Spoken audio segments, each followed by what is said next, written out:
Hey, it's the Sunday show after dark. You're watching it.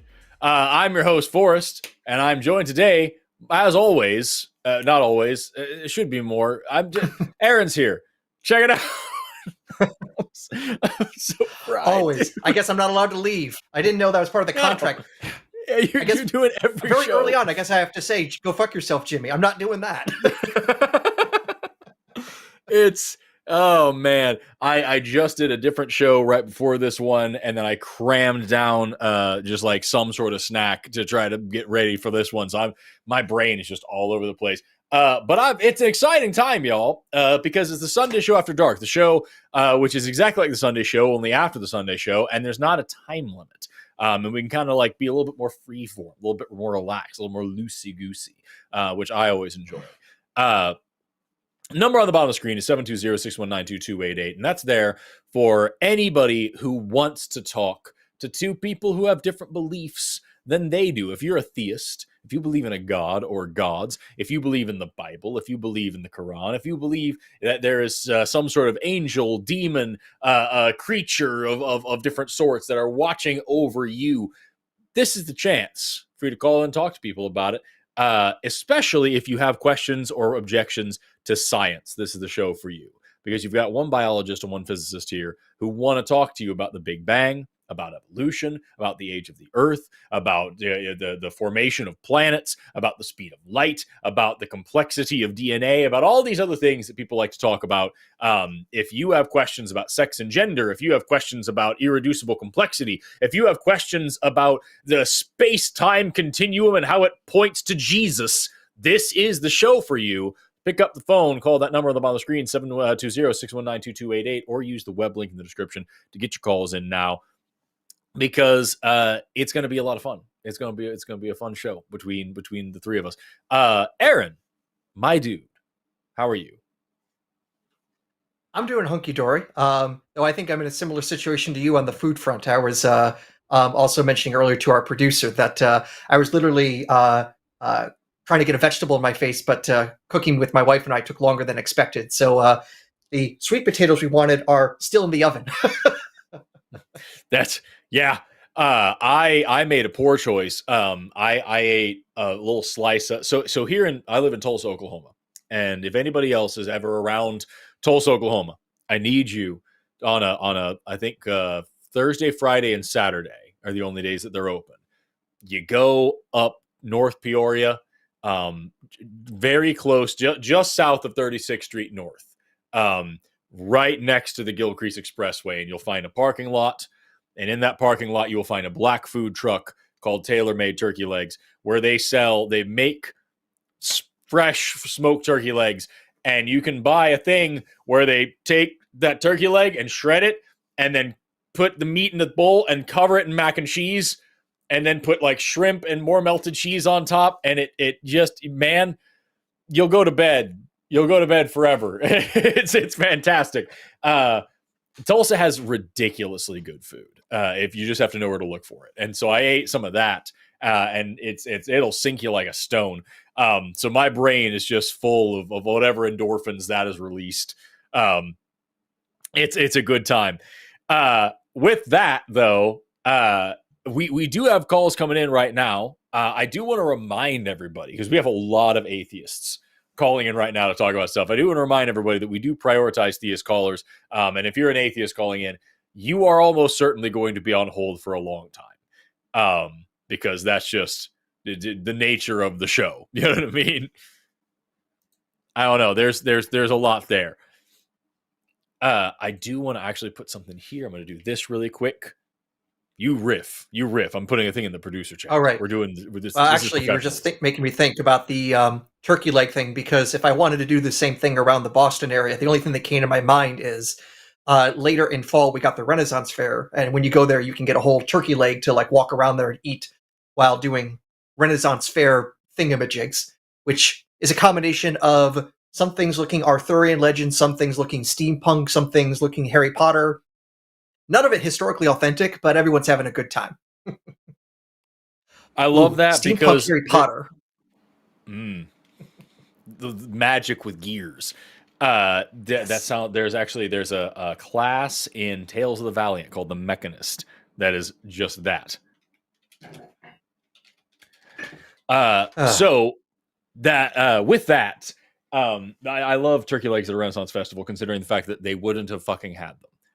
Turkeys weren't there. They didn't know what those were. They didn't. There's no way that would have been a thing. With that, I just said that we're theists usually, or atheists usually going to wait for a long time. I'm actually going to start with an atheist this time, which I did on the last show too, just to kind of set things off, set the tone. But lines are still open, and we've got callers who are in the screening room right now, so I'm sure we'll have some. But like, just for a second, I do want to talk to this person because I think this is an important place to start just kind of the theme of the episode. We're going to talk to Cinder, pronouns she and they, calling in from the European Union, who is an atheist who wants to talk about irrational beliefs that she says are harmless, like souls and ghosts and spirits and things. I disagree that these are harmless, and I think that's a good place to start the show. So, Cinder, you are on the line with Forrest and Aaron. How are you doing today? Hi, I did not expect that. Okay, hi. I'm doing great. It's late here. It's late here because it's Europe, but yeah, hi again. I've been here before. Not with Aaron, but with you. So that's cool. Oh yeah. Okay, yeah, great. Do you want to read the topic? Do you want me to introduce it? I don't. You're welcome to. I can read. What I have here is: are there any irrational beliefs that are harmless, such as souls, love being outside the brain, ghosts, or spirits? Yeah. What I don't think those are harmless things, but I want to hear what your take is on it, and like why you're saying this. Yeah. See, that's exactly what I wanted to hear, because I know you've grown up pagan. I think you said, right, with like ghosts, magic, rituals, whatever's. I want to clarify. I don't necessarily say that I believe in any of these, but like I think that some of them could be harmless if they're like in a vacuum. I mean, the problem is that they're not, Yeah, I know. That's what I say. Like, if they were in a vacuum, they could be harmless. Like, souls is probably one of the ones that I think are the most problematic because they have tie-ins with like afterlife and whatever's. But I think just like saying love can't be explained by just a brain is what I heard from friends who are not necessarily theists. Someone said like, oh yeah, my cat is like still in my bed even though she died last week, and I don't know, my grandma died and she's watching over her dog, stuff like that. I just wanted to hear your thoughts on that. I don't know, man. That's for me. It just doesn't really resonate, because like at the end of the day, it's still promoting, magical thinking. It's still promoting the kind of thinking that allows people to excuse things without really thinking about them. I've always said, anybody who can make you believe absurdities can make you commit atrocities. And I'm not saying that somebody believing their cat is on their bed after death is going to go out and murder children, but I'm saying that like the same kind of justification that allows you to excuse one of those things is the exact same thing that allows you to excuse the others. So it's just that's an issue for me. I just don't think that it's appropriate to encourage it. I think even at its most benign, it leads to bad things. What do you think, Aaron? There's a multiplicity of things that come to my mind. One is that the beliefs in themselves are not necessarily harmless, and I could even think of possible harm. So let me just take the one that originally sounds innocuous, that love is something that exists outside of the brain. My first thought is, does that mean that basically like love or emotions like that are somehow separate from ourselves and are somehow like controlling us from the outside, that really seems to take away any possible agency, or worse, if something goes wrong because there's something wrong with your brain, you basically have eliminated the possibility of getting the help you might need. So to me, that's not a harmless belief. It has possible consequences. But perhaps more importantly, if you have beliefs like that, you have to ask the question, well, why do you believe that? In other words, like, what made it seem like that was a plausible thing? What's in the background that drives these sorts of beliefs to feel good believing them or feel like they're right? And very often there are issues with, oh, there's an entire mistaken epistemology behind this, an entire way of reasoning to get there that's wrong, or other beliefs it's built on that are also erroneous. So in many ways, saying that, hey, this thing isn't actually true or is not justified is a way to push you to realize, hey, I should actually be trying to justify my beliefs and get rid of the false ones, because there's probably other things there bubbling up in the background that's going to lead to all sorts of other false things. And lastly, false beliefs then become premises in other beliefs. And if you start with a false premise, you can't get to a justified true conclusion. In fact, you probably will build up and get even more false things and have the potentiality for absurdities. So I think we really need to, as humans, push to say if something is factually wrong or is not demonstrably to be true, we ought not to believe it. Yeah, I get that. I think you read into that way more than I meant to. Because I do. when I heard it, I thought more of it like being connected to souls and not literally outside of the body or outside of the self, you know? But I get what you're saying. That's definitely one way to look at that. Just that whole phrase, that the meaning behind that. And yeah, no, like I said, I'm not saying that I hold any of these beliefs. I'm just saying that these are things I heard, and these are like the things that I think are least offensive, probably, from the ones I've personally heard. But do you think there are any that could be like not even reasonably explained? No, definitely not, because none of them can be. I'm just saying, like, I think there's definitely a hierarchy to these, right? That maybe like from most to least harmless, because like we have like I don't know, something being used to explain or to defend slavery and human sacrifice right at the top because that's horrible, and then we have like, oh yeah, I love someone and that's not, and like my cat died and it's still there. That's like at the bottom for me, you know. I kind of almost think of this as like a triage. You know, obviously we need to take care of the beliefs that are the most immediate and harmful, because they're clearly going to do the most harm to either the person themselves or to other people. So yeah, if you think slavery is good and right, or that people of a different color are inferior, that's going to obviously cause negative things. And of course, if you have false, irrational beliefs about yourself, you might end up doing all sorts of things that end up being self-harm. And again, there could be layers to this. And I'm just thinking, like, often I'll see these sorts of things as saying, hey, if it's your grandmother, she's on her deathbed, she has days to live, do you try to convince her that God doesn't exist in those last moments? And my thought is, does it make sense to try to perform the removing of cancer cells from a person who's bleeding out? It seems like once you prioritize what needs to be done in those moments, then you might say, okay, it is not worthwhile arguing about these sorts of things, especially if it's literally their last moments and there's just not even any real potentiality of harm. But those become the exceptional cases where you've basically said, in those cases, it's just not worth the effort correcting a person's beliefs, especially if it's something, you know, deep and intrinsic, like the belief in the afterlife, especially telling that to someone who's probably really looking forward to another life. Yeah, absolutely. I'll be real. I didn't expect this to be like this deep of a thing, because I just thought it was like an interesting shower thought for me. But yeah, this is why it's after hours here. These are the thoughts that go through our heads after hours. Yeah, no, I that get is the damnable misery of it.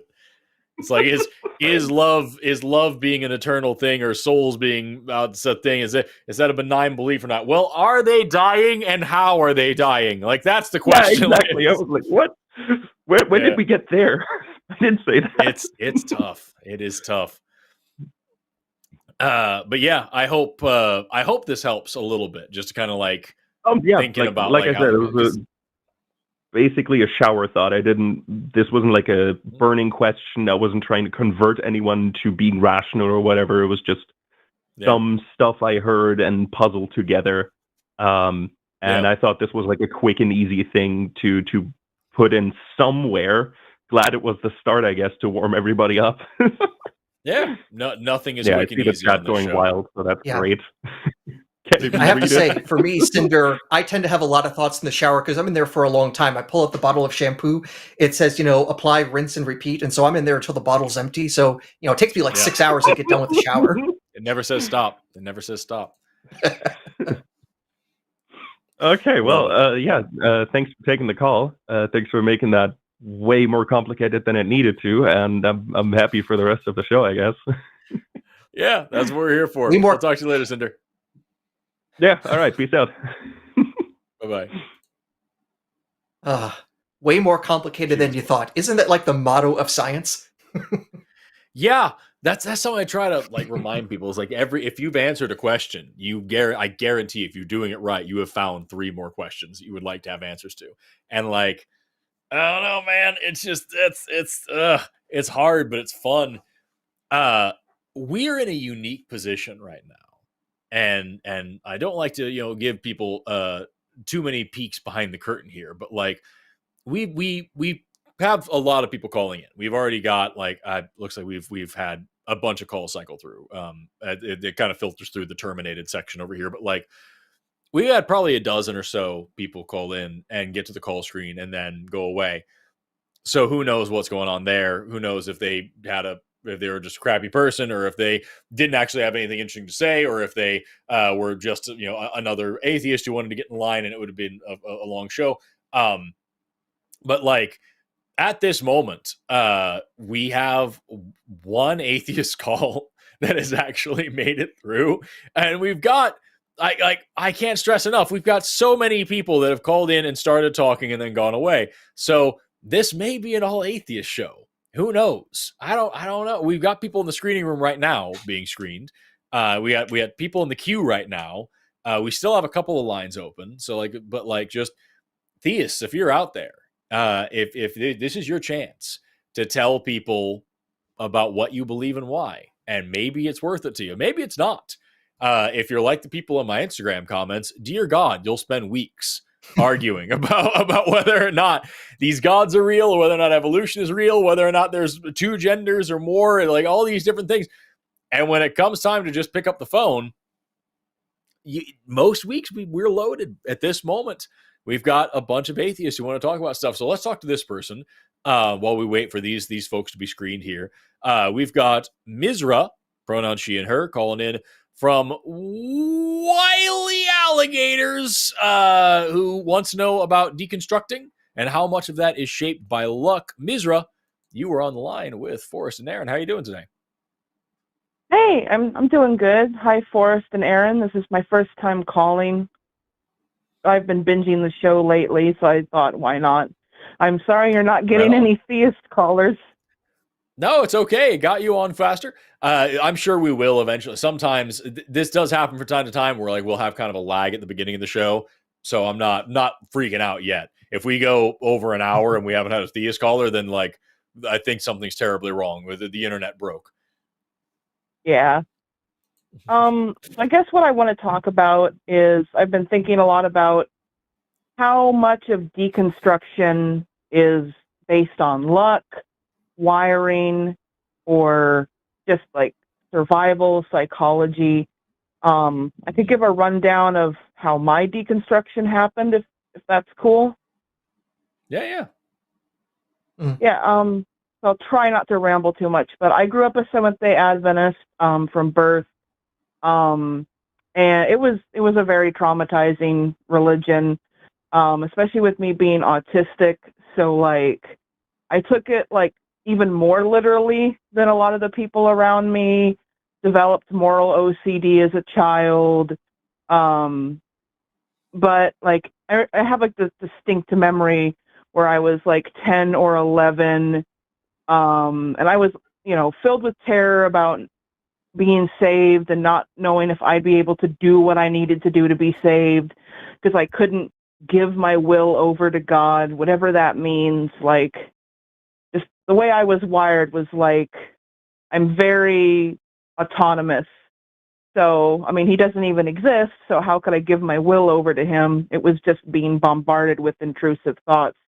I was like, distinctly remembered, like, while watching Star Trek The Next Generation, probably an episode about religion or something, wishing that there was not a God so I didn't have to be afraid. Like, I was just that entrenched. At some point around 17, I transitioned from SDA to pagan for about a year, and then I became an atheist. And I know this sounds weird. I'm part of a plural system, which is like multiple people in one body. I think part of why I don't fully remember how I stopped believing, because that's kind of a thing where it's like this blank space of I know I went from belief to non-belief. Like one of my headmates, Jay, they're like a very angry, protective person. I think they just kind of had enough of we're gonna like put a pause right what there. I was. Just Okay. really quick, just like, so we're talking about DSD, or DID, I suppose, which, as far as I know, is a whole other thing that neither Aaron nor I are qualified to interact with.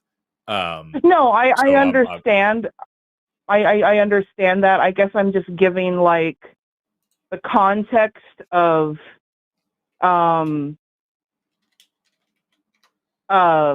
like, regardless, I stopped believing, and it was partially due to that. And I know I have a very specific journey, but it's a sorry if I'm rambling. I guess I've just thought since then, over the years, with how entrenched people get in religion, especially from birth, like how much of this is just either luck, neurology, personality, your brain. Because like I know I'm a very independent person, and I had my own situations that allowed me to click out of religion. It didn't happen because I was smarter than everyone else, but it just feels like I got lucky. So you could say that about literally anything, any part of your personality. In fact, it's one of the arguments for when people say there is no such thing as free will, is that even if you make a choice freely, you are doing so based on the understanding of the world that is influenced by your upbringing, by everybody you've met, by everything you've ever learned, most of which is luck based. And if it isn't luck based, if you made the choice to learn this thing, you did so because you learned about it from a luck based system. So like, it's that's a whole philosophical and sort of scientific conversation. I would say at the end of the day, it really boils down. Like the argument that I have against it, when people are like, well, you are only exposed to the ideas you're exposed to, and therefore you could only know what you are luckily allowed to know, and all these things.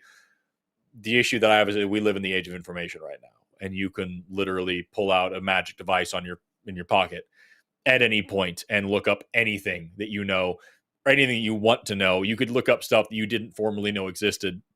There are search engines and things that give you random shit. There are ways to expose yourself to new worldviews and new ideas and new thoughts and new feelings and all sorts of new stuff, and then incorporate that into, that's why shows like this are so valuable. I think is that, like, a lot of the times when we talk to theists, they didn't realize that you could say anything negative about the Bible. They didn't realize you were allowed to say anything negative about God. They didn't realize there were negative perspectives on these things. It was just, well, the Bible says this. How can you not believe it then?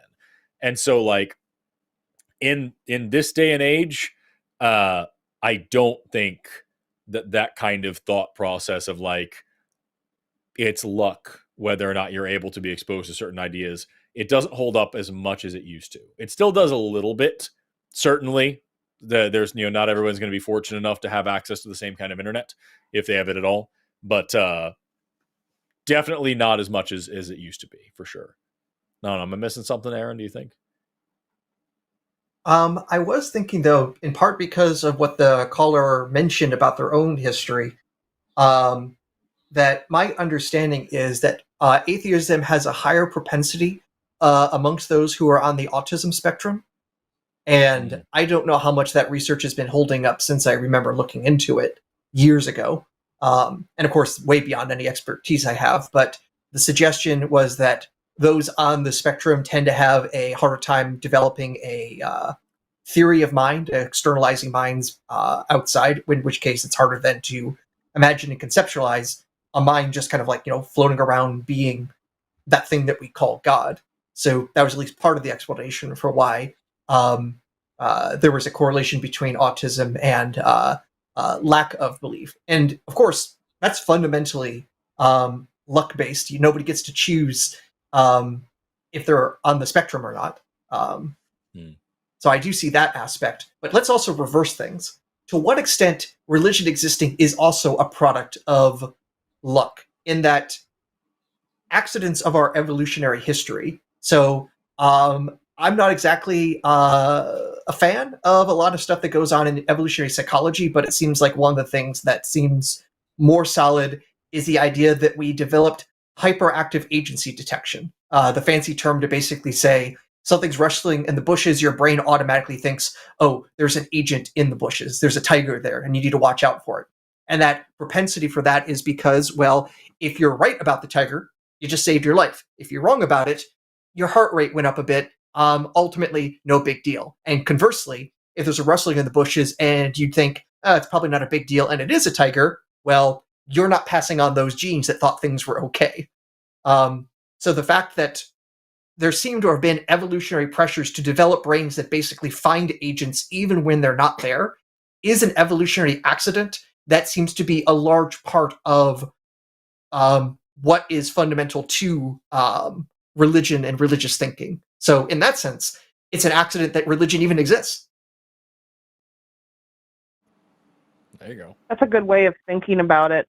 And what I was thinking about when you talked about how autistic people can be more likely to be non-religious, thinking back when I was still a kid and was like full on believing in Seventh-day Adventism, like, to me, like, that was it. And I know, like, that was just the truth. If it hadn't been so fundamentally harmful to me, I wonder if I ever would have stopped believing.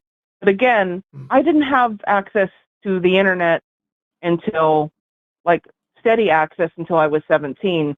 So I think we really got to push for internet kind of being a right. People need to have access to it, need to have access to information. Because like you said, more information means more ideas. And that's why I don't trust, like, the insular communities that just try to block everything off. Like, what are you so afraid of? Oh yeah, no, neither do I. But yeah, no, I agree. There's more communication. The best revolutions are always caused by a proliferation of information technology, of sharing of ideas, newspapers, then televisions, and now digital media has always been and will always be a driving force for social good, because when more people talk, they start to realize that they're not so different. So that's kind of where I'm at with it. Like, I think you're on the right path in terms of, like, we can't judge somebody for believing this because maybe they've had a very insular upbringing or whatever like that. But in terms of, like, just saying, like, it maybe someone will never be exposed to XYZ idea, that to me just tells me at a certain point you're not trying. You know what I mean? And I'm not going to shame anybody for that because maybe they haven't been encouraged to. Maybe they had a bad educator. But I definitely want to encourage them. That's the opportunity that I want to put out there, is reminding people, get out there, start talking, start sharing ideas, talk to people you disagree with. Jimmy always says, you should, if you have a position, I think this is a bit extreme, but I appreciate the idea. The rhetorical goal of the idea is that, like, if you have a position, you should be able to argue against the position that you hold so well that someone will believe that you actually are on the opposite side. You should go out and study the opposition very well so you understand it. And, like, I don't think you need to go that far all the time, but, like, definitely, like, it's something you should at least be familiar with. If you think there's no solid, like, they're not saying there's no good argument. If you think there is no argument at all to be made against anything, you haven't been trying hard. You have not been doing your due diligence. So, like, that's for me is a whole thing. Anyway, with that, Mizra, I hope this answered your question. We're going to jump on to some other calls, but I hope this helped. Yeah, thank you. Have a good day. All right, have an awesome rest of your day. Bye-bye. Good night. We do have a theist on the line, and I'm going to jump over to them. But really quickly, is it okay with you, Aaron, if I bring up some heavy shit just for a second? Let me get my back brace on. Okay, I'll try my best. Yeah, it's just I just some news today that I want to remind everybody of, because it's been about 2 years since the genocide began in Palestine. This part of it, and I just wanted to remind everybody, because it's hard. We got a lot of shit going on, and we got a lot of things happening, and it's really difficult to keep track of everything. Today, Israel bombed the Al-Ali hospital, putting northern Gaza's last functioning medical facility out of service. Critically ill patients, including amputees and burn victims, were forced to flee from the hospital, given just a couple of minutes' notice. According to one of the doctors there, 3 people died during that evacuation, including one child who was taken off of oxygen in order to be rushed out. This is one of 36 hospitals that have been targeted since October 7th. And I remember back in 2023, I believe it was, when the very first hospital was attacked. And we all, for a second, had this big argument on the internet about whether or not Israel bombed that hospital. And everyone was calling everybody anti-Semitic for suggesting that Israel would do such a thing, and saying, no, of course not. That would be a war crime. That'd be evil. This is 36, number 36, that has been destroyed. And now, it's a problem to suggest that it's a war crime to do that. So I just want to remind everybody that, we talk about these things a lot, and especially on this show, we tend to get political from time to time, and we get people who call in and say, oh, you leftists, you liberals, you jump from thing to thing to thing. The thing is, man, when you have strong morality, yeah, you're going to jump from thing to thing a little bit. And I'm going to talk about the fact that the Trump administration is currently deporting immigrants to a fucking torture camp in El Salvador, and that these people are being deprived of due process.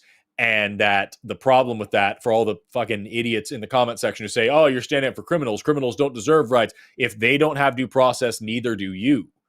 Because how are you going to prove that you have the right to due process?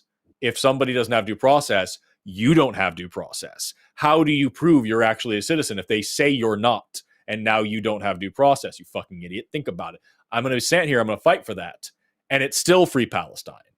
And it's still free Congo. And it's still free Sudan. And it's still free Ukraine. And it's still protect all of these other people all around the world. And if you're not still on those things, then you're jumping on bandwagons rather than being a moral person. And we need to stop that shit. So I just want to take a second just here into... Before we hop onto that, just to keep things heavy, because I had to check, because my memory was, I've seen similar stories happening in Ukraine, and I double checked, and in fact there's an entire Wikipedia page devoted to Russian attacks on hospitals and medical care in Ukraine during this invasion. And there have been apparently documented well over 1,000 such incidences. If you think that is condemnable and contemptible, then absolutely symmetric, same thing happening elsewhere. You have to say one is bad, the other is bad, because it's the same thing. I can only have my blood boil knowing these things happen. Yeah. I say this now. I saw that news story this morning. I was like, I'm going to make sure to bring that up, because people need to remember that we're talking about this. It's very easy. There's so much bad shit going on. It is very easy to get pulled into the next thing. And I get that. I don't want people actually bandwagon hopping. You know what I mean? I don't want to encourage that kind of behavior. I want people to take the time to remember what's going on as best you can. And so I wanted to bring it up, but I also wanted to bring it up because every time I mention this, we get people in the chat, in the comments, talking about how this isn't genocide. These aren't war. You can't call the motherfuck in. That the lines are open for you as well. I just want to throw that out there. 720-619-2288. If you think bombing hospitals is a reasonable part of war, or if you think killing 50,000 Palestinians is a justifiable response to some terrorists doing some terrorism, call in. We'll talk about it, and we'll treat you the exact same way that we would anybody calling in defending the slavery of the Bible or whatever other fucking horrific atrocity people call in about. Thanks for letting me throw that out there. I wanted to make sure I didn't forget to do that today. I wanted to use this opportunity and this platform to remind people that shit's still going on. And we still need help. We still need help. We still need people talking. With that, we've got a couple of theists on the line here, and one agnostic person who's going to be waiting for a minute. But let's start by talking to Hannah, pronoun she, her, calling in from Nudibranch Calculus. Little colorful sea slugs doing some advanced mathematics. That's what she wrote. I don't know what else NC could stand for. Hannah is a theist, and it says here that her husband called in earlier. He's an atheist and encouraged her to call as well. Hannah, you are on the line with Forrest and Aaron. How are you doing today? Hi, I'm good. How are you? Never had a bad day. Dory. Really quick, you said your husband's an atheist and encouraged you to call in. Is that right? Kind of. So he actually called in because he had a question and wanted to ask it. And I was like, well, I mean, if they have time for me, I'll talk too. I actually talked to you, Forrest, not too long ago about my son. And so you told me to call back to talk about my beliefs and my struggle that I'm going through. So I told him, I was like, we can both call, I guess, and do that. So, yeah, sure. He's here with me. Are you driving? Are you driving right now? I'm not. He is. He is. Okay, cool. Just as long as you're not behind the wheel while you're on the phone with us. Sweet chicken. No, okay, cool. Is that my first question was going to be, are you familiar with the show? Do you understand what this is? Because, so if you already have, that's great. If you've already talked to me, that's awesome. I want to make sure that you are familiar with what you were getting into, because it has happened before where atheists will encourage theists to call a show like this, and then they are taken aback by an uncomfortable conversation they didn't want to have. So I just wanted to make sure you knew what this show was and everything. I'm aware. Okay, great. I knew the next time that So what exactly did you want to talk about today? Are you there? Yep, I'm here. I'm sorry, You cut out for a second, Hello? but I think we understand. I'm sorry, can you say that again? Yeah, you cut out for a second, but we're all here. What exactly did you want to talk about today?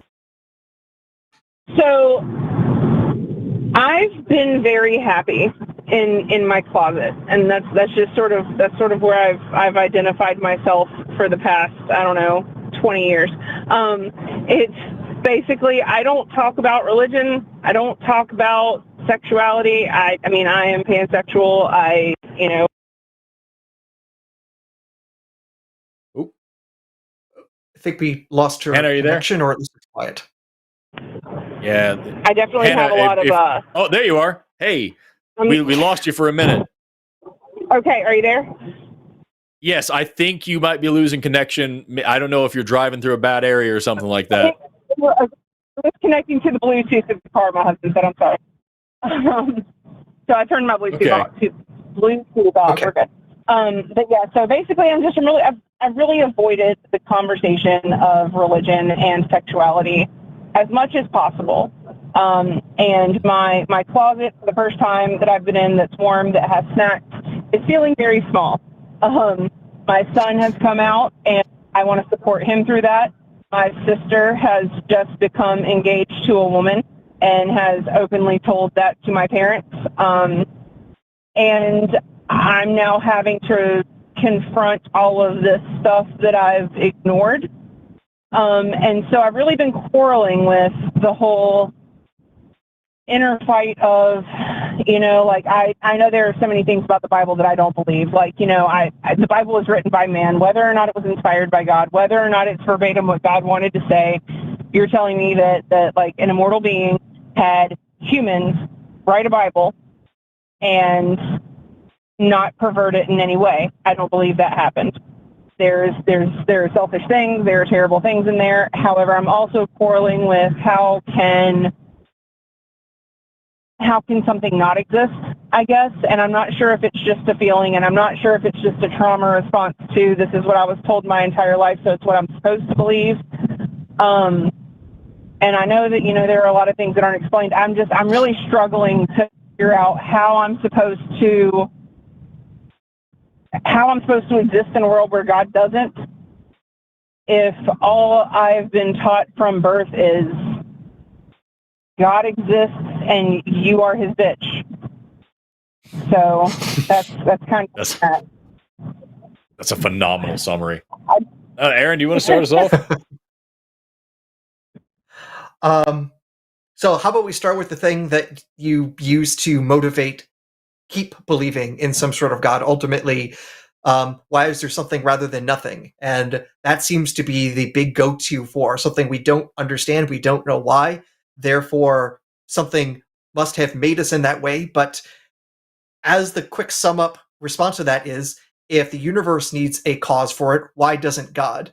And whatever excuse you might give for why God doesn't need an explanation for why he exists, it seems like that same explanation can work just fine for the universe as we see it. The only difference is we know the universe exists, and God is at best a hypothesis. So it really should not be that motivating, other than to say, I don't know how the universe came to be. Man, I really wish we could do this science thing and find that out. Right. Yes, that's kind of the thing that I have. It's like with it sounds like the best arguments that we have is just like, I don't know how this shit got here, and like that's not a thing. And so like it's if you have questions, you should have questions, and you should explore those questions. You shouldn't invent answers. You know what I mean? Right. And I know that whenever I was younger, like, I was very active in church, like in Sunday school. And then as I moved up, I was in youth and we did Awanas and we did, I was fully engulfed in church.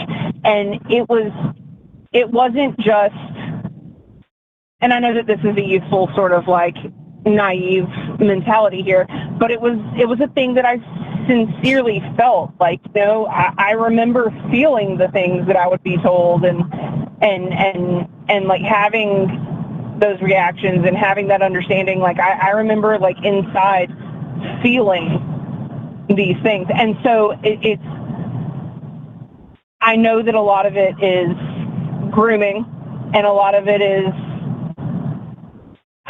God, just trauma and manipulation. But I'm struggling to not believe it. I'm struggling because conceptually and logically, it doesn't make sense.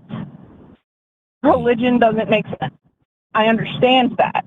And I feel that now. And I've already come to terms with the what if there is no heaven and there is no hell,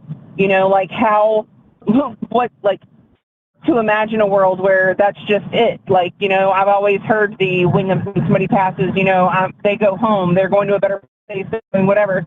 And you feel that and you cling to that and to accept that, my kid does not get that when he dies. I don't get that when I die. My husband doesn't get that when he dies. We just end.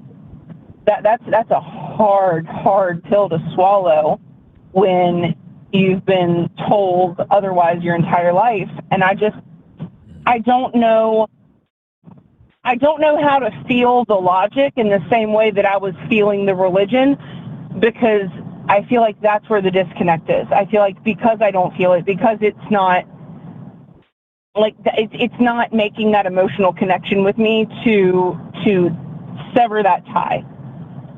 Does that make sense? Yeah. It does. It does. And that's one of the things that like we hear a lot from theists who are calling in, and they're like, well, if you're an atheist, you have no meaning to your life. There's no connection. How can you explain love and morality and wonder and all these things?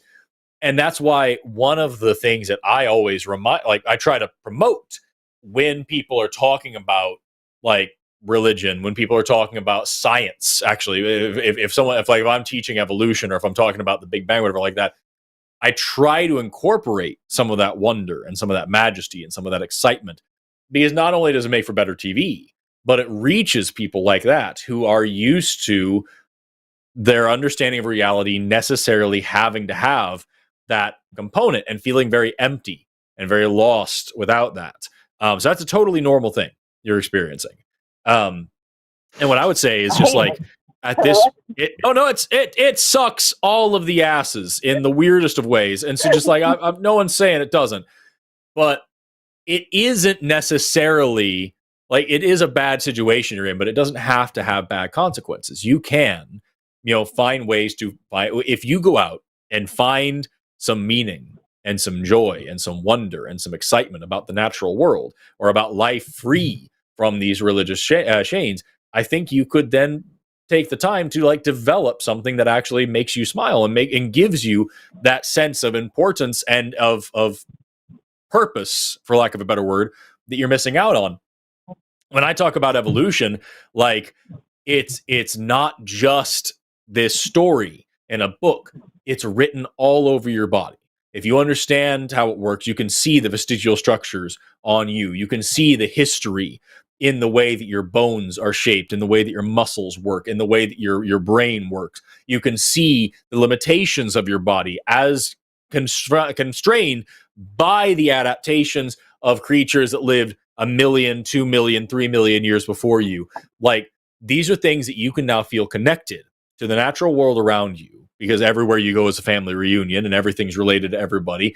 And you can see homologies, even deep homologies of different creatures. And you can understand life on a fundamental level and see that everybody out there is just living and everything is just trying to live. And you feel now that this tree and this cockroach and this bacteria and this gopher are all equal participants in the world with you, and you feel so much more connected to them. And that's a wonderful thing. And then you also feel connected to deep time, to billions of years of cosmic expansion and stars exploding and planets forming and this planet developing life, and that life evolving and changing and developing throughout millions and billions of years. Like, that's something that you now are not just reading on a page. It jumps off of the page and you are now connected to it. And that is something worth experiencing and worth diving into. And it's so much more meaningful to feel that connection to the physical world around you that you can actually interact with and prove fucking exists, and then cherish and embrace and celebrate this one life that you have, and this one family that you are so happy to be a part of, and to give them your very best and give yourself your very best, because there's nothing else after this, or at least you're not banking on that. Maybe there is, who knows, but you're not hanging your hat on that possibility, because holy shit, there is so much here for you to enjoy and to work hard on and to take advantage of. And like, that kind of mindset, I feel, is something that could help to replace that and fill in those blanks for you a little bit. And it's real. And it's what gets me out of bed in the morning. It makes me happy as shit to think about. It's old Richard Feynman. You stop and think about this stuff, and you really get the pleasure out of science when you really stop and think about the reality of it. And that, I think, maybe for someone who's in a theistic position right now, feeling very abandoned and very cold and very lost and very alone by the possibility of taking away their special privileged place in the universe, I think that might be something worth exploring for you. But that's just me. Yeah. Yeah. See, and as you're talking about that, this is the part that gets me, because as you're talking about this, it's enthralling. Like, I'm excited. It sounds awesome. I really love learning. I love knowledge. I love understanding how things work. All of these things are fascinating for me. But then I interact with my parents, and I talked before about my brother who's special needs, and I'm Never. responsible for him. And Never interact with your parents. That's awful. yeah. So then I get around them, and it's just any choice that I make outside of their perception of how my Southern Baptist life should be is not only me doing the wrong thing, it's me doing the wrong thing and attacking them personally. Yep. It is why are you doing this to me? You're breaking my heart. You're doing this to me. And it's not about them, but there's no reasoning. And I'm stuck dealing with that in an effort to deal with my brother. So I think that may be also part of the trauma struggle that I'm having, is figuring out, why is it okay for me to do what they say or not do what they say, but it's not okay to have my own opinion. And I don't know. And I don't know. I don't know. It's a struggle. I just need to figure out. Yeah, that's just narcissism and abuse and shitty. And I'm sorry you're having to deal with that, sincerely. And what's crazy about what with religious people who pull that, because I've been there, I've experienced people who pull, why are you attacking my religion by not participating in it actively? I had one lady get mad, like actually like offended that I didn't mention that it was Easter. It wasn't this year. It was, I talked about like, hey, this Sunday this is happening. And it's also Easter, and you didn't say that, and this is persecution of Christians. And it's like, I didn't even say anything about you, and that's the problem. So, dude, I get it. Man, it absolutely sucks. And you could, if you wanted to have some fun, do the same thing. Hey, you believe in the monster in the sky that's going to send me to hell for using my brain, and you said you have a gay sister. Why are you doing this to her? Why are you doing this? I have this special needs family member. Why did your God cause this? You're doing this to me by oppressing me with this.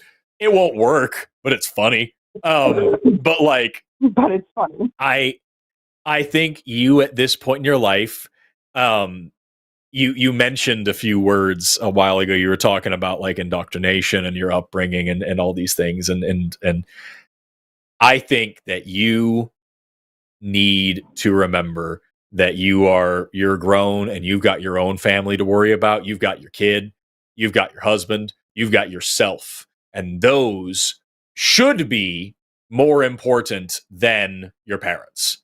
And to them, your parents should consider you and your child and your family more important than their own comfort. That's, as far as I understand, how parenting is supposed to be. So, like, for you, I think that you need to set that boundary, if not with them, then with yourself, of what you are going to allow them to aggravate you with, what you are going to allow them to put on you, how far you're going to allow them to frustrate and influence you, and decide, you know what? I deserve the best of me. I don't deserve what they fucking want me to feel and what they want me to think and what they are telling me to do. After all, I grew up out of that shit. I'm not continuing it on purpose. So I'm going to be my own person. I deserve the best version of me. My husband deserves the best version of me. My child deserves the best version of me. None of them signed up to be connected to my parents. Your husband didn't marry your parents. He married you. Your kid didn't choose to be connected to your parents. They're connected to you. You give the best of yourself to them and find your own path and find your own way and choose your own destiny. And I understand it's fucking frustrating and scary to disconnect yourself. I'm not telling you to go no contact or any crazy shit like that unless you want to. But like, I'm saying I understand it's frustrating and scary to be like, I was doing so good and then I went and talked to my parents and they just pulled me back down into the shit. And now I'm miserable again and I'm having these problems again. You get to decide how long that goes on. And I think you get to decide how long you let that affect you in that way. And you can start building strategies right now to disconnect yourself from that. That's what I would recommend you do. And I say that from experience as someone who has done that shit. It sucks and it's hard and it's scary, but it is very, very, very worth it. You didn't have to be right so loud.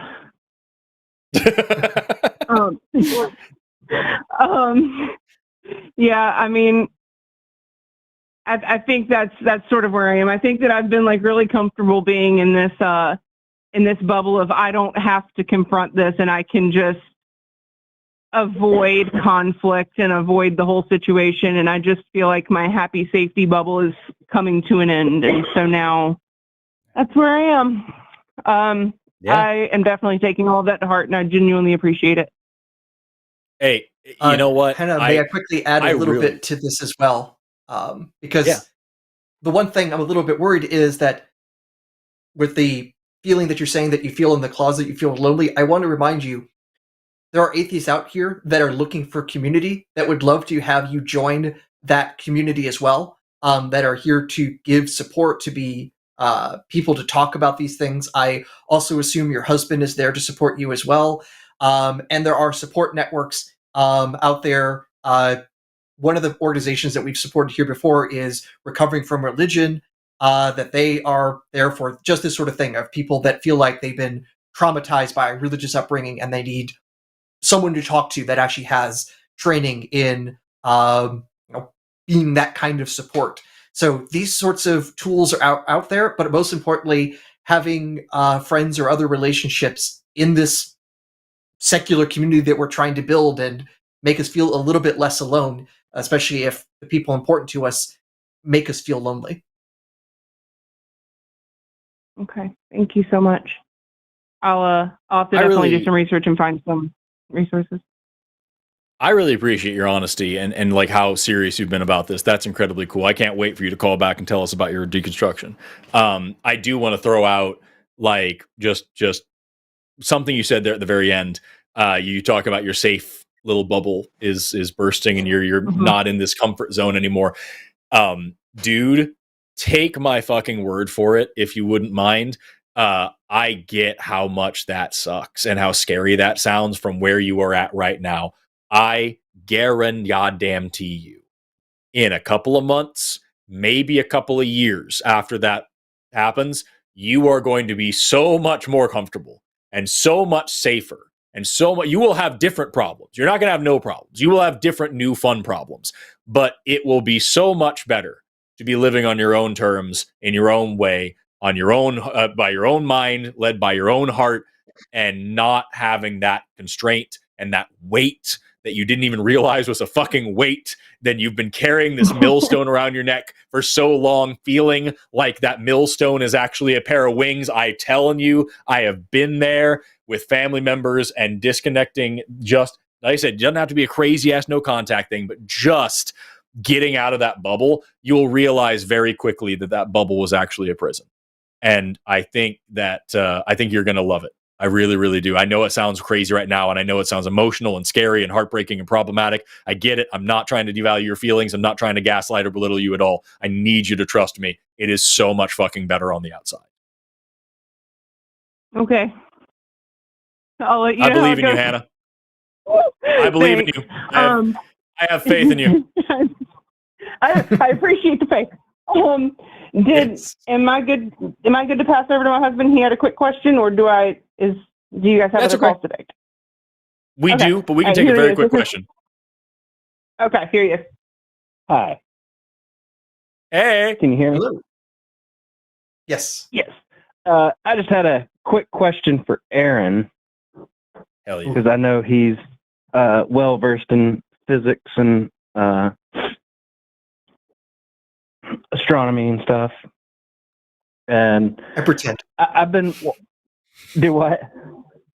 I pretend to be. I'm sorry? I pretend to be informed.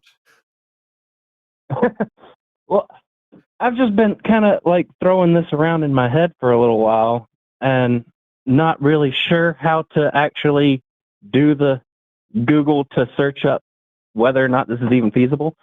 But from what I understand about the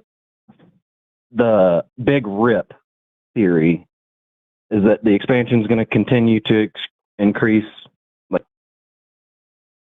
accelerate more and more and more until even the bonds that hold atoms together get ripped apart and all that. And from what I understand from like spaghettification of falling into a black hole, where it like starts pulling apart gluons, or not glue, quarks, but the force to pull two quarks apart is enough to create another pair of quarks, could that not create a runoff effect with the expansion of space where quarks are getting ripped apart and multiplying, and then the whole universe becomes just a sea of quarks, and then gravity takes back over and the big rip becomes the big crunch? So I would have to think about what would be happening there. I'm thinking it wouldn't be able to, it would not be able to create more mass in the way that all of a sudden the gravity would increase, because ultimately, if the gluons are being ripped apart, or should I say the protons and neutrons are being ripped apart and forming new particles and such, that means it still required energy in the first place, E equals mc squared, so that energy had to be there in the first place, and if that energy wasn't already collapsing the universe, it's not going to collapse it now when it's now in the form of particles. But I think more importantly is, I think the premise is wrong. Our best evidence suggests that the strength of dark energy is either constant, or the most recent research is trying to suggest it's actually weakening with time. So right now, the science seems to be against the big rip scenario. Oh. I thought that was the, not necessarily like general consensus, but like among the most popular theory of like the end of the universe, even if there will be one. Like right now, the most subscribed to scenario for the universe is that the universe is not going to be ripped apart or collapse back down, but will continue to expand and get bigger and colder, and eventually heat and energy will be so dissipated that time will become meaningless, because motion will be non-existent, and one moment to the next will look identical. It'll be pointless to even talk about time once we go far enough into the future. That seems to be what is called the heat death of the universe. And right. Where basically all the energy is homogenized. Like, yeah. Yeah. Okay. In some ways, it's the most realistic form of the adage of H.P. Lovecraft. After strange aeons, even death may die. Okay. Hell yeah. Good call in. All right. Well, thank you. All right. Thank you, Hannah's husband. We appreciate you. We'll talk to you soon, Lee. Thank you, guys. We appreciate you. Bye. Yeah. Good night. What a nice call. Oh, yeah. I gotta tell you, we have 1, 2, 3. We have three excuse me, three theists on the line right now, which we are going to talk to. But I'm devastated to tell you that we lost two while we were on that call. Two theists called in and then dropped. They didn't want to wait. One of them is said a bio. This is they're both on the web call. So if you call in on the over the phone, the call screener summarizes what you have to say into a thing for us to understand what kind of calls we want to take next. If you call in over the web caller, you get to type in whatever it is you want to say. So this is their words. And we lost this one that says, biotech engineer, ex-atheist to Forrest, I believe in God, all caps except for I, because they put shift I with the caps lock on. And then the other one that I am so sorry we lost was this person who says, no evidence you guys are willing to accept because your belief is based on hatred and most of you are gay and trans. That was the theist caller that we lost as well. Is that atheism is based on hatred, and also we're gay and trans, and so we can't accept God. And I'm so sorry to everyone in the audience that you will miss those calls. Those sounded like a lot of fun. We can hope, but we do have some other ones. We can hope. Yeah. All right. Everyone, cross your fingers. But we do have other callers that sound pretty cool. Do you have the call screen up? Do you have anyone in particular that looks interesting to you? Because I've got. We got the three here, and they all sound interesting. I have it up, and I have no preference either way. So fire away. I'm going to talk to Mark. Let's talk to Mark, pronouns he, him, calling in from Minute Achilles. A great hero, but tiny. That's so stupid. That's so stupid. Who says that there's no moral framework possible without an absolute arbiter? Let's talk to Mark. Mark, you're on the line with Forrest and Aaron. How you doing? Hi, everyone. You're cracking me up there. Minute. Thank you. My name's Mark. I'm calling from Massachusetts. I'm 59. And yeah, just like to chat with you guys. Just discovered your little show here. And so that's great. So, right on. Sorry, can I just could kick you off? back up off your microphone a little bit? Because it's crackling real loud. Oh, yeah. For us. Is it any better? That's a little better. Yeah, it's still pretty loud, but it's not that bad. Okay. Yeah, so just jump right in. Tell us why you believe in an absolute arbiter. I'm guessing this is a god, yeah? Yeah. So, I mean, I would go back to something that was said. So, are the hospital bombings morally wrong? Question for you. Yes, the hospital bombings are morally wrong, yes. Okay. How do you know that? I base my grounding of like my morality on a few things, primarily like health and well-being of humans. So like I understand that bombing a hospital kills humans, it hurts them, and these are non-combatants. These are people that are not actively trying to hurt anyone else. These are mainly children who are seeking medical care for the wounds that were inflicted upon them through other bombings. So these are innocent people trying to survive, and it is hurting them. So I'm able to make a moral judgment that is centered around the objective standard of human health and well-being. Biomedical and psychological sciences tells me that bombing a hospital is bad for humans. And I can then extend that to say this also applies in a like judicial, sort of like a fairness thing, that these people were innocent of any crime that could possibly warrant that kind of treatment. Therefore, this is not an appropriate response. So there's a few ways that I can get there, none of which requires anybody's permission or anybody's divine edict. Okay, well, you say that's how you get to your moral framework, but maybe some other person has something different. How do you judge yours against someone else who finds value in doing all those things that you think are not morally correct? If somebody had a different moral framework from me that justified such actions, we could find utilitarian solutions to point out the fact that that kind of behavior is not conducive for human flourishing or society as a whole. And society and human flourishing are beneficial even to the person doing the bombing. If you destroy society in such a way that that kind of thing is acceptable, then you are also suffering. So from a completely selfish angle and from a completely selfless angle, this is a wrong thing to do. At the end of the day, of course, you can argue that this is subjective. Says suffering is not bad. This other person says suffering is not bad. Suffering is good. Then they are welcome. Then they are welcome to go. Then they are welcome to go suffer as much as they like. But they are not allowed to then inflict suffering on other people. That violates another principle, another universal moral principle of bodily autonomy. And if you don't think that that's a good thing and you think bodily autonomy is bad, then it takes one person who agrees with you to kill you, and then it doesn't matter. So again, from a completely selfless and completely selfish standpoint, you can still argue for my position. At the end of the day, the best thing that you can say is that my morality is subjective. It is based upon my own interpretation of data.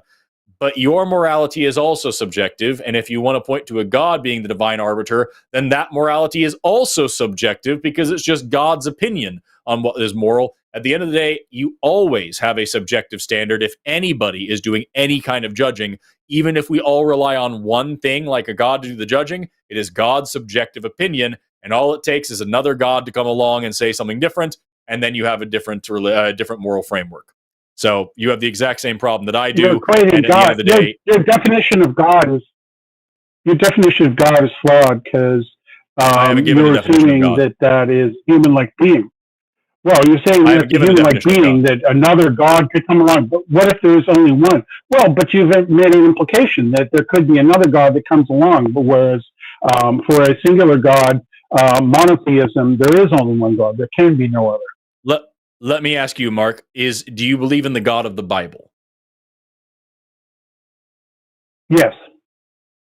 Okay. Well, then I don't need to say there's another God. I can just say this God, the God that you believe in, changed its mind and now believes that something else is moral, because the Bible very clearly follows the concept of divine command theory. The God of the Bible does immensely horrific things, commands horrific things, justifies horrific things, and those things are always framed as good as long as God is doing them, even when God tells you not to do those very same things because they are moral wrongs in other contexts. So at the end of the day, it is still subjective. This God is still arbitrarily deciding what is and is not moral based on his subjective decisions. No, we don't have epistemic access to what God's judgments are, not in totality. Furthermore, you're evading. I'm talking about what you are saying when you say something is wrong, and then you list objective matters through science, concurrent beliefs among others who also agree with you, but you've done nothing to bolster your point that relativism, from the moral standpoint, simply means that's what you like. If somebody else likes something else, then therefore that's fine for them. If that same person takes your same position along the same lines that you're arguing, then they are right as well. And now you have P and not P existing, and you've broken the law of non-contradiction. Yeah, that's not really how that works. And more importantly, like you exactly haven't done anything to get tell me how it doesn't work. Tell me how it doesn't work. Tell me how it doesn't work. What I just said, tell me how it doesn't work. I'm going to go ahead and finish the sentence that I was saying before you interrupted me. Even without all of that, you can't get away from the fact that if you, I should ask you, do you believe that the Bible is accurate? Yes. Okay, so then, yes, exactly what I was saying is true. I just want to make sure I wasn't putting words in your mouth. Even without that, even if I were to sit here and say that, my morality is just whatever the hell I'm feeling in that particular moment, and it doesn't matter to me at any case, there's no consistency. Consistency isn't necessary. I just believe something's good because I believe it's good, and therefore it's good. All I've done is given you the exact same morality as the God of the Bible. So, you can sit here and try to, squish my opinion down into this relativistic box of saying that I only believe things are good because they're convenient or because they're easy, because they align with my thinking or whatever like that. At the end of the day, that is entirely missing the point. All of that is an assumption. I'm going to continue speaking now. You said it's utilitarian. I'm going to go ahead and just put you on mute for a second so I can finish what I was saying. At the end of the day, that will be entirely missing the point of my actual argument and what my actual position was. We can try to dig into that further if you like, but even if I accept the most ridiculous straw man on my position, at the end of the day, it is absolutely no more subjective or no less valid than the religion or the morality presented in the Bible, where God is every bit as capricious and as relativistic as you are trying to make me out to be. I will now bring you back on, Mark. That's not a counter argument. You're simply saying, "Oh, well, you do it too." If you're trying to make a standpoint on moral relativity, there's no way for you to come out of breaking a law of logic and having two P and not P at the same time. What do you mean? My argument isn't you do it too. My argument is actually an entirely different thing. What I'm saying to you now is that there's no reason for you to try to strawman my argument in this way, because at the end of the day, even if that was actually what I was saying, that is no different than the supposedly perfect morality of the Bible. So, the thing that you were accusing me of doing is no better than what your God does, because your God is completely subjective in its morality and is willing to commit atrocities and command other people to commit atrocities and call those things moral, even when at other times in the Bible he says those same things are immoral because he says they are. So if divine command theory works, which the Bible heavily hinges on, what? You've already said these points. You still haven't gotten back to are the hospitals morally wrong? You're saying they're morally wrong. I'm saying someone else says they're morally right. How do you know who is correct from the third-party observer or other standpoint? How do you know who's right? And the answer is which you're unwilling to give, is that you don't, because there's no way to have a relativist position and end up at different ends and still have it logically possible. So the major issue, so there's two major problems. There's two major problems with what you're saying here. The first problem is that your phone is inside your mouth. The second problem is that when we talk about morality, I don't believe in an actual objective morality. I don't think that there is a concrete, true, actual, serious, right answer, because I don't think morality actually exists outside of a human mind, outside of human society, outside of human constructs. So at the end of the day, it is true to say that two people having very different moral opinions, you can't tell who's actually truly right. You can just argue for what is actually the best and most functional morality. And my argument, based around human health and well-being, societal flourishing, selfish and selfless more reasons for choosing all of that still stands up to that same scrutiny.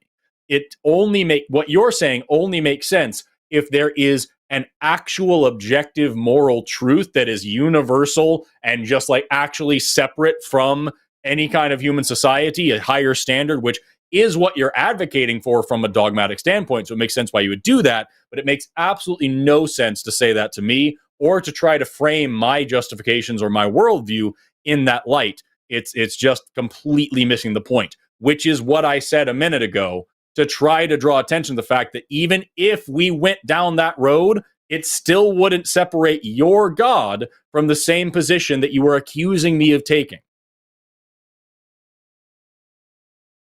Well, to steel man what you said, there is no ontological transcendental truth. Therefore, that's your starting point, or that's foundational to your arguments. In which case, that's fine. That's exactly what I wanted to hear. I just wanted to make sure I was hearing you correct. Didn't mean to be adversarial, just trying to move things along. This is a very nice chat. Okay. It can be a very nice chat with your phone a few feet away from your face. That would be great. Yeah. So now we understand. It's a headset. I can't move it. Sorry about that. It sucks. I apologize. It's awful. Yeah. So here's where we are. I will call in direct another way. You're coming from a dogmatic standpoint of there being an objective morality derived from a single source. I'm coming from a nihilistic standpoint that there is no such thing as morality. In a fundamental way, it is just something that we make up and we try to make better as we go along. Same with things like justice, democracy, everything else. These are not objectively real things. These are just things that humans invented and we try to improve upon and make it better every single generation. And we fuck it up a lot. So from that standpoint, everything that I have said is logically and morally consistent. Your God is not logically or morally consistent, either from your worldview or mine. So that's where I think we need to be focused. Okay, I got it. There is no such thing as morality. Have a good night. Bye. That's not what I said. Do you want to try having an actual conversation, or do you want to just continue digging into the straw man that makes you feel good? Oh, he hung up. That's the answer. All right. He just, whatever he says is what we say. Just whatever he thinks we think. Easy.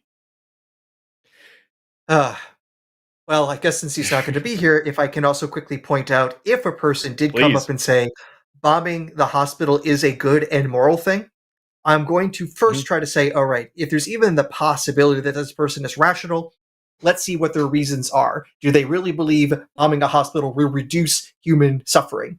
If it's their belief that actually, no, human suffering is a good thing and we need to maximize human suffering, they obviously are someone where you're not going to participate with in a society. They will be excluding themselves automatically, leaving everyone who is pro-social. And if you're saying, oh, then why are you being pro-social? It's because those other fuckers go and kill themselves. We're the ones alive. A bit of natural selection for why some moral systems stick around longer than others. Is that making it right or wrong in some metaphysical sense? No, but guess what? It's the one that allows us to actually have civil conversations and give us the lives we actually want. If you want a world you want to live in, that's what morality is about. If you don't care how the world is and you just want to follow orders, congratulations, you're a fucking Nazi. Yeah, that's really the long and short of it. I do appreciate like the when you like kind of look at a call like that, like from retrospect, and just see the actual breadth of the thinking. Like I do appreciate the picture that it paints of Mark's, just like the thought process. Your logic or your morality is logically inconsistent. Actually, it isn't, and I think yours is. Dead silence. Oh, well, you don't even think morality's real. Click. Just sorry. Like this. Clearly, we went off script, and so like I don't know, man. I would genuinely enjoy if Mark got, or Mike or whoever fuck got a better fucking headset. I would enjoy exploring that a little bit further with him, but I don't think he's able to. I think that this is just he believes what he believes that we believe what he wants us to believe. And therefore, we're all stupid and ridiculous. Because why could we believe something so crazy as what he wishes we believed? And like, that's just not, it's not worth the conversation. Fucking sucks. Yeah. I was also going to wonder how deep he was going to want to go before defending everything that God commands, because even God admits he gave bad commandments. Yeah. When I say that, I mean quite literally. In Ezekiel chapter 20, verse 5, he says he gave the Israelites commandments or statutes that were not good and ordinances they couldn't live by in order to basically screw them up and cause them to, fall away and be terrible. So it's like God literally saying, I'm going to give you orders that I know are crappy to make you crappy. It's like, you said that's the morality you want to go by. Ezekiel what? Ezekiel chapter 20, verse 25 is where God specifically says, I'm going to give them statutes that were not good. Yes. Sorry. Yes. Yeah. Ezekiel 20, no, it's fine. 25. I typed in the wrong thing, and I was like, this is about camels, y'all. This is not what God is saying. I just wanted to make sure.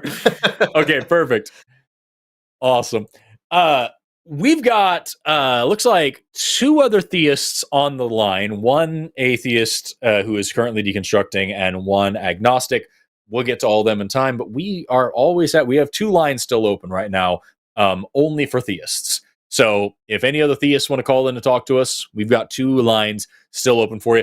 If you think that Mark, I genuinely don't remember the name, and I'm not going to try to. If you think that Mark was misrepresented or mischaracterized or did a good job or a bad job, if you think that you have a better religion or a better way to explain, this is your chance. Pick up the phone. Let's talk. Let's talk to, I am fascinated by this one. We've got Richie, pronouns he, him, calling in from Tenacious Xylophones, who says, this is what it says on the screen: meditation is good, but God is crap. What does that mean? Richie, you're on the line with Forrest and Aaron. What's going on? Hey, how are you? Good to talk to you. Never had a bad day, man. Can you hear me? Yes. Yeah, it's good. It's good. So what does that mean? Like, what are you calling about? What's going on? Yeah, I want to talk about the concept of God, like how did it start in the Middle Eastern area, like Israel and the Middle East. Like Judaism was initially a polytheistic religion. Am I on speakerphone? And then it became... Yeah, I'm on speaker. Rich, can you hear me? Okay, it's awful. your audio is pretty darn terrible. Yeah, I can barely make out what you're saying. I'm getting a lot of noise from the room and a lot of echo. Can you please take me off of speakerphone? Okay, is it better now? Way better. Yes. Okay. So now, please repeat. What are you talking about? Like, what's going on? Yeah, like about the concept of God, how it started in the Middle East, and how like Judaism was a polytheistic religion, and after that it became henotheistic and then monotheistic later on. Because Yahweh was not even the supreme God; he was the God of the nation of Israel only initially. Do you believe that a God or gods exist? No. Okay, so then you're not a theist. You've listed yourself here as a theist. I believe in a universal consciousness. Okay. So you believe in a universal... That's sure enough. Yeah, fine. Okay, so you believe in a universal consciousness. Does this universal consciousness have agency? Can it do things? Agency, like the scientific laws, that's it's the agency you are talking about. Nothing goes beyond the law. Okay. So, like the laws of the physics and the fundamental scientific laws, that's the agency. Can the universal consciousness think? It does. Okay, and what are the results of that thought? If it, like, is it able to do stuff of its own free will? I understand you said that the things that it does are just the natural processes of the universe. Is that of its free will, or are those deterministic and consequential as you would expect by following the laws of physics? It's a combination of both deterministic and free will. Okay. Because he's bound by a certain yes, please. What things are free will and what things are not free will? Like, what's an example of one of the things in the universe that happened because this agent, because this universal consciousness decided to make it happen, as opposed to just something that happened with natural laws?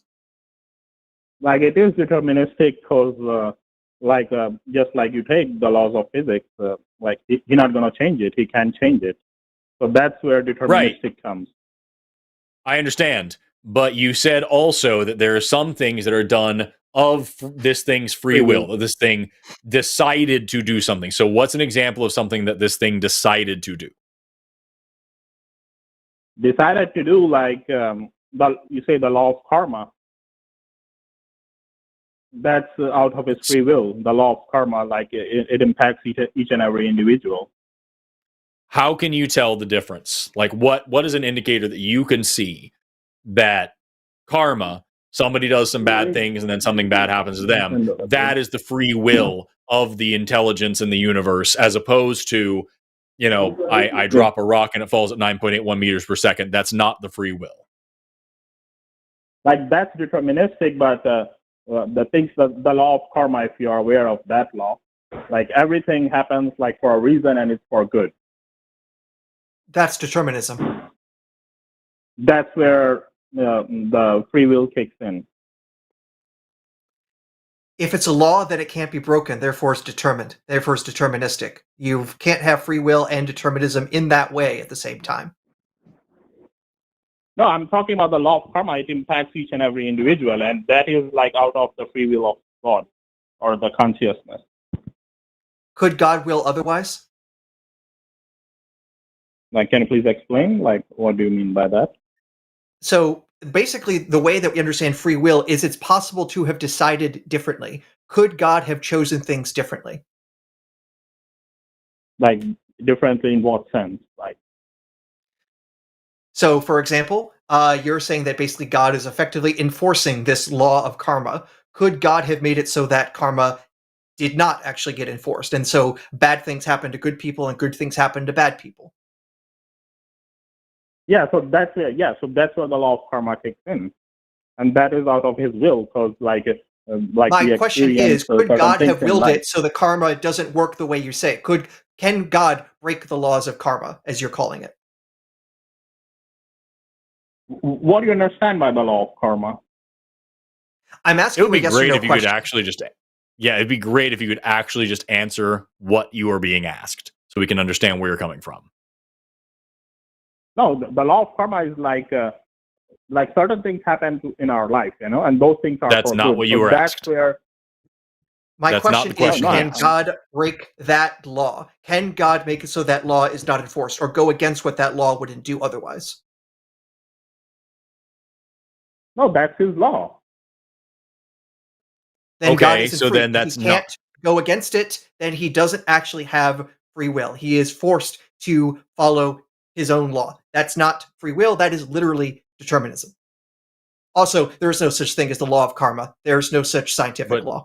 Just assuming we're going with it. Yeah, exactly. But that's the main point, is that you said that this thing is one of the examples of free agency, but it isn't.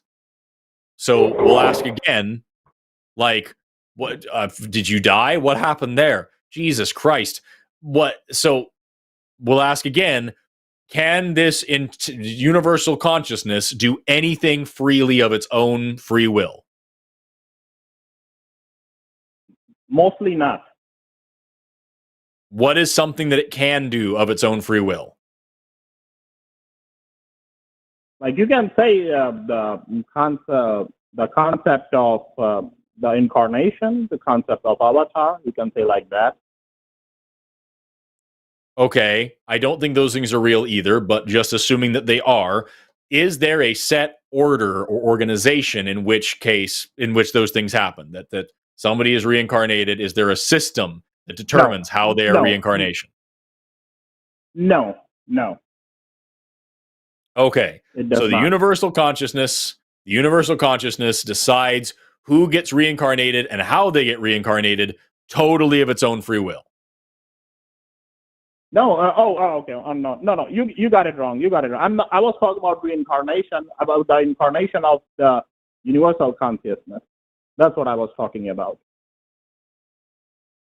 That it can incarnate in any form it wants.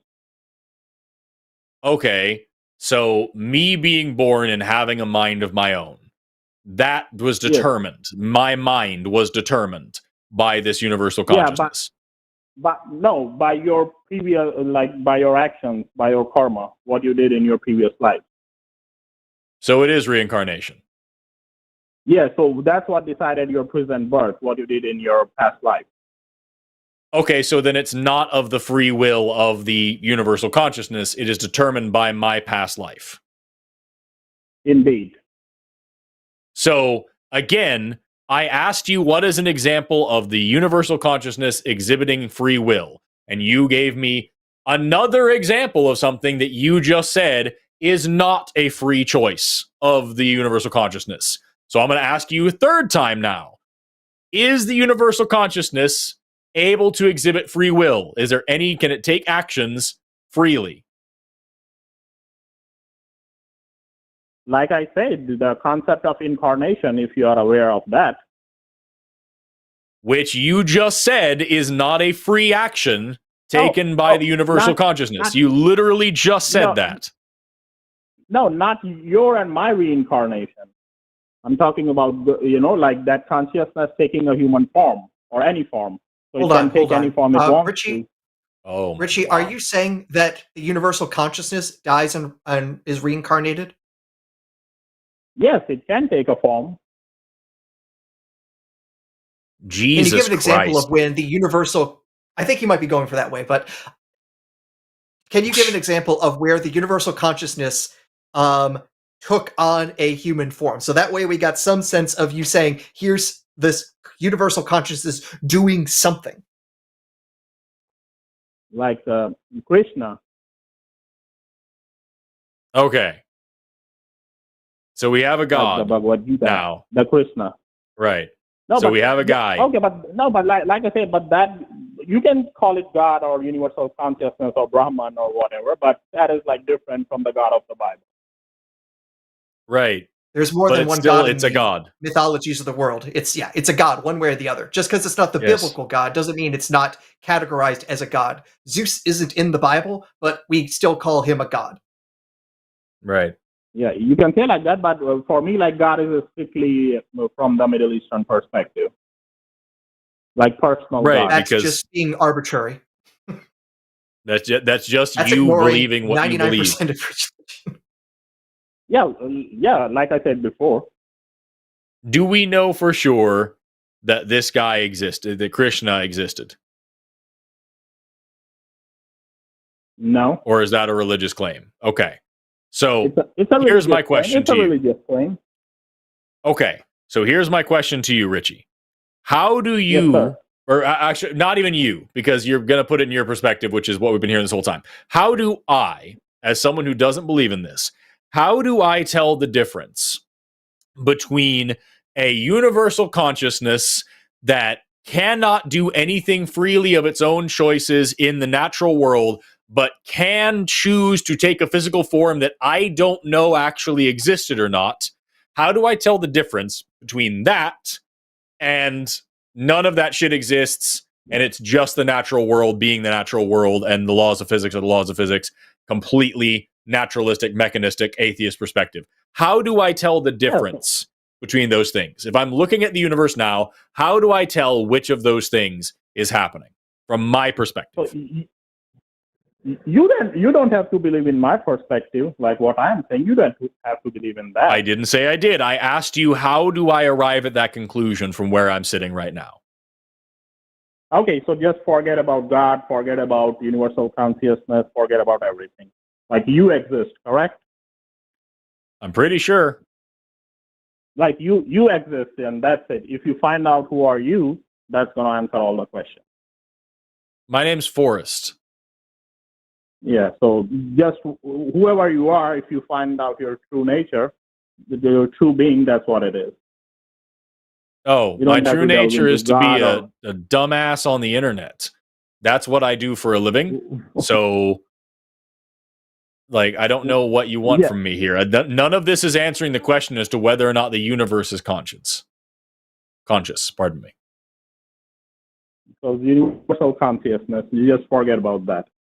Just whoever you are, just find out that. That's what it is. I have found that out. Now what? Yeah, so that's it. If you find out your true nature, that's going to answer all the questions. Awesome. None of that answers the question that I asked you.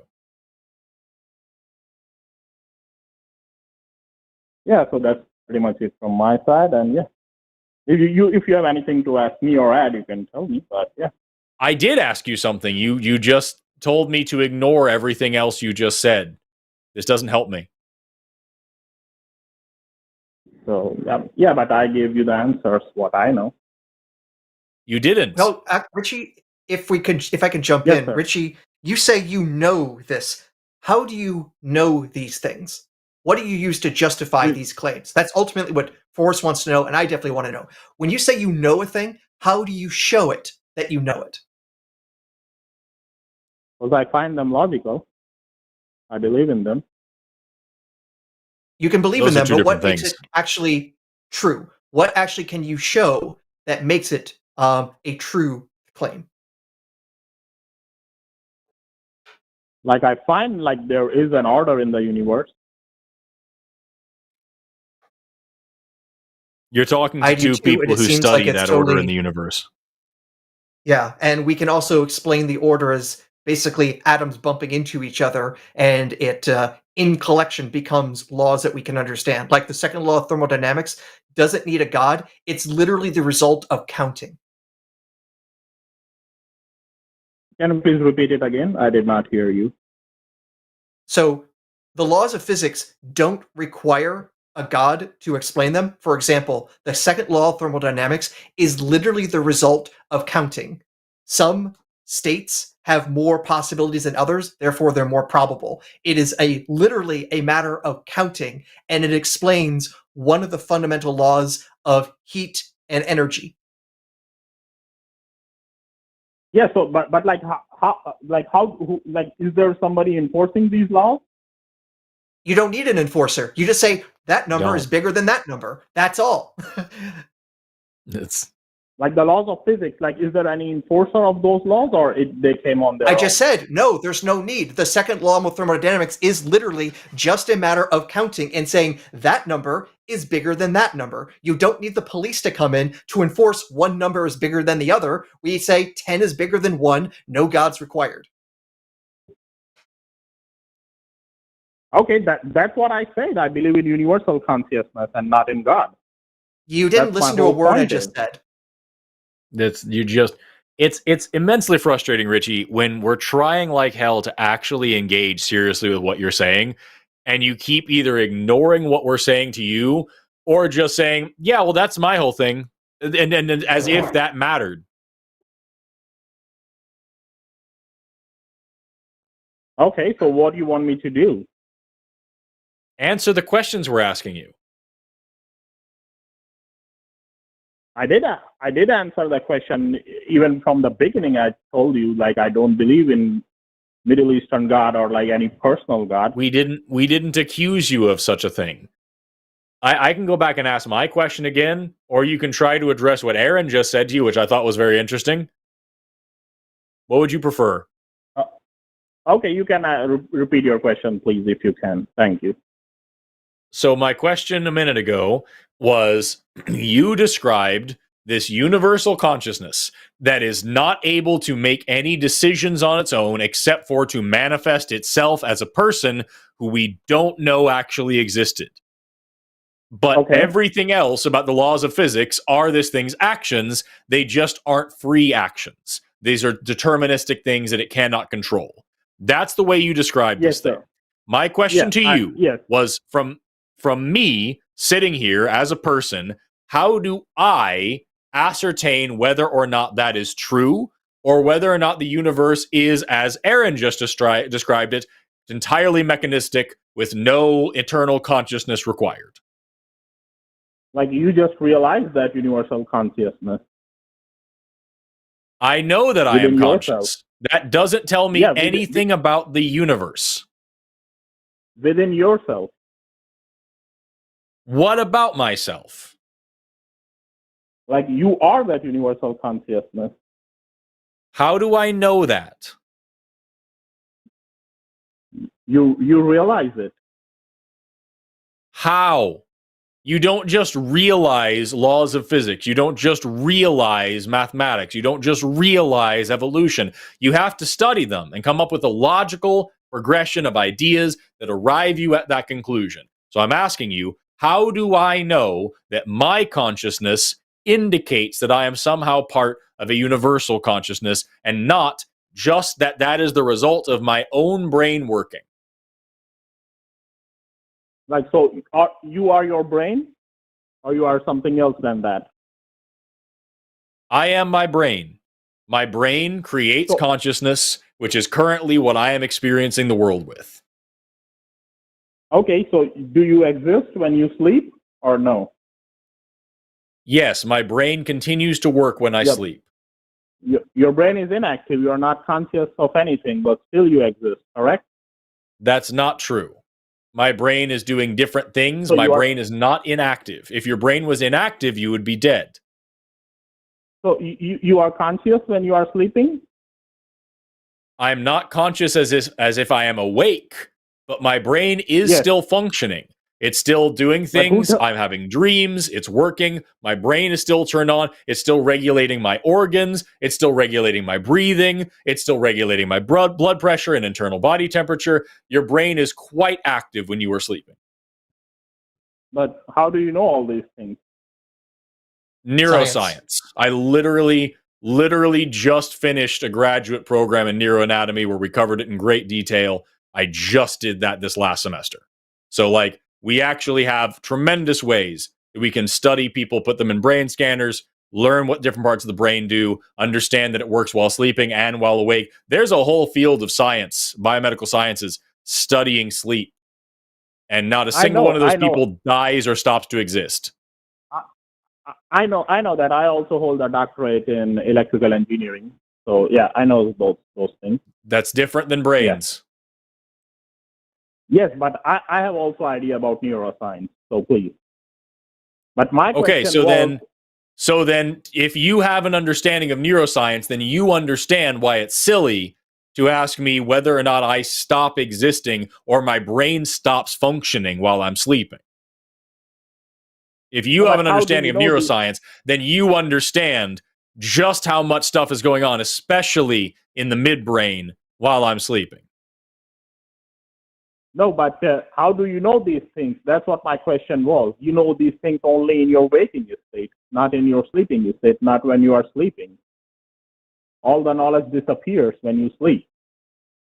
No, it does not. My brain is continuing to work while I sleep. I often have dreams about things that I have knowledge about in the real world. Sometimes those dreams are nonsense, but sometimes they're not. Sometimes my dreams actually are hinging on things that I learned up here in the waking world. How do you know they are dreams? How do I know they are dreams? Because they happen while I'm asleep and they don't comport with reality. Yes, but only when you get up, you realize that those were dreams. Those were not real. So no, I've been in my dreams and realized I'm actually dreaming. That's actually a not too uncommon thing to basically have lucid sleeping, for example. I was about to say, lucid dreaming is a thing. Both dreaming and sleeping, both dreaming and waking states are creations of mind. Do you agree with that? They are your brain doing things. Yeah. So yeah, okay, so the universe is objective or subjective? Objective.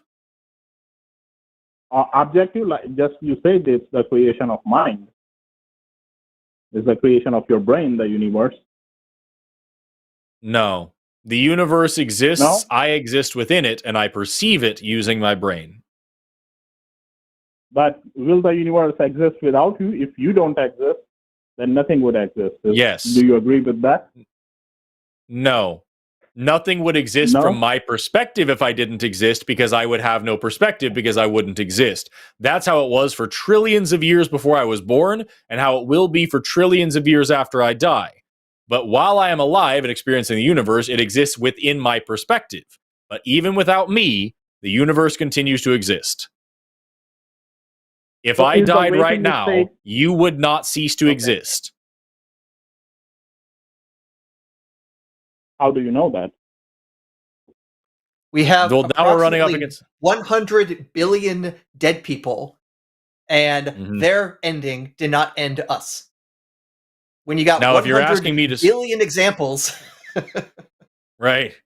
Now, if you're asking me to solve the problem of hard solipsism and prove to you that the universe exists outside of my brain and that I'm not just my mind isn't the only thing that exists, I can't do that because nobody can do that. But the exact same reason that nobody can do that is the exact same reason why you cannot prove that we're not actually in a computer simulation right now, or that you are not the result of the dreams of a unicorn in another dimension, or that this entire universe isn't actually just started 2 seconds ago, and that all the memories of your life were implanted in you, and that actually you just started existing just now. There's no way you can disprove any of those things. They're But you agree, unfalsifiable, like, silly things. I agree with that. But so you agree that dream is the creation of your mind, correct? Yes, as is all of my perception, inevitably. But so is the waking, right? Yes, that's what I just said. Yes, but still, so why do you call dream state false and waking state true? Because the dream The state only doesn't difference fully is dream or is short and waking is long, Nope. right? That is not the only difference. What I was saying before you interrupted me twice is that I can know that a dream isn't real because of the circumstances in which it arises and because it doesn't comport with the rest of reality. I have died in my dreams before and then woken up and not been dead. I have been physically changed in my dreams and woken up and not been physically changed. I know when they happen. I know how they happen. I know a little bit about why they happen. And more importantly, I can test them and see that they are not actually real. But how do you test But them? no, In it's your not because they're waking just state, short. right? In Oh your my waking fucking state, God, you dude. test them. Not in Do the you want to get not to in the dreaming point? state. Do you want? No, Because my I point feel like is- we're talking. No, okay, just let me get to the point. Okay, let me get to the point. My point was the dreaming state, the waking state, the sleeping state. All three states are the creation of mind.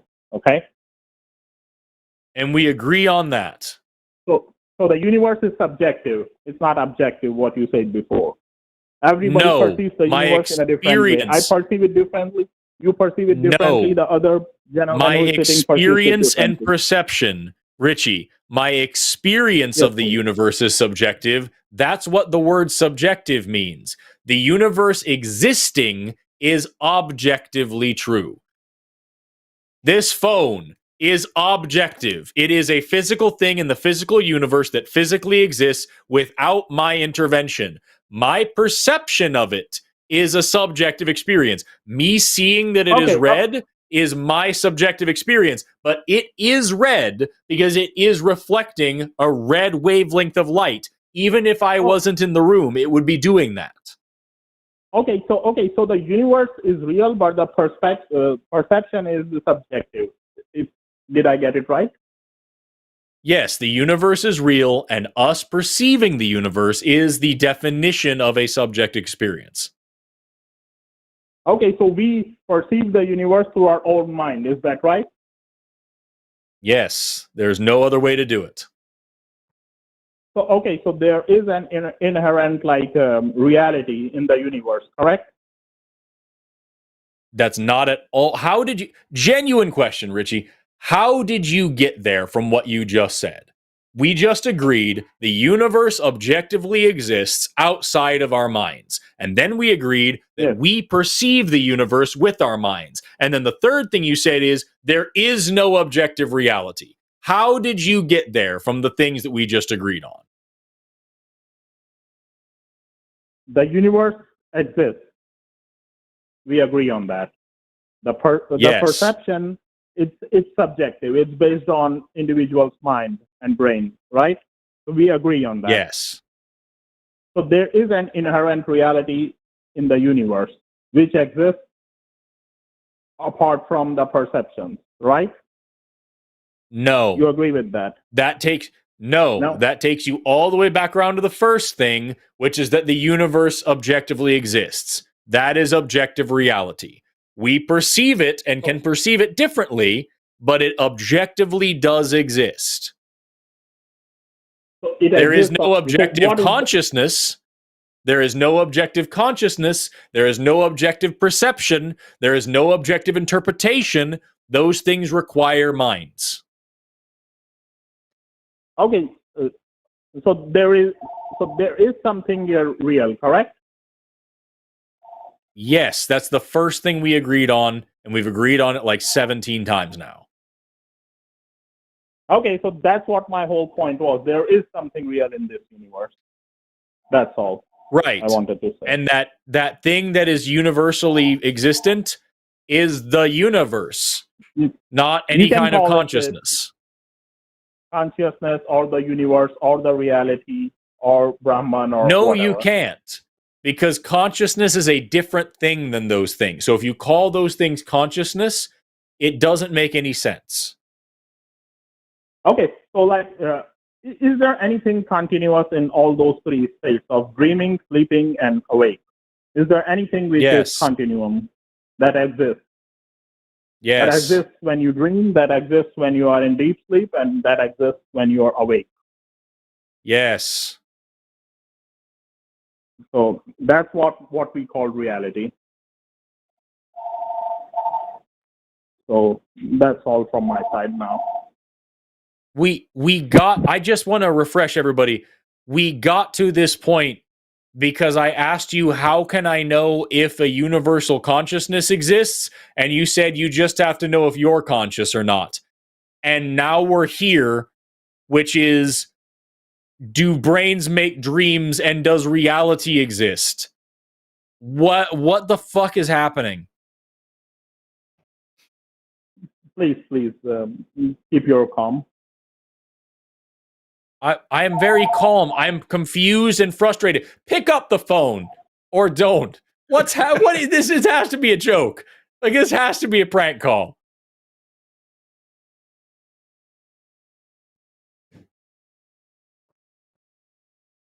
I think Richie might have answered the other phone. Yes, I apologize. Yes. Yes, sir, please. It's like I'm arguing with like an AI bot. That's just going in a loop of just trying to disagree. It's so weird. None of this has solved the questions that either Aaron or I asked you. All we want to know is, if this thing is real, how do you know? How can you show that it's real? And you said, well, you just have to know that you're conscious. And I was like, I do, but that doesn't tell me whether or not the universe has a universal consciousness. And you said, well, your universal consciousness is your consciousness. I said, how do you know that? And you said, well, what's dreaming? And we went on a whole thing about trying to prove that brains are operational while dreaming. And then we went on a whole thing of trying to demonstrate that the universe actually exists outside of the human mind. And then we went on a whole thing demonstrating that reality exists outside of a human mind. And now we're at this point where we have finally, it seems, agreed on the definitions of the word objective and subjective, and agreed that the universe exists and that I'm a person in it. Now that we're here, we're going to go back to the very beginning, and I'm just going to ask you just one more time, just for fun, just to see if we can, knowing everything we have just covered for the past 31 minutes, how do I determine whether or not this universal consciousness actually exists? And I swear to Glob, Like- dude, if you just tell me that all I have to know is that I'm conscious, I'm just going to move on to the next call. No. Like you agreed that there is something which is a continuum in all these three states of dreaming, waking, and Yes. sleeping. That is Yes. the universal consciousness. Oh my fuck. The thing that is consistent between all of those things is just brain activity. Chemical synapses. Are you telling me that neurotransmitters are the universal consciousness? How do you know that there are neurotransmitters? Oh my fucking glob, dude. We covered this. You know these things only when you are awake. You are not aware of these things when you are sleeping. And now we're back to this. We keep going in all these loops. We have neuroscience that allows us to explore the functionings of brains, and we know how these things work. And yes, we know these things when we're awake because that's when we're able to do our best thinking. And sometimes we can remember these things in dreams as well. And yes, we can tell the difference between waking and dreaming, both objectively and subjectively. We can do brain scans and sleep studies and understand the difference between waking and sleeping. We know those are different things. We can test those different things. And yes, those tests only make sense when we're awake, but we know that they're real because we're awake, and we can tell that we're not awake because of the tests. Like, I don't know how many times we can do this over and over and over. Like, are you not bored of it? Thank you so much. Because I am. You are fed up, so okay, no problem. You can go to other caller, and maybe I'll call you the next time, okay? I'd be happy to talk to you if you just want to be serious. Okay, yeah, sure. I'm trying to be as serious as I can, and now it's my dinner time. So, yes, I would love to talk to you again, and I apologize for any impertinence. Okay, I guess we'll move on then. It's been weird, Richie. It's been very weird. I'll try to be better the next time, okay? Okay, goodbye. Yeah, sorry about it. I don't want to be an asshole. I really don't. I really don't want to be an asshole. I'm sorry. It's so frustrating. For 32 minutes, the same 3 questions on loop over and over, and it's like pulling hen's teeth to get a straight answer about anything. And then inevitably, it just goes back to, well, how do you know you're awake? Well, how do you know things? What's subjective? If you know your consciousness, then you know everything is conscious. What? Gah. It's so frustrating, dude. At least at the end of that call, we were able to come to a consensus, and I'm glad we could do that reality is real. Man, you know what? It's wild that actually is something that we struggled to achieve, but we did get there. And you know what? A win is a win. A win is a win. Yep. That's something. To which I have to say, Hare Krishna. Oh, Hare Krishna. Hare Krishna, y'all. All right. He's consciousness embodied in the thing, or maybe not. Depends on if you're conscious or asleep, I guess. Fuck. I feel like I woke up from acid. I'm just now wondering. I do have a copy of the Rig Veda on my shelf back there. If I go read that before I fall asleep, I wonder what kind of weird ass dreams I'm going to have tonight. How will you know if they're dreams? Only because they're short. I expect Krishna to tell me, dude, you are so dreaming. I do not have a frog for a head. Right? Krishna will be there. Krishna will guide you. So that was frustrating for that reason. That was frustrating because it was like pedantic and obnoxious. Let's move on to a different kind of frustrating. Let's move on to a moral kind of frustrating. Let's talk to David. Pronouns he, him. Calling in from Cavernous Asshole.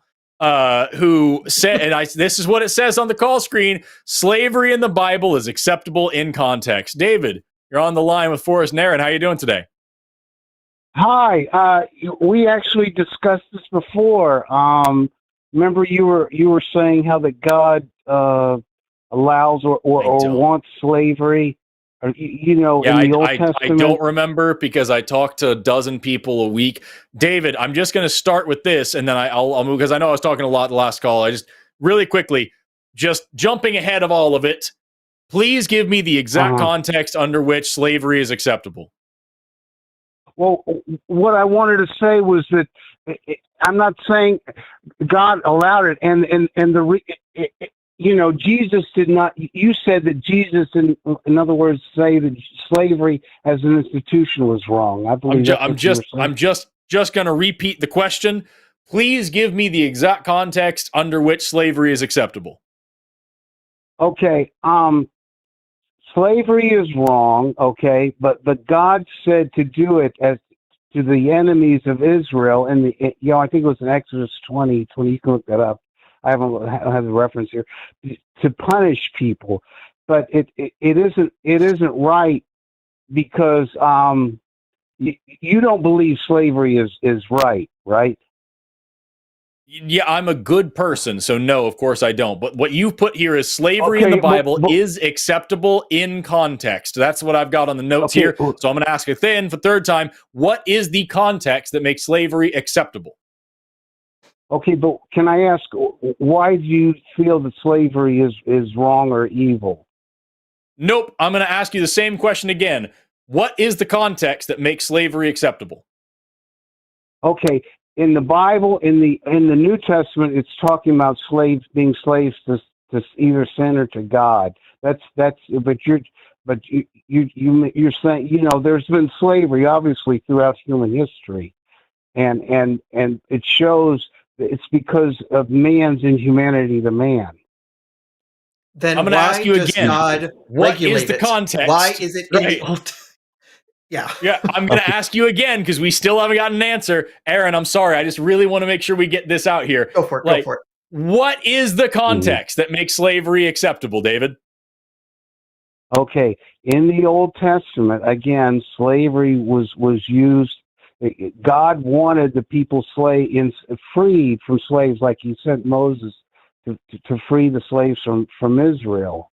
And obviously slavery, and Jesus did not come to correct the political institutions, is why he didn't say it in the New Testament. Yes, he did, but that's not the point. The point is that you say, I'm about to vomit because of how stupid and disgusting this call is. I asked you, what is the context in which slavery is acceptable? You have yet to answer it. This is probably my eighth time asking you in a row now. Until you answer that question... It is not acceptable. Okay, it is not acceptable according to the Bible. Acceptable. Period. It is not acceptable. So you put here, slavery is acceptable in context, though. That's what I have written. Did you write that? Is that what you said? No, your call screener misinterpreted what I said. It was okay. So then we agree. Do we agree then, David, that slavery is wrong all the time, and all the time slavery is wrong? Okay, now, why, that was a yes or no question. Yes, we agree. Okay. Do we agree that there is absolutely, positively no circumstance at all, ever, under any possibilities, zero, absolute goose egg, no way in which slavery is acceptable? Okay, slavery goes on. Now that was a yes or no question. Okay, but slavery goes on whether you accept it or not. So that was a yes or no question, David. That was a yes or no question. Okay, I'm going to caveat that. Like I say, you're going to answer it yes or no. Can I caveat that by saying if there shouldn't be a need to? There shouldn't be a need to. There shouldn't be a need to. Okay, if God says to do something, that overrides what human beings. What he says is correct. You talked about. So then your answer is no. So then your answer is no. When my question was, is there any circumstance whatsoever in which slavery is acceptable? Your answer is yes. There is actually a circumstance that it makes it okay. And that circumstance is 99.99% of the time. That doesn't matter. It doesn't matter. It's not a yes or no answer. It's not a yes or no. Yes, it is. It is, and you answered it. The answer is, as long as God says slavery is okay, then slavery is okay. So the answer to my question, is it ever okay for slavery to happen ever? Is there any circumstance? Your answer is yes. Yes, there is. And it's when God says to do it. Exactly. Okay, I'll agree with that. But 99% of the time, when Fucking human beings gross. do it, it's wrong. So now, Okay, when human that's the beings, wonderful thing. Aaron, please. If I got to connect this to our previous conversation where the person was complaining of us having a relativistic or subjective morality, but here, literally, it's wrong if humans do it unless God says so. That is the worst form of relativism. It's bad unless I say so. Okay, you know that I think that's a philosophy you thorough. I think you've talked about it before. Plato says, "If God says something's right, it's right. Whether human beings say it's right or wrong." Right. That's called divine command theory, and it is thoroughly fucking disgusting. It is a major point of the Bible, but it's gross as all shit, David. Weird that it took us 6 whole minutes to get there. I agree with that. What you said doesn't seem. But most 99.99% of the times, God says slavery is wrong.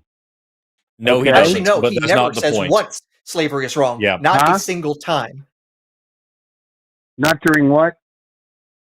God never didn't hear what says you one said. time ever slavery is wrong. God actually regulates slave. He enforces slavery. He makes sure that some people get extra bad treatment as slaves. Jewish slaves enslaving each other get slightly better treatment, and even there are caveats and exceptions where temporary enslavement can become permanent. I can give you an example from Exodus 21 if you prefer. Okay, that's in the Old Testament. Okay, and So What does that's that matter? not saying your slavery is good. Do you know what the Sermon on the Mount? Do you know what the Sermon on the Mount is? Do you know Yes, who I do. Moses Do you was? know? Sorry, Okay, that's not going to work, David. It says to not not gonna hate your work. brother. Don't David. lust in your heart. Yeah. Do you believe in Trinitarianism? Do you believe that the Father, the Son, and the Holy Ghost are one entity? Yeah. Yeah. Yes. So what Jesus was saying on the Sermon on the Mount, Jesus is fundamentally the same God that also commanded slavery.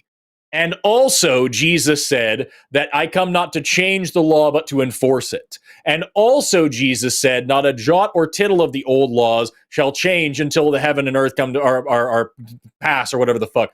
And also Moses, I believe, talked about, during getting the 10 Commandments, that none of the laws shall ever change. We actually just talked about this on AXP with Justin from Deconstruction Zone, who went over exactly this thing. The Old Testament is not done away with because the New Testament came about. The New Testament fulfills the Old Testament, validates the Old Testament, and if you're a Trinitarian, you believe it was the same God the whole time. That's why God says in the Bible, I am always the same yesterday, today, and tomorrow. I am the Alpha and the Omega. I am eternal. I am unchanging. Despite the fact that he regularly changes his mind, doesn't really matter. You can't get away from the fact that God commands slavery and never, ever, ever says don't do it. Okay. I brought this up before. What do you think about, Moses, God sending Moses to free the slaves under Pharaoh? I don't. Who was it? Amenhotep. You probably know who it was. Did he have? That's the reason. Right. Does freeing some slaves make it okay for him to then command other people to take slaves? So when you say you're talking about the that was a yes or no question in Israel. That was a yes or no question. He was directing Israel. You're saying to take slaves of the Canaanites. I think it was. I'm not disagreeing with what you say. I don't know the reference. That was a yes or no question. Does God freeing some people from slavery make it acceptable that he puts other people into slavery? Okay. Can I explain? When you're talking about God as a concept, no, you can answer yes or no. Okay. God's ways, I know you've heard this before, are not our ways. We do not. So slavery is good because God said so. And we're right back here. Slavery is good when God does it. In a way, you could say that. Yeah, that's fucking disgusting. You said David. it. Here we are again. And I don't know why the Jesus had to difference. come and end slavery under your theology. If you're saying when God says slavery is okay, it's okay. Is it okay or not? Or is God punching himself in the face? Right, exactly. Just doesn't make any sense. Okay, you're talking about God as if he has the same, like I said, equality, of brains as human beings. We don't know the reason. I mean, that's why people, have problems with certain passages in the Bible. They don't make sense. See, this is the fundamental difference between you and us, David. That is the fundamental difference, is that when someone asks Aaron, myself, or any other decent person, is slavery good? We would say, fuck no. What kind of disgusting question is that? Why do you even have to ask? When someone asks you if slavery is good, you say, sometimes. And that's fucking gross. And I hope that tears you up. I genuinely hope that you have to wrestle with that and struggle going to sleep tonight, knowing that at the end of the day, no matter how you fucking slice it, you think that slavery is a good thing in certain conditions. Okay, have people enslaved other people before in the history of mankind? Absolutely. They've also murdered each wrong. other. Does that make murder okay? Is murder okay because people have murdered each other in the past? No. I just said so. They have. No, David. Sorry, this is the shit logic you have. So we're going to throw the shit right back at you. Because people enslaved each other, does it make slavery okay? Does it mean God should allow it? In the same way, if God can command do not murder, even though people have murdered in the past and continue to do so, God could have done the same thing with slavery, but instead tens of decided to say, of people, no, you can enslave, and here's how to do it. Thousands or hundreds, maybe even millions of people throughout history have enslaved other people, right? No matter where. And people have murdered each other. And plenty of people have murdered each other too, yes. Okay, so the people that did the enslaving, why did they do it? What was their purpose? Because power, money. Because they were, yeah, exactly. It's socioeconomic status and power, the same as most social institutions. Okay, now it's the superior ones, controlling or through whatever, through using their exertion over the other. It's the superior, their way with the inferior, right? The people. That's literally what we just said. Okay. And So David, isn't that what evolution is all about? Are you saying might makes right? Isn't that what evolution is all about? No. You illiterate fuck. No, it is not. I think I'm right. Because you're saying the superior, all right, from Neanderthals, from Cro-Magnon, we are superior to them. So we have. Nope. That's why. That's not at all what I or any other thinking person are saying. You made that shit up because you've never actually studied it. You just memorize bullshit creationist straw men that make sense to you so that you can justify the atrocities of your religion. Learn to fucking actually read what people say about these things instead of just deciding what you think we believe. And I have to note, if you were going to go by saying some people are superior to others and therefore they deserve to enslave others, congratulations, you've now actually said slavery is a good thing and a natural and moral thing. It's not that it's wrong 99% of the time. It is actually the natural order of things. So really, David, go fuck yourself. You lying fucking scum. Gross, dude. That is what people who are humanists follow. That's how they've been throughout history. Not even a little bit. The exact opposite. The exact opposite. You're confusing the thoroughly debunked pseudoscience called social Darwinism with actual evolutionary biology. It's a loser move. So you're saying Darwin was wrong or was incorrect about something? I'm going to repeat what I just said. Evolution. Yes, I'm going to repeat what I just said and see if maybe it can get through your skull this time. You're confusing the thoroughly debunked pseudoscience of social Darwinism with actual evolutionary biology. Social Darwinism is when idiots would misunderstand evolution the exact same way that you are right now and use it to justify racism, genocide, eugenics, all manner of atrocities. They were fucking stupid and wrong. And they didn't understand real science, mainly because they didn't have the data. But then even when they got the data, they were still stupid and wrong. It is thoroughly debunked pseudoscience that has nothing to do with actual evolution. You listened to some bullshit Christian podcast that talked about how evolution leads people to do evil things, thought that you got a college education, and then came on this show defending fucking slavery. And now you're trying to shame us for accepting real science because it sounds bad in your empty head. And meanwhile, ignoring the fact that you literally have just said several times that slavery is a good thing, as long as it's in your God's commands. Do you think that people that don't have God or a deity can have morals on their own? You're speaking to We're doing two it right of them. now. Two people are speaking to you at this moment that do not have a God, do not have a deity, and that are more moral than you. Because we don't condone slavery. Where do human beings get their morals from if it isn't from, if it isn't from evolution? No, it is from evolution. But even if I didn't have an answer for you, it wouldn't fucking matter. Because there is absolutely no justification for the shit that you have advocated for on these calls. Even if I didn't know where my morality came from, I fucking do. And it is evolution. Even if I didn't have that, it would still not give me a reason to believe that anything you are saying is worth a damn. Okay, when you it's say a cheap, that you're moral, lazy, cowardly dodge to get around the fact that you are justifying enslaving people because it suits your fucking comfort.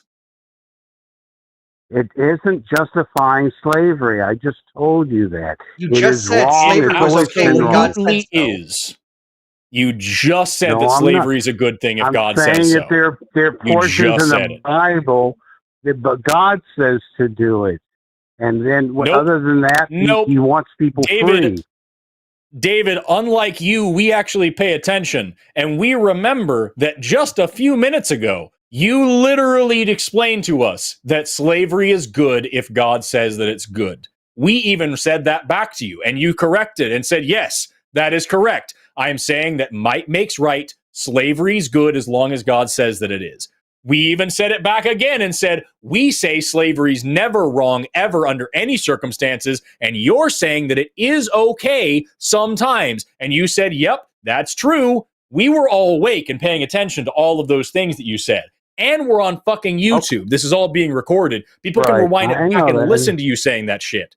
So just so we're all clear, you are saying that slavery is good sometimes, and now you're trying to tell us that because of your stupid misunderstanding of science, we somehow can't justify our morality.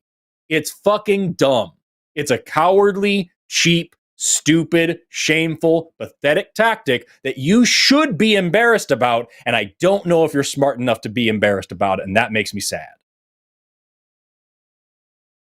Okay, let's just say that I don't agree with what you said that I said, but that's where does humanity, okay, just in general, where do they get their basic morals from saying, even if evolution is true, going back millions of years, I don't see that. I don't see how that evolves. Where do you get the scruples from? I can happily explain to you.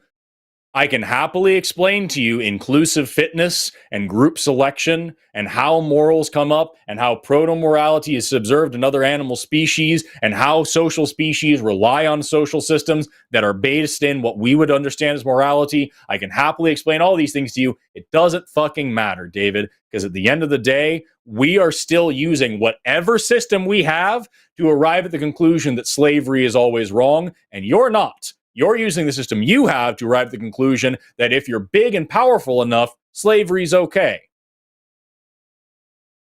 Okay, you know that the chief abolitionists, as successfully in this country, were Christians. That's where they get their morality from. And the people who opposed No. them were also Christians. Yep. I know that there's arguments on your side, but that's not what's that? You know, they made a movie about that. I can't think of his name. You know, but anyway, no, that's not true. It's basically the churches that wanted to have the slaves freed. The people in the So church. wait a minute. Wait, let's just think about this a little bit historically. When did the abolitionist movement start?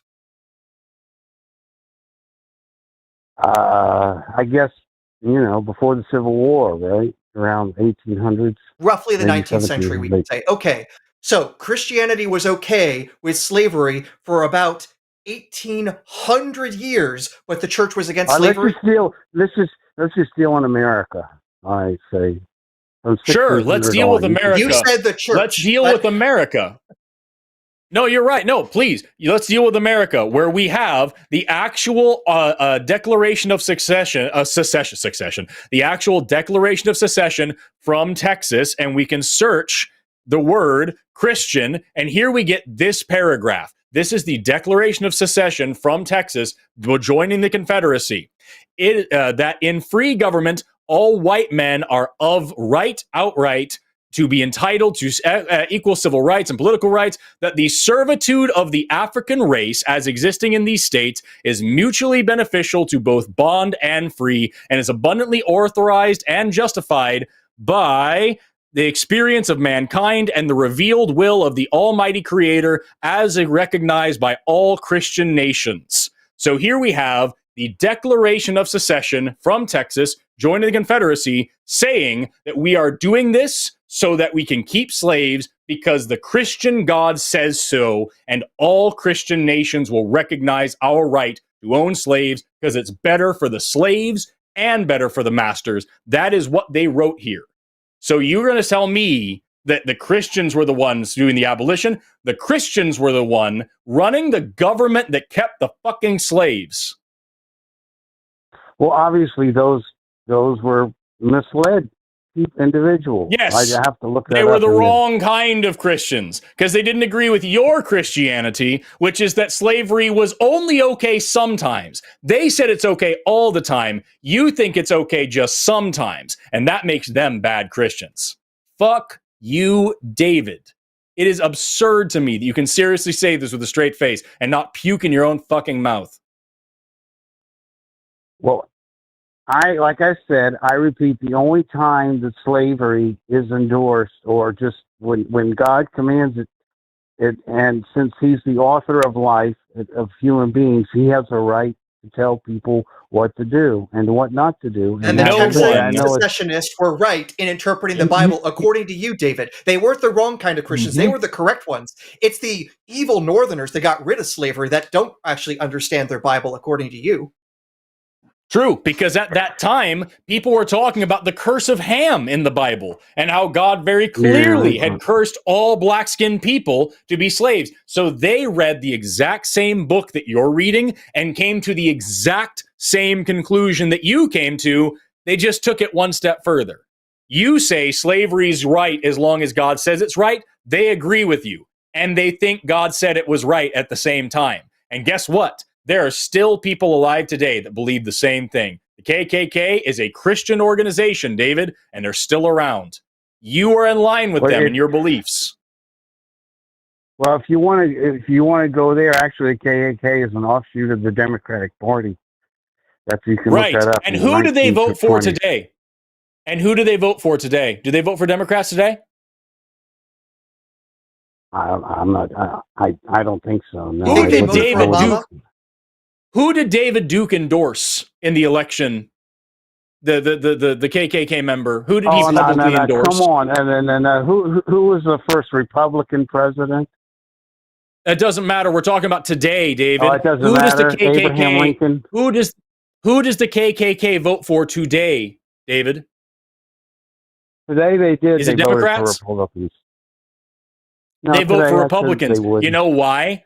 You know why? Because there was a party switch, which anybody who has a basic understanding of American history would know about.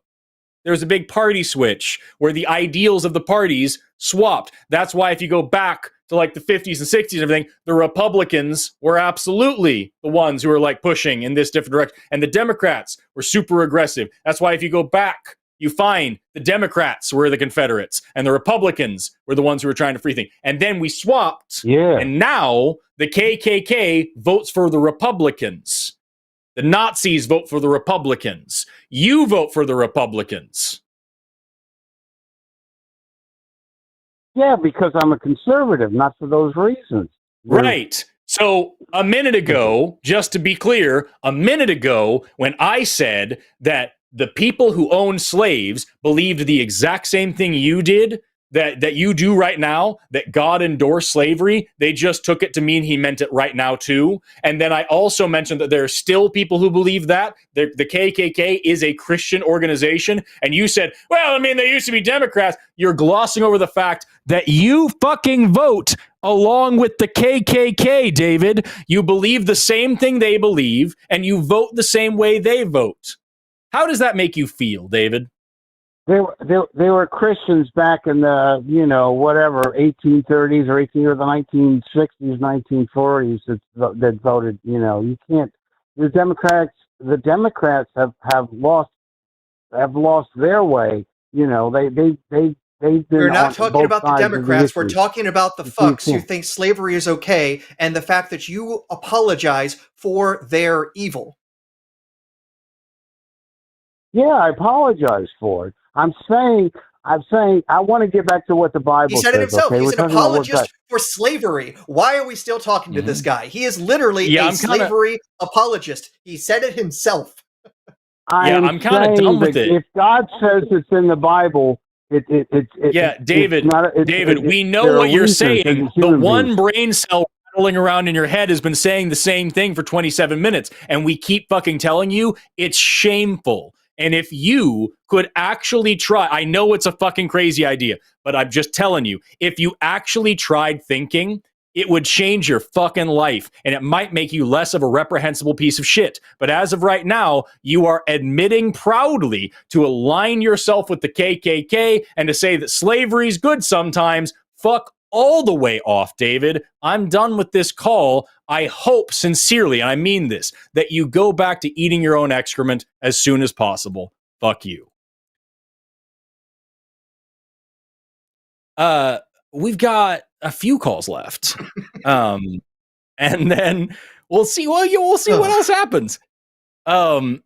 We've got, let's talk to, are you cool with an evolution call? You know it. All right. Yeah. I feel like I was talking a lot in the last two calls, and that's why I'm asking. Like, we can do something else. It won't be like so biology focused because we have another caller there. Hey, and so long as I am a biological entity, it's worth talking about. Let's talk to Walter, who is a theist who is calling in from Nipple Clamps, who says he has an argument that debunks the theory of evolution by natural selection. Let's talk about it. Walter, you're on the line with Forrest and Aaron. How are you doing? Hey, good. Thank you guys for taking my call. Can you hear me okay? Yep. Great. Oh, yeah. The person, I'm sorry, I just throwing out that the person with their pronouns set to attack helicopter just dropped too. Damn. Shame, coward. All right, go on, Walter. What's going on? Yeah, hey, glad to be on with you guys. So I do have an argument that I've been workshopping, and I'm very interested to hear what you all think of it. But first, I guess maybe the first question to ask here would be, do we think it's even possible that there could be a successful argument, right, that could debunk a scientific theory? Because at least some people might think, well, the only thing that could fit the bill there would be something empirical. So what do you think about that? Scientific theories have been debunked a ton of times in the past. The point of a theory is that is the highest level of understanding that we have, the highest level to which an idea can be elevated, that it's backed by all the best evidence we have, that it's confirmed through experimentation, that it makes novel testable predictions about the natural world. But that's not to say that we couldn't learn new stuff that causes us to radically reshape or completely throw out that theory in support of something that actually covers those same bases better. So that has happened a few times over the course of the history of science. So yeah, there absolutely could be one of those that replaces evolution. Holy shit, that would be hard to do at this point. But it's not impossible. Anything's possible. Yeah. But fundamentally, for science to be what it is, one of the foundational things we say it has to be falsifiable. It has to at least be in principle possible to find something that is contrary to what your theory expects. If your theory is consistent with everything, it predicts nothing. It's one of the reasons that we say Freudian psychology isn't scientific, because one way or the other, I'm going to twist this to mean you want to have sex with your mother. That's obviously a crude form of that, but nonetheless, if you're so flexible that anything that happens is consistent with your theory, it's not scientific. So if evolution makes a prediction and we go out and we find out that's false, hey, we've actually done something that falsified our theory of evolution. And if you got that, Walter, we definitely want to hear it. Great, yeah. So I guess what I'm asking here is, there's, of course, many scientific theories have been debunked, or some have been upcycled into stronger or deeper theories. But to my understanding, basically every time that's happened, it's been on the basis of empirical adequacy. We found a theory that does a better job, right, of fitting the empirical data. But so what I'm asking here is, do we think it's possible that a theory could be debunked not on the basis of empirical adequacy, right, but instead on the basis of, for example, an argument, a philosophical argument that would show it to be self-defeating?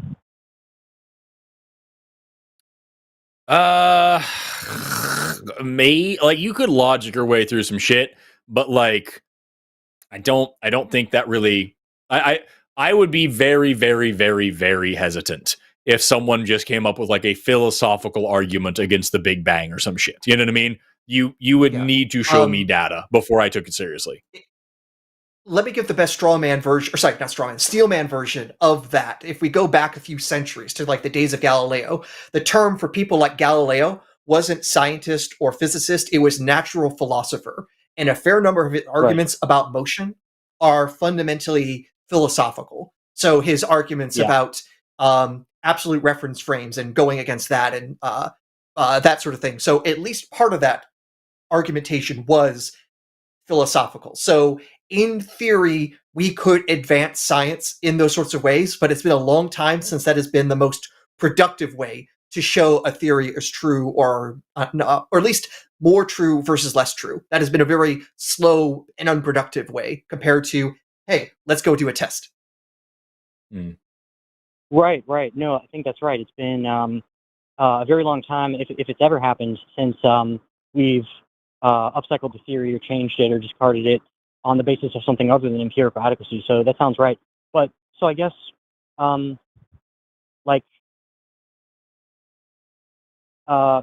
example here is that there's only one example I'm aware of where some modern scientific models or theories have been argued to be self-defeating. And this was done by the physicist Sean Carroll in his paper, Why Boltzmann Brains Are Bad. Are either of you familiar with Sean Carroll? Yeah. Yes.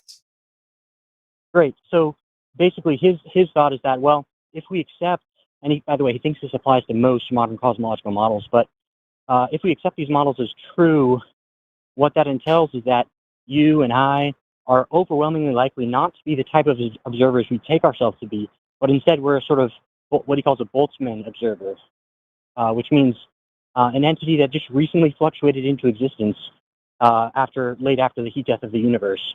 And so what that would mean is all of our memories are fake memories, right? And we can't trust anything we think we know.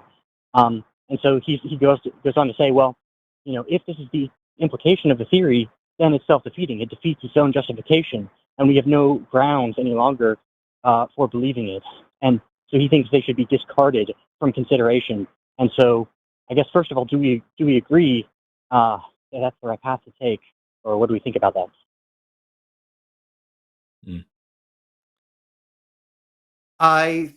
So by the way, there's a bit of confusion here, perhaps for you, Forrest, because when he says Sean Carroll, he's talking about the physicist, but I know there's also a biologist named Sean Carroll. Yeah, I was trying to follow along because I was like, that doesn't sound like something he would say. Like, what is it? But got it. Yeah. I actually, So quickly, while unfortunately, you were there are two typing, Sean I did Carrolls. double check as well. I did Google Sean Carroll just to be safe. I was like, this sounds weird. And I was like, okay, no, there is a physicist too. Yes. Yes. Right. Yeah. Yeah, it's confusing, but yeah. So this is the physicist Sean Carroll, right? Yeah. So I guess I'm just making sure that we're on the same page there, because if not, right, that would be the There you person go. to talk about. Yeah. Before we get into such an argument, right? That sort of, from my perspective at least, mirrors what's going on in Carroll's argument. So does that sound good to both of you? We Yeah. should discard. That's the way of okay for both of you. Well, I won't say. Here's what I would note, though, is that Sean Carroll uses that to motivate us to find a different theory, because if it leads to you undermining your own ability to theorize, then that inconsistency should at least cause tension for you to go back and say, where did the mistake happen? So it's not the argument to say, therefore, the physics theory is false, is to say, hey, where are our deductions going, leading us to this, and are there reasons to believe that that deduction is false, and can we go back and find a reason to falsify that deduction? So it's not sufficient in itself to throw away the theory. It's sufficient to go back and say, all right, then we need to try harder to figure out where the mistake is in our theory. But ultimately, it still comes down to, we need some experimental evidence to drive us away from where our evidence might otherwise point. Good. Yeah. Well, so this is, I think it's important to, there's a very important distinction to be aware of here, which is, first of all, you're correct that even if a theory ends up being self-defeating, Carroll admits that that doesn't mean it's not true, right? That doesn't debunk it in the sense of showing it to be false or likely false, right? All it means is that we can't justifiably believe it to be true. And so, from his perspective, if our goal in science is to acquire scientific knowledge, right, for the questions we care about, the only viable candidates are ones that don't undermine their own justification, because knowledge requires justification. And so, although it doesn't disprove the theory, right, doesn't show it to, almost certainly be false, what it does do is make it impossible to think we know it, or could justifiably believe it to be true, which he thinks is just a total showstopper for science. It would give us a defeater, not just for that theory, but every other scientific theory, because we would no longer be able to trust our empirical evidence. So what do we think about that? Mm-hmm. Like I say, it gives us reason to say, yes, there are tensions in our thoughts. Where do we go back and figure out where the tension comes from? And is there some reason to, or some way to avoid that we can point to as a way of showing, here's the fault in our logic, or the fault in our evidence, or the ambiguity in our evidence. And if memory serves, the whole reason this Boltzmann brain came up is that certain versions of cosmic expansion could allow for that.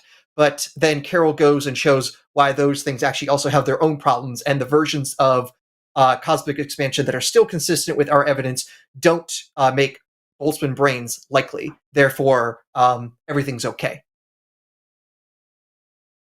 Right. Everything can be okay as long as we have some other alternative to fall back on, which can be consistent with the data we have available and doesn't put us in the same, as he calls it, cognitively unstable situation. But I guess just to clarify, do we think that if we do find a theory to be self-defeating, again, assuming it's true, and of course it may not be, right? But if, assuming it is true, it does turn out to be self-defeating, do we think Carroll is correct that that's good reason to discard it from consideration, given that it would make it impossible to say that we know the answer here, or even know anything in science? But the thing is, from your own reading from Carroll, is that Carroll does not discard the theory. He goes and tries to say, hey, this inconsistency or this tension makes us need to go back and find something else to make sense of what's going on that is consistent. So the theory is not discarded. The theory is, hey, the thought is, hey, this theory is leading to these really weird things. Let's see if we can find some way to avoid those weird things. So it's not discarded. It's, let's look for something better. Now, I think we have at least enough consensus of what we would like to do. And if you're saying there is some tension in evolutionary theory that should make us look for other alternatives, I think we might be able to make some progress there. So what do you point to say this is an inconsistency in evolutionary theory, or a tension in evolutionary theory that makes us say, okay, we better look for other options or changes to the theory to make it work? 11 minutes Sure, in, Aaron absolutely. just So- said the word evolution for the first time in this call. Mark the time. Yeah, so I call this the evolutionary argument against evolution as a nod to Evelyn Plantinga's evolutionary argument against naturalism. So I do have it as a deductive argument, a syllogism. So essentially the way it goes is, first of all, we would say, well, assuming the theory is true, that would mean that, therefore, the probability that the function of our perception is to be veridical, that is, the function of our perception is to grasp truths about our objective physical environment, that probability is low, given we're just going to assume for the moment the theory is true. Okay, so that's premise one. And I know that's going to be controversial because, of course, everyone has assumed for decades, right, that truer perceptions are fitter perceptions. So there is an argument for that, because otherwise, who would ever think that, right?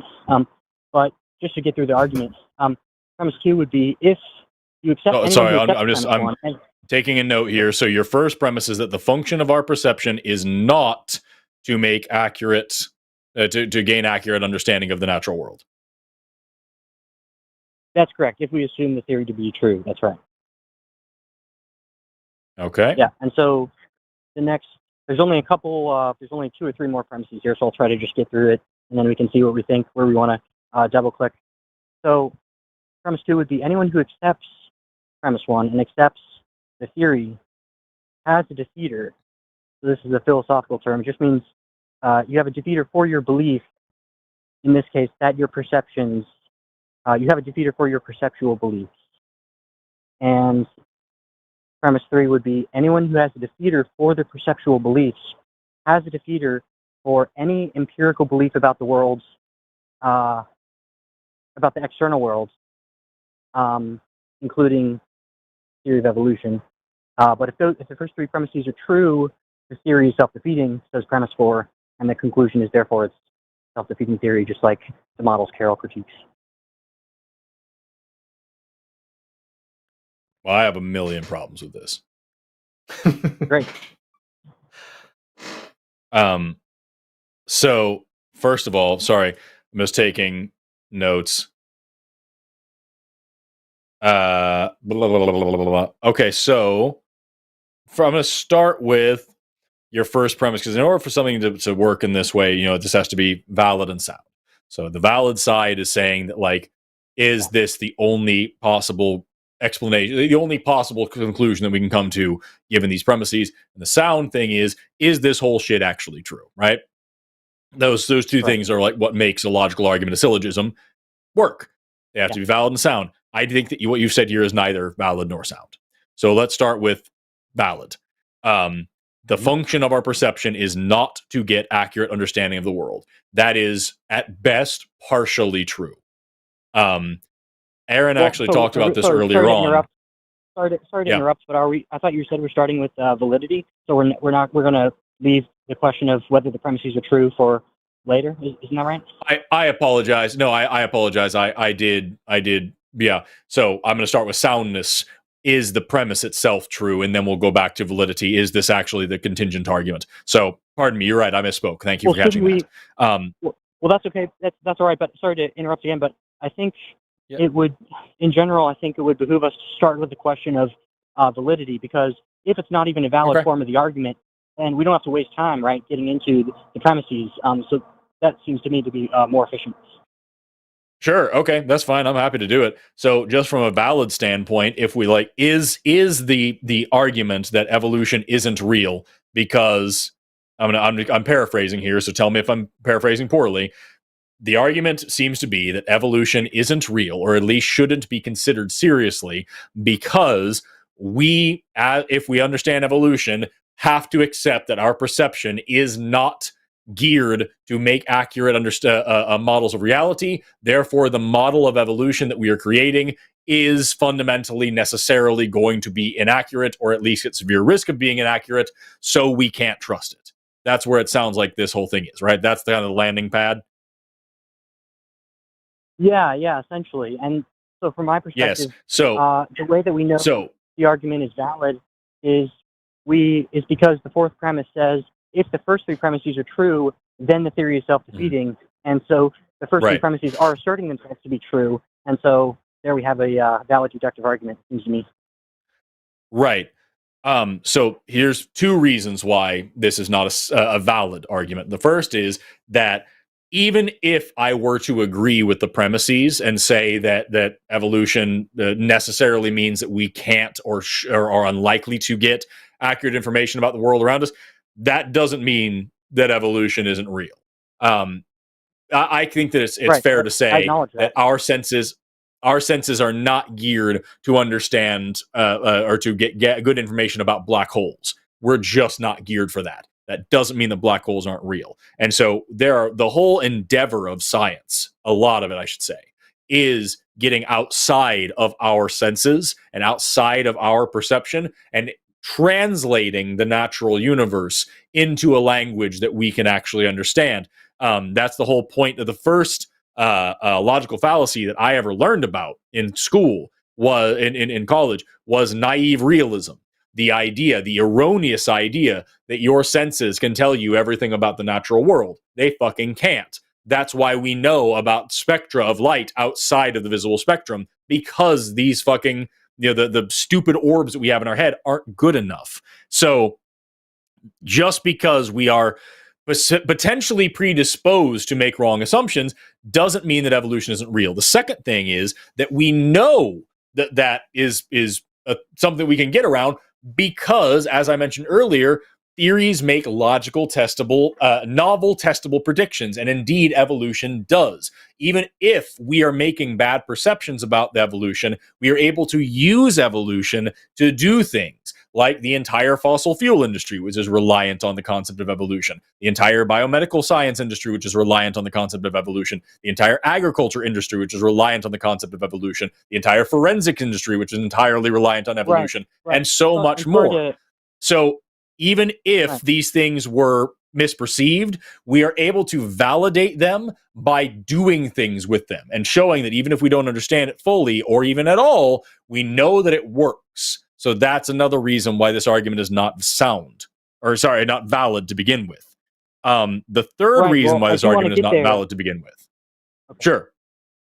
Do you want to move on to the third thing, or do you want to address that first? Well, I would like to, yes. My memory isn't what it used to be. So, so I do want to get there, right? But so first of all, I agree with you that even if the argument works, it doesn't show, as I said, that the theory is false, right? It doesn't mean it's not true. That's correct. Mm-hmm. It would only show that we can't justifiably believe it to be true. So that's right. But as for validity, and I do want to get to the objections to, whether the premises are true or not, but it seems to me that if an argument is basically structured the following way, right? So we have, let's just make it two premises to be simple here. So premise one, whatever premise one is, and premise two says, if premise one is true, then the conclusion is true. And then you have the conclusion, right? That's a valid argument. And as far as I can tell, that is a symmetric with how this argument is going, because premise four says the same thing as premise two there. So my first argument against it, I understand your dismissal, but the second argument falls back onto the first and strengthens it, I think, quite a bit. The fact that we are able to make novel, testable predictions and actually achieve goals using our current framework of evolution, that would not be possible if it was not true, unless billions of people were having consistent, uniform, synchronized delusion. Because if your argument here is we are not geared for getting accurate descriptions of our perception of the natural world, therefore we are some way deluded about reality, and therefore we're coming up with this bullshit of evolution. Okay, the problem is that it fucking works. And the only way that would make sense is if billions of people around the world are having the same exact delusion in the same exact way at the same exact time.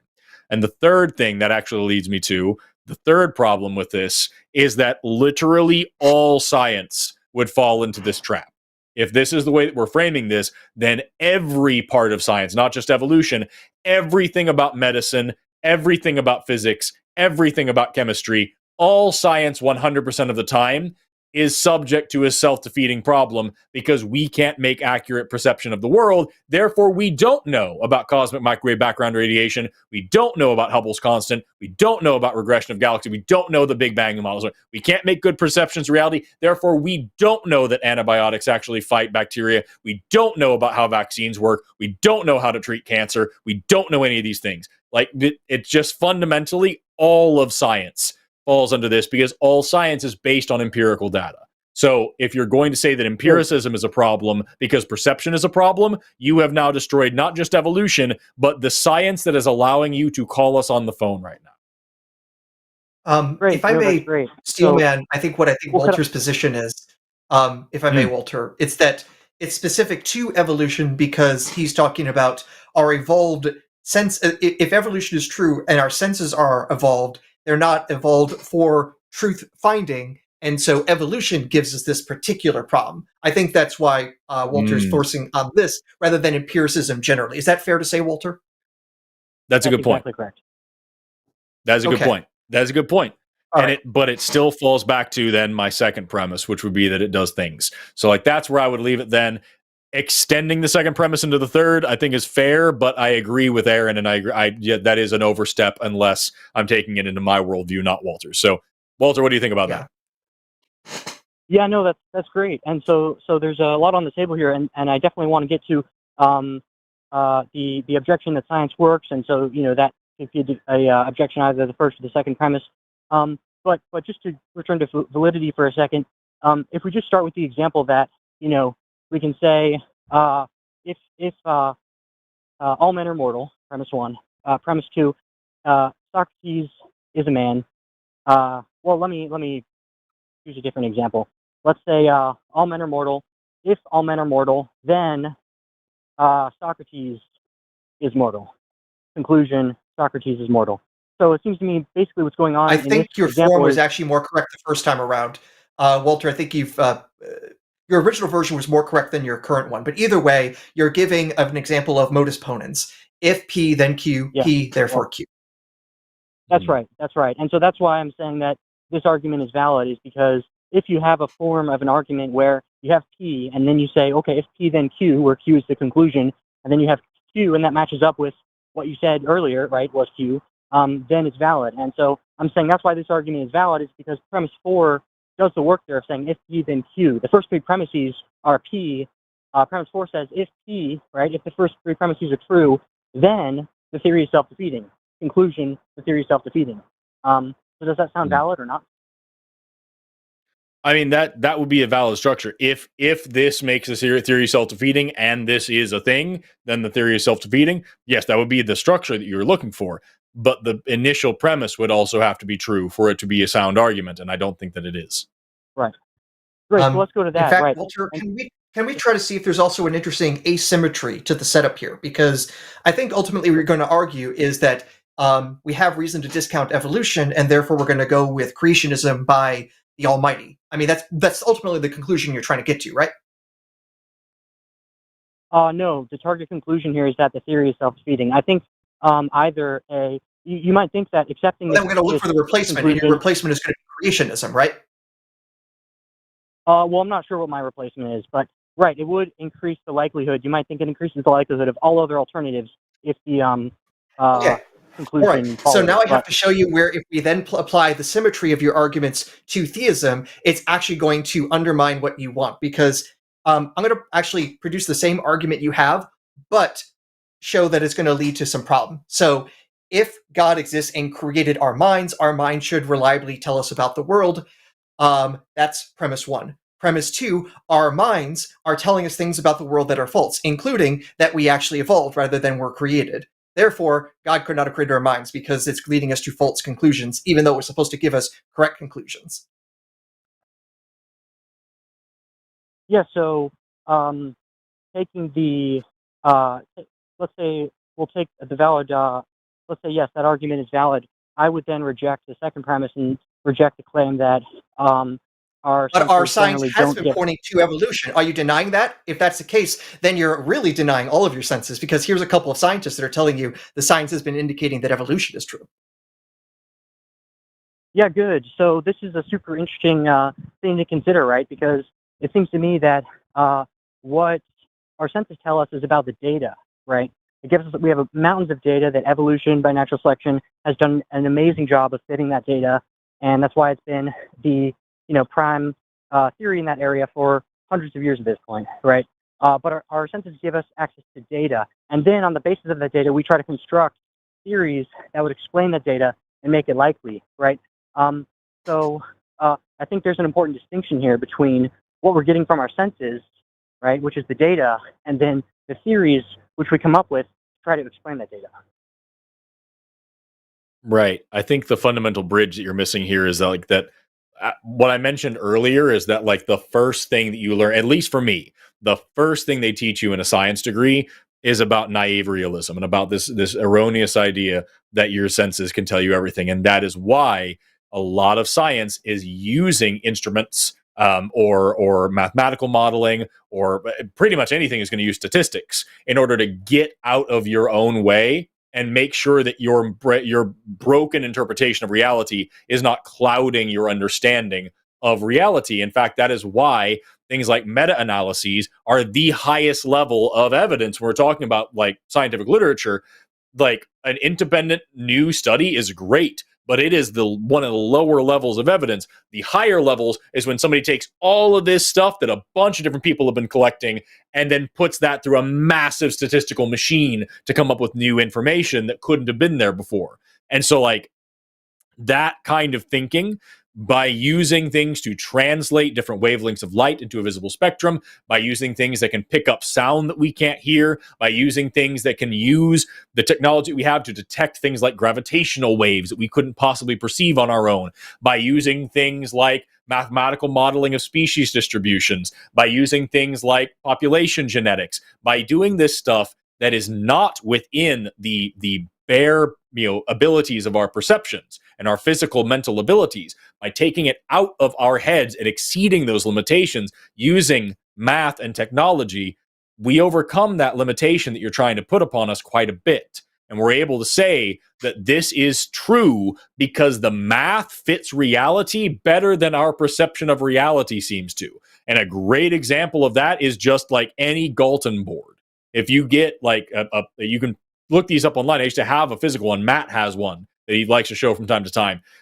It's a pegboard, like a plinko board, and it's got a bunch of ball bearings on it, and you dump it, and they bounce in completely random directions, and every single motherfucking time, it makes a perfect bell curve, where most of them fall towards the middle and a few fall towards the ends, and it is a perfect distribution every single fucking time. And it's crazy that all this randomness can create such perfect order because math meets reality better than reality seems to. So, like, just it's just science works better than what I think you're trying to give it credit for. And I think even to also directly going at what you were saying, Walter, here's the thing though. When it comes to our data that we collect, if we're collecting by our senses, one of the things we also know is that our senses are not reliable. There are straight up hallucinations. I sometimes think I hear someone calling my name when it's not. And then, of course, there are even much more vivid hallucinations. There have been plenty of times where people thought they could see things that actually weren't there, whether it was Percival Lowell, who thought he could see canals on Mars, or French scientists who thought they were detecting N-rays, but only French scientists. Apparently English scientists couldn't detect the same things. There are plenty of examples where people think they see a thing and are wrong. And that means our senses aren't completely reliable. And this brings us back to my argument that if we are saying that on theism, we should expect our senses to be reliable, and we got plenty of examples where they're not, that is a problem. Conversely, this is actually then expected on evolution because we expect our senses not to be perfect, but good enough to be able to reproduce. So in fact, the fact that our senses are not completely reliable is more expected on evolution than on creationism. Good, yeah. So first, I might agree with Forrest when his arguments against naive realism. I don't know that I want to commit to that myself, but yeah, I hear what you guys are saying. But maybe I'll ask. It sounds like you're saying, well, we already know this isn't news, right?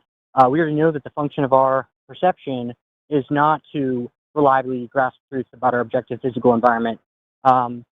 Is that correct? I mean, yeah, long and short of it is that, like, yes, we understand that's a thing. That's why we have been working so hard to correct for those things. False positive. That's what I was talking about at the beginning when I said that your first premise is only half true at best. When you're talking about how, like, from an evolutionary perspective, our senses are not equipped or not reliable at giving us an accurate measure of reality. Aaron talked about this a little earlier. He touched on the fact that, like, false positives can actually be adaptive. If I hear a rustling in the bushes and I don't think that it's a lion, I assume it's the wind, then I could be eaten. If I assume that it's a lion and I run away and it's the wind, I haven't lost anything but maybe some cardio exercise. And at the end of the day, that false positive actually confers an adaptive advantage. So there actually is some benefit to things like that. Also, we understand things like porosity, not porosity, pardon me, apophenia and pareidolia. That we see patterns where there aren't really patterns. We see faces where there aren't really faces. We see meaning where there isn't really meaning. And a lot of that comes from us as social animals being really good at reading faces for adaptive reasons, and now kind of taking that a little bit too far and putting that into seeing shapes in clouds and whatnot, and maybe deriving some meaning from that, saying that this bird cawing at this particular moment actually had some signal from the gods rather than just a random meaningless event. These are all things that we can account for from a scientific perspective. And you framing them as something that we have to accept as inevitabilities that are hindrances to us from a science, that I don't think that's appropriate. It's at best half true, because these things are things that happen, they're adaptive, and science overcomes them when they are faulty or when they are problematic. We are able to study them and understand them in such a way that we're able to correct for them. Right. Yeah. So if I could, maybe I'll say a bit about my position. So I agree, right, that we can overcome all of these cases of hallucinations and illusions we can intentionally subject ourselves to, and all of the cases we know about that you all have done a great job listing, that where we know we're not seeing the world or whatever as it really is, right? We're being misled in some way.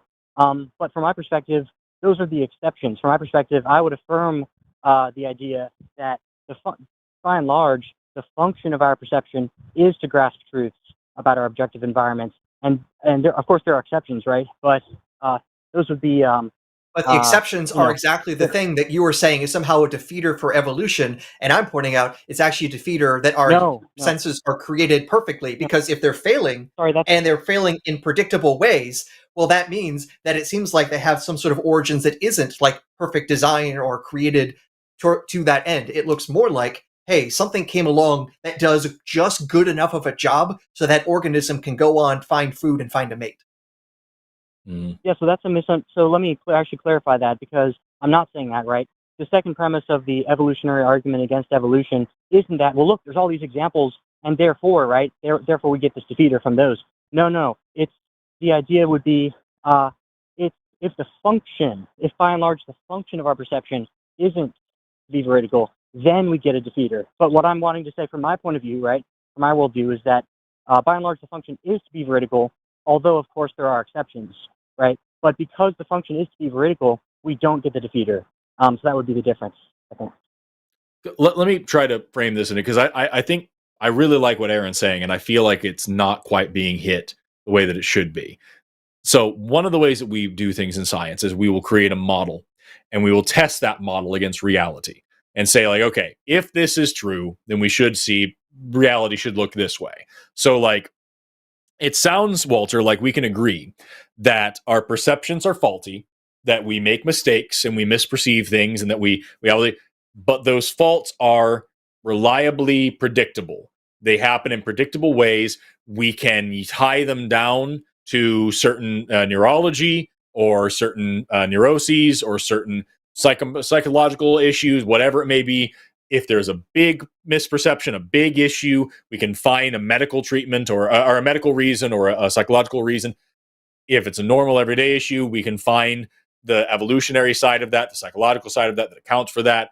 So our perceptions are faulty, but we kind of understand why, and we have a way that we can model how that happens and when that happens and what can make that happen can we agree on that? Like, is that a fair thing? I know it's not perfect what I've said here, but is that like a fair summary of like how our perception works that we can all agree on? Well, I think it depends which worldview we're coming from, because if you have a worldview that would either one. affirm the function, What I just said should apply to both. right? But I'm disagreeing with that. I'm saying it doesn't, because the difference is, so think of it. Here's an analogy, right? Imagine you have a thermometer, and generally it measures the temperature accurately, but occasionally thermometers break, right? And it will give you the wrong readings, right? There are exceptions to the rule, but by and large, the function of the thermometer is to reliably grasp the truth about the temperature, right? And so now, but if we were to learn what we thought we were using was a thermometer, but in fact it's a barometer, right, whose function is not to measure the temperature, but instead the pressure, that would then give us a defeater for our belief that we could reliably come to know the temperature facts. And so the question is, that's why I think it depends which worldview you're starting from, which theory you're situated so in. The issue here will change. Right. So just I hate to be pedantic, but I'm gonna be a little bit, and we can move on from this if we need to. But like the analogy you just gave of thermometer versus barometer, PV equals nRT. Temperature and pressure are directly related. So a barometer isn't a great thermometer, but it's better than not a thermometer, right? You could still say, okay, this pressure is increasing, therefore it's very likely that the temperature is also increasing as well. And you could use that to do something. So even if you have faulty tools, you can, if you understand science, you can use even faulty tools to come up to conclusions that are better than not using any tools at all. And so that's kind of where I'm at right now, is when we talk about perception, I want to come to a model here that we can agree on. But first, we need to accept the reality that we're talking about, that we are comparing that model to. So the reality that I'm trying to establish, that it sounds like we are all three of us saying, is that human perception isn't perfect, that it fails from time to time, but it fails in predictable ways. And we may not, we disagree on why it fails, but we agree on how it fails, that it fails in predictable ways, that certain ways are attributable more to psychological or medical issues, but other ways are more or less pretty fucking normal. And so we understand that this is a faulty system that reliably and predictably fails in certain areas. Is that fair assessment of what we all agree on as the nature of perception?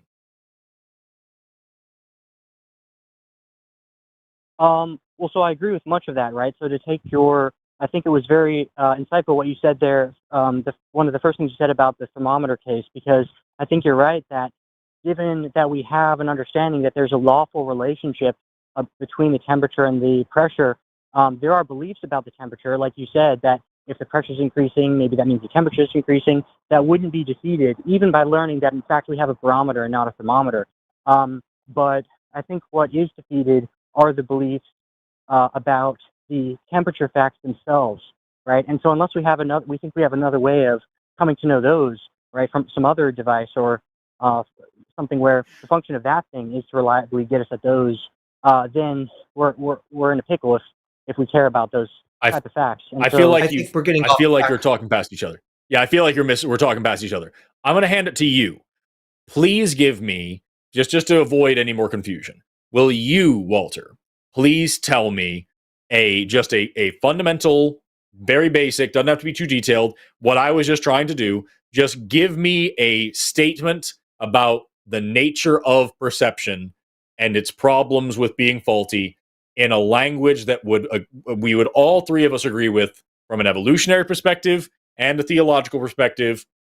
Like, what is a statement that you can make about perception being faulty that we can all three of us agree on? Let's see if we can find one. Well, I think there are many things that could fit the bill there, but I guess what I just gave two, and you had a problem with both of them. So I want to hear what one would work for you. I'm not sure that so I think we can agree that, at least from a current point of view, there are many cases we all know about where our perception is wrong, where we get tricked, we're subject to illusions, etc.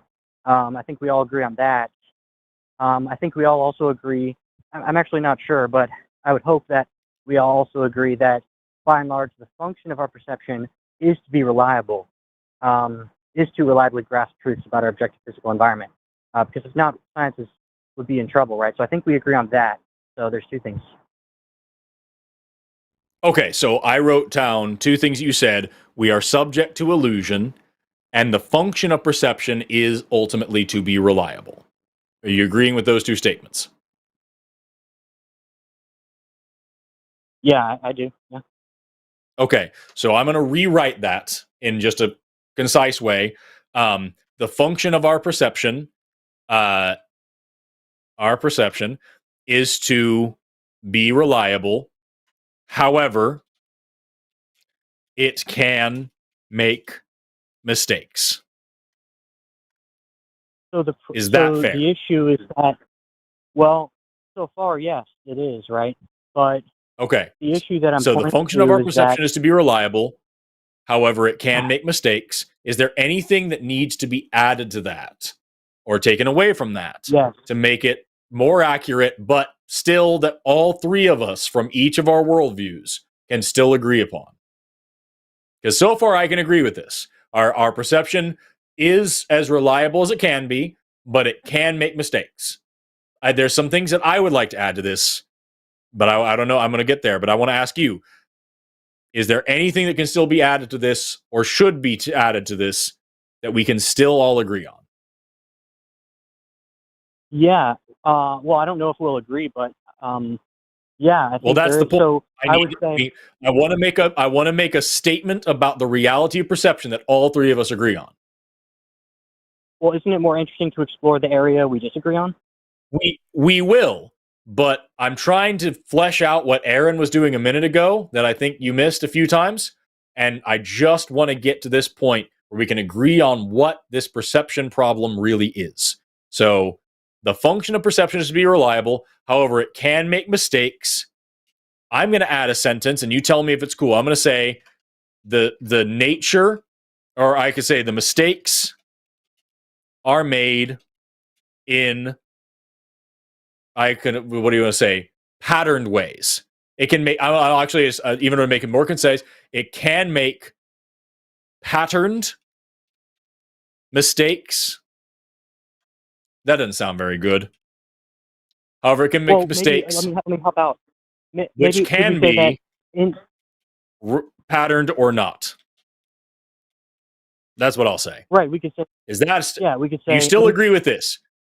The function of our perception is to be reliable. However, it can make mistakes, which can be patterned or not. Yeah, I think in those cases where our perception is not veridical, there is generally, maybe always, going to be an explanation, a reason for why that happens. So if that's what we mean by pattern, then yeah. Yep. Okay. So again, I'm going to ask you, is there anything that needs to be added to this or taken away from this in order to make the most accurate possible statement about the problem of perception being unreliable that all three of us can agree on? Yeah, what I would want to add is that, from my point of view, you all accept a theory as true. Not your point of view. Not your point of view. All three of us have to agree on the statement as reality. So you want me to restrict myself to saying things that I think all of us will already agree on? Yes. Things that you and Aaron and I all three agree is true about perception and the fact that it is unreliable. That is what we are trying to write out, a simple statement about what reality is. So here's the reality that we're trying to get to. The function of our perception is to be reliable. However, it can make mistakes, which can be patterned or not. Is that a fair statement? Are you good with that? Yeah, I agree with the things we have said we all agree to, but I guess Okay. I agree with that too. I'm pretty sure, Aaron, I don't want to speak for you, but I'm pretty sure you do agree with that. So now the question is, we've made models here, and we have one model that says that perception is the result of evolution, that it's not, evolution is not about survival of the fittest. It's about reproduction of the okayest. That these creatures for millions and billions of years have relied on perception to get them around the world, but there's a lot of things that weren't necessary to be perceived. False positives were sometimes actually beneficial and adaptive. There's plenty of stuff out there, like certain wavelengths of light or certain events in the universe that absolutely were inconsequential, so there was no selection pressure for evolution to cause perception to be able to do that. A very naturalistic, messy, somewhat disorganized, non-random selection of random possibilities. That is what the first model is. And your model is that God perfectly, with the greatest wisdom in the universe, made human beings with a divine inspiration to make our perception exactly what it is. Which of those two models better fits the reality statement that we all agreed to?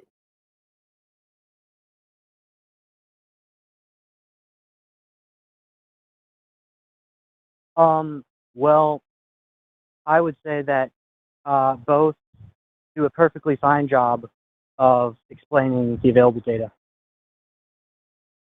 I strongly disagree, because that's what Aaron was saying a while ago, and like that's what I feel like you missed, is that evolutionary model applied to this makes perfect fucking sense. That things needed to perceive some stuff, other stuff didn't need to be perceived. So later on, if there's an instance where it could perceive it, it's not going to do a very good job. Things that get perceived incorrectly but still confer an adaptive advantage is still a heritable trait. Therefore, making mistakes sometimes can actually be beneficial, and therefore mistakes are a natural part of, like, all of that. 110% fits this. The theological model is that the smartest, most powerful thing in the universe deliberately made us to fuck up sometimes. Why? Yeah, That great. sucks. So let's say I accept that, right? Let's say I come to agree with you that, in fact, only one of these two models or explanations adequately fits the data, namely evolution by natural selection, and there's just too many ways the other one fails empirically, okay? Now, let's say I accept that. Maybe I'm an agnostic or something, right? I'm still going to make the argument that, well, this other theory, right, evolution by natural selection, according to the evolutionary argument against evolution, is gives us a reason to think, actually, the function of our perception is not to be veridical. And therefore, we should look for a model or explanation that affirms, number one, fits the data, but number two, also affirms that the function is to be veridical. Otherwise, we're in a worrisome situation, per Sean Carroll. I think, though, there's an issue here that we're taking veridical as a binary, like right or wrong, when we should be thinking this in terms of accuracy and precision, where you can have more or less of it. So I can see a door, but I can't see the individual molecules in the handle of that door. I can't see through the door because I don't have the right kind of eyes to see radio waves, to see beyond it. There are limitations, and the things that I can see, sometimes I'm mistaken about it. Even the things I'm right about, I'm not right with infinite precision. And because we have both limitations in accuracy, precision, and the very things we can sense versus the things we can't sense, we are likely to be mistaken in our things. In the same sort of way, if I have a detector, occasionally it's going to have false positives and false negatives, even though this is a created thing.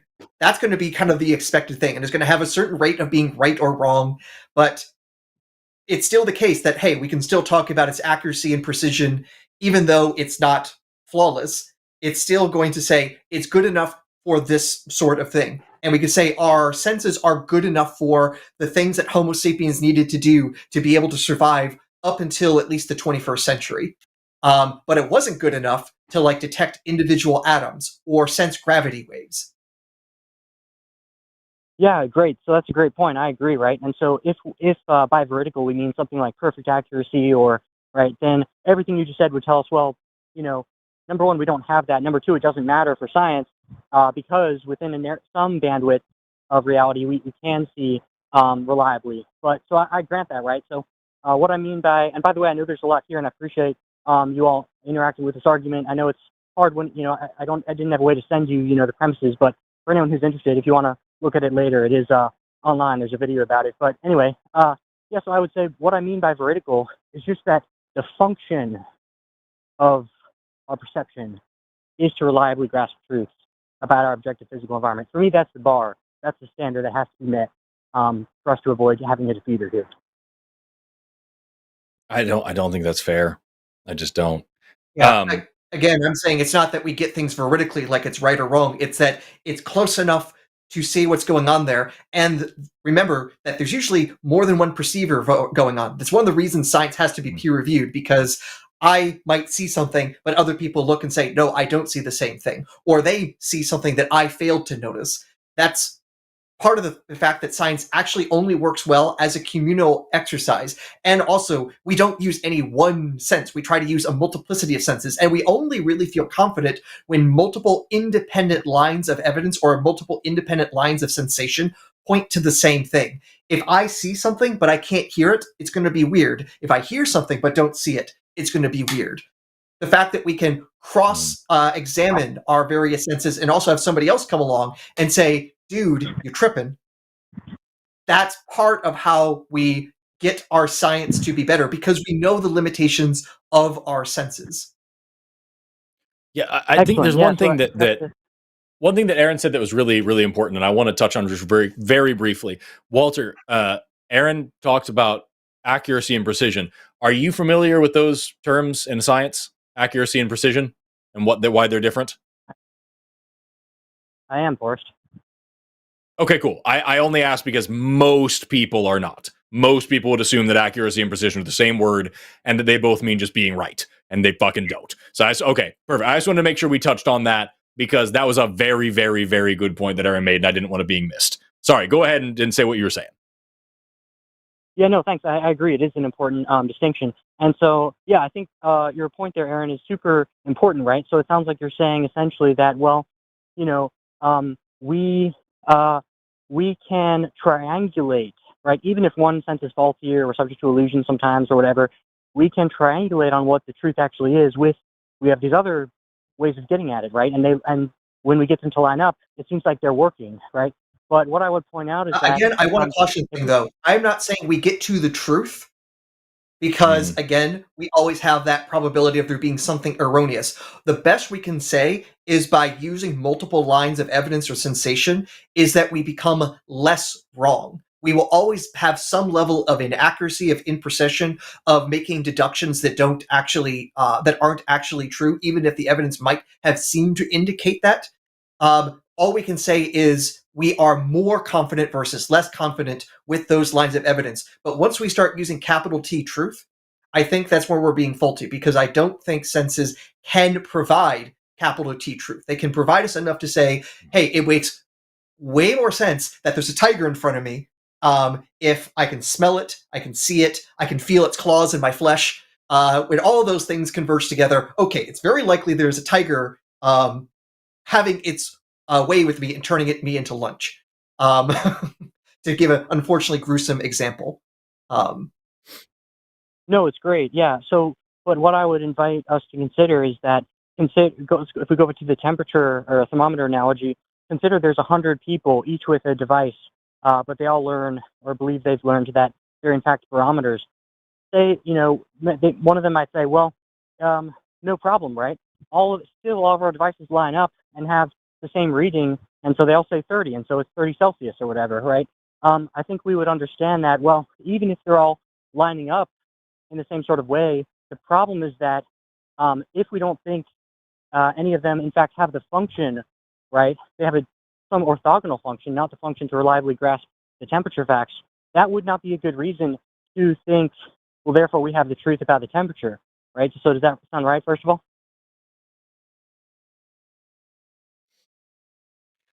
Well, for one thing, I was right. if we're talking about a whole bunch of different thermometers, I would note one other thing, and we might need to wrap things up soon, but Yeah, if we're going to have a whole bunch of different thermometers, and I really want to be confident about the temperature, I'm going to have thermometers using different ways of measuring the temperature. I might have a mercury thermometer. I might have one of those laser thermometers. I'm going to have a whole bunch of different ways to make sure that there isn't some unseen or missed bias that might be pushing them all off. Again, by having independent means of getting to the same results, that's where I would have then more confidence. Because if we just have one thermometer and I don't know if it's useful, and then I get a copy of it and it says the same thing, I'm like, okay, this design tells me the same thing, but if they're both biased in the same way, then I can't increase my confidence. If I then come along with this other thermometer that doesn't have that same design, that same bias, and they still all give me the same result, I'm going to think, okay, I'm probably really close to what the actual value is, or at least close enough that I can do something practical. And then from there, I build on top of that and build on a whole bunch of other things. And so long as I'm not building things on top of things, but I have independent lines checking each thing along the way, and then I have this giant web explaining the entire history of the universe and it all coheres together, I'm going to think, damn, I did some good science today. Good, yeah. So, and I understand it's getting to be that time, and so you all have been very generous with your time. Just to say one thing there about your point. Yeah. So if we could, if we're still believing that at least some of them are indeed thermometers, then I agree, right? If many of them line up, then we can probably trust that. But what I was saying is, well, consider we all come to believe that they're all in fact barometers. Then it seems like, well, if we want to have a chance at understanding the temperature facts, we would need some other, right, something else to appeal to get us there. And so all these things we're saying about, well, we have these other senses and we have other people. I would invite us to consider that all of that is still filtered through, ultimately, right, our perception.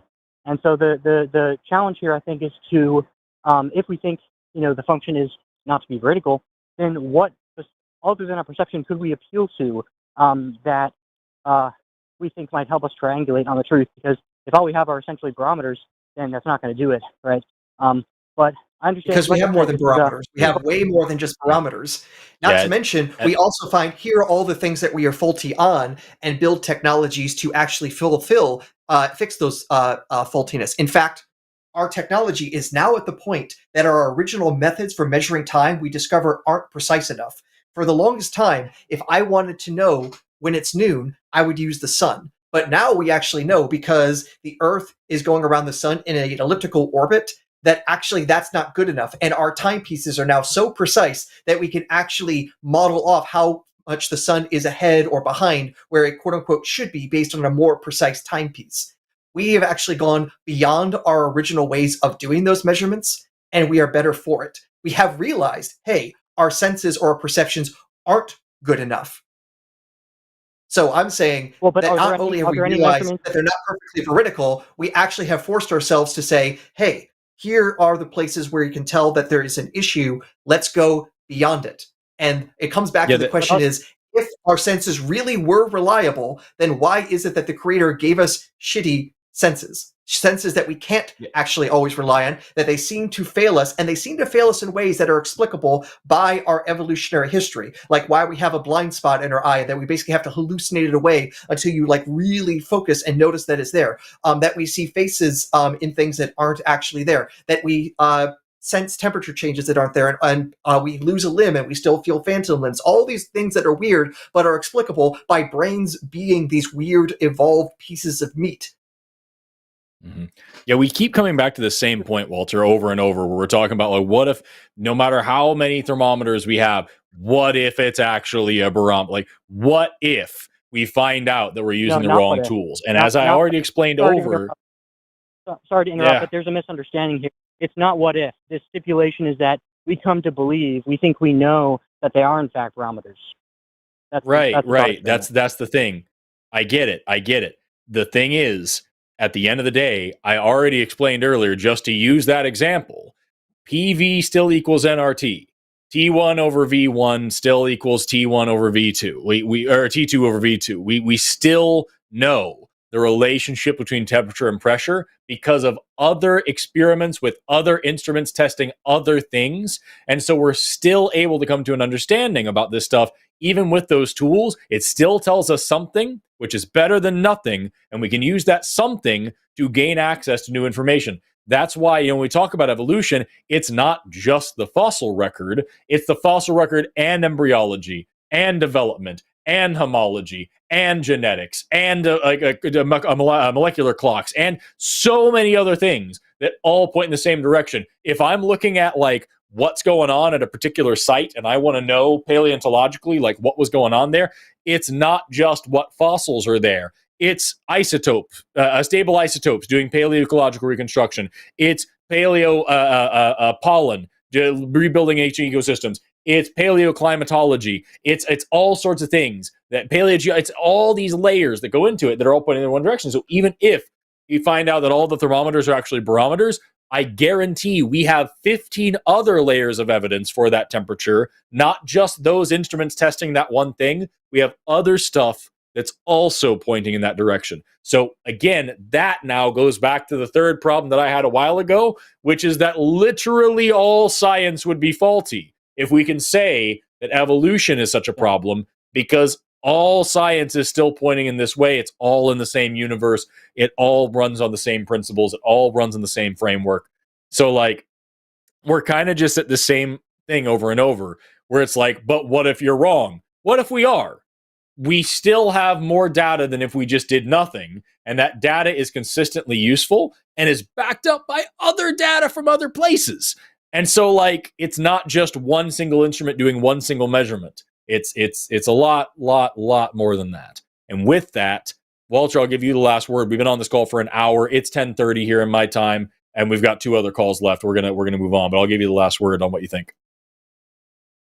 Great. Well, I might save that for another time. It's been great talking to you all. Again, I appreciate you're been very generous with your time.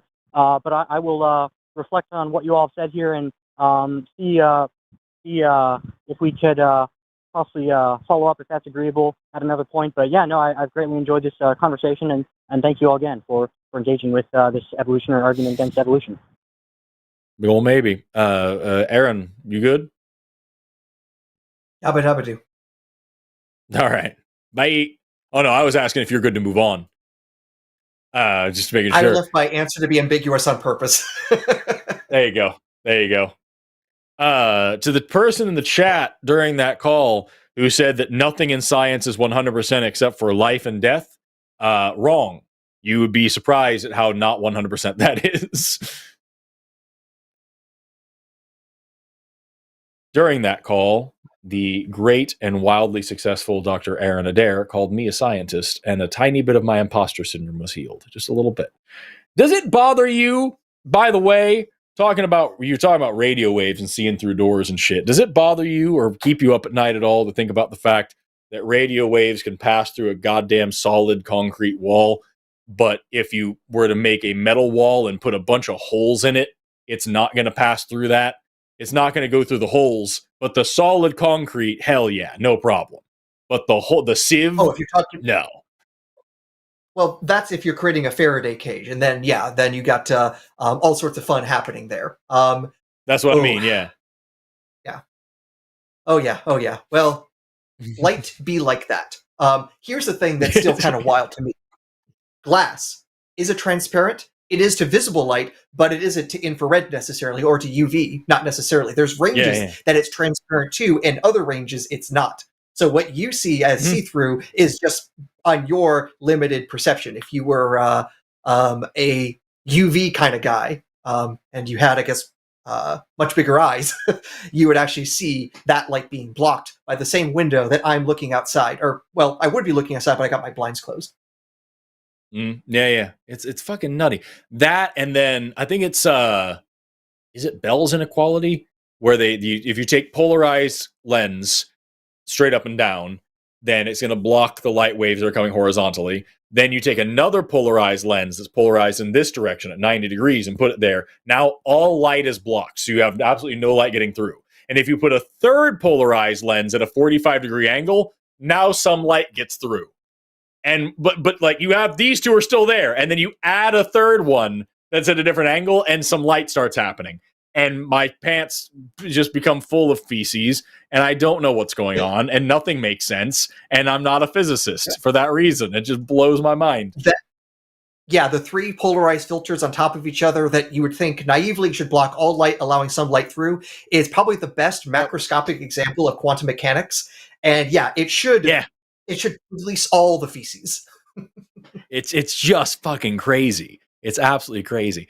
That is that one for the faulty brains that Walter's talking about. There's your faulty perception right there. You'd think that logic would make sense, but the universe says fuck you. We've got 2 calls left. And this one person, I feel bad, is the agnostic on the call has been waiting for 2 hours and 47 minutes. Guess what? You're waiting for longer, bitch. No, sorry. We got one more call that's a theist call, so we will be prioritizing that. This person waiting for an hour and a half. It's David, pronouns he, him, calling in from floating landmines. Wild. Who says, what are you looking for when you ask for proof? David, you're on the line with Forrest and Aaron. How are you doing today? Good. I said from Florida. Oh, I didn't see. I just CFL. I don't know what that could possibly mean besides floating landmines, which is a thing you'd probably find in Florida. Possibly. So, yeah. So really quick, let's address what your question here, and then I have a question for you as well. What do we mean when we ask for proof? Is that what are you talking about? I can clarify. Also, I was the helicopter guy from earlier. I don't know if I couldn't hear you. Yeah, I was going to bring that up. I was going to bring that up later. Okay. Anyway, what I mean is, you, not so much you, I think more Matt does this, but you two, you're here, so I'll ask you, when you ask people, like, what do you believe in God, or what kind of evidence do you have that you could show that would convince me? What could a person possibly say, even if they, met God and, they saw him, what could they possibly say to you that might convince you? It's a good question. Aaron, do you want to go first? Do you want me to? So first thought that comes to my mind is if they have access to God and God knows everything, including the future, they could start accurately predicting future things that could only be known by divine means. So we might start and say, hey, can you tell me what the lottery numbers are for the Mega Millions for the next 6 rounds? Which seems way too implausible to be guessed at or modeled in some sort of physics simulation. It would require knowing the future or actually being in the future. So that could be one thing that you could go for, some sort of prophetic ability that we can investigate. So yeah, that's a first thought. Or God imbues you with supernatural powers. And so God gives you the ability to make people start levitating or rising from the dead, or those sort of basic miracles being done in front of us that we can all check and see are actually happening. Those would be a few different ways I could think of off the top of my head. Okay. Well, I would say something similar. I would say that even if something were to float or levitate or raise the dead, I wouldn't possibly know how to distinguish that from some super advanced alien technology or whatever the hell else. And so it's very common for people in my position to say, I don't know for sure what could convince me, but if there is such a thing as a God, that God does. If there's something worthy of being called God in that way, it absolutely knows exactly what it would take to get through to me in a meaningful way that I could not deny. And so if someone were to come on to the show and say, hey, I've met God, I know, and all these things, I would say, okay, ask that guy what I need to hear, because I don't know. So ask that guy what it's going to take for me to change my mind right now, and then we'll get back to that. I would need to hear at least secondhand through that dude. Gotcha. Okay. Well, first I would say that to the point that the other guy made about he saw the lottery numbers, that would only prove that you have someone who can see the future. It wouldn't prove God per se. And if they had the power to make things that's precisely the point that I was making. Right. That would only prove maybe they have the Infinity Stones like Thanos. It again doesn't prove God, which is kind of the point that I'm making. It seems like if Thanos can predict lottery numbers, I will worship him. it seems like the kind of proof you're asking for, there's nothing anyone could ever do that would make you take that last leap. Even if God were to show up to you in person and say, okay, I'm here, I'm God, let's talk about it, you could still come back and go, well, maybe I hallucinated that. Maybe I hit my head. Maybe I had too much alcohol or something, and I forgot, or I don't want to believe it. You could always fall back on, even if all my senses are telling me this is real, there must be something wrong with my senses. Right? It's very likely that would be the case, because any naturalistic explanation for supernatural events, even the most ridiculous, out of the freaking ordinary, over the top, multi-billion-dollar multinational conspiracy theory, is more plausible and more realistic than a supernatural explanation. But like I said, if there is a thing that actually can see my thoughts and read my heart and knows past, present, and future everything and all this stuff, if that such a thing does exist, it knows exactly how to convince me. And at the end of the day, so I would also but I just want to also put out there that at the end of the day, the other side of that is that, and I don't think you're making this connection yet, but just to nip it in the bud, just in case, if there is such a God, and I know for sure that there is a God, and I'm a theist now, and I believe in God, I still am not worshiping that asshole. So like, that's a different situation entirely. And so I say that because a lot of the time, especially when I talk to Christians, they're like, if I can prove God, then you have to be Christian. It's like, no, I fucking don't. Absolutely not. You can prove God, but that's a different conversation. I hear you. I disagree that even if God, I don't think God could convince you, even if God were real, because if we assume God doesn't actually go in there and flip us on not believing. So then, to be clear, if I may, you're arguing for a model of God that is not omnipotent or all-knowing. That gets complicated because God could, when we say omnipotent or all-knowing, that might only include things that could be known. So, for example, when we say God is all-knowing, do you have kids? No. So if I said to you, does God know the name of your 13th son? And the answer is obviously no, because you don't have a 13th son. Well, you could, if you were to go, well, there you go. We just proved something God doesn't know, so God's not all-knowing, therefore nonsense. But the reason God doesn't know that is because that's a nonsense question. And I don't include nonsense as part of all-knowing any more than I include making a boulder so heavy you can't lift it as part of all-powerful. Right. When we say I guess I should all-knowing, ask. they know all true things. Right. And so I'm not trying to catch you into a logical contradiction here. I'm trying to say, like, if we're talking about omnipotent, obviously, yeah, God made a burrito that's so hot that even he couldn't eat it is a silly question. But just could God suspend the laws of nature to do something that he wants to do? That seems like a necessity if we're sticking to, I'm assuming you're calling for the Christian God. Yeah, you believe in the Christian God? Or am I mistaken? No, that's okay. Good.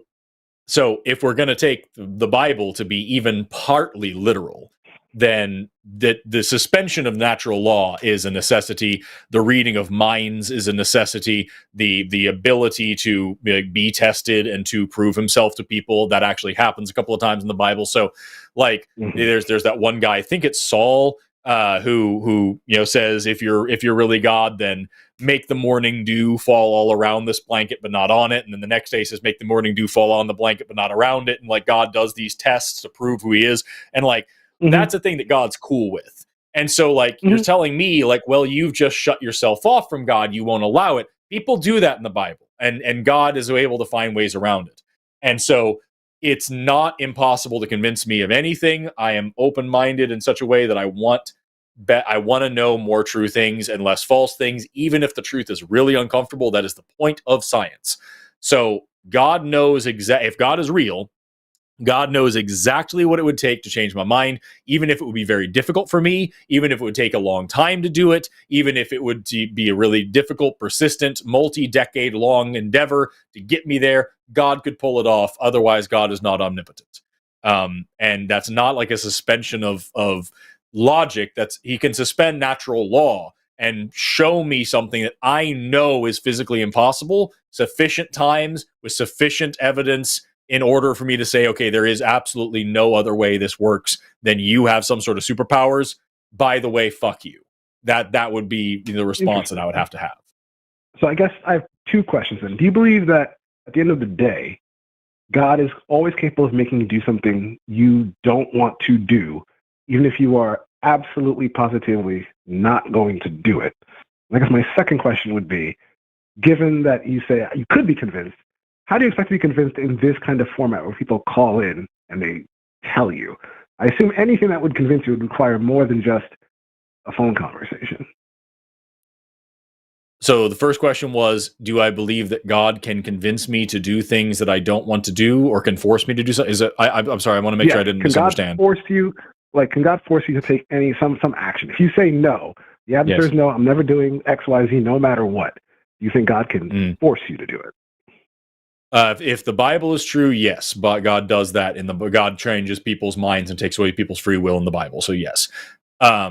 Then the other part was, how does this show is conducive to that?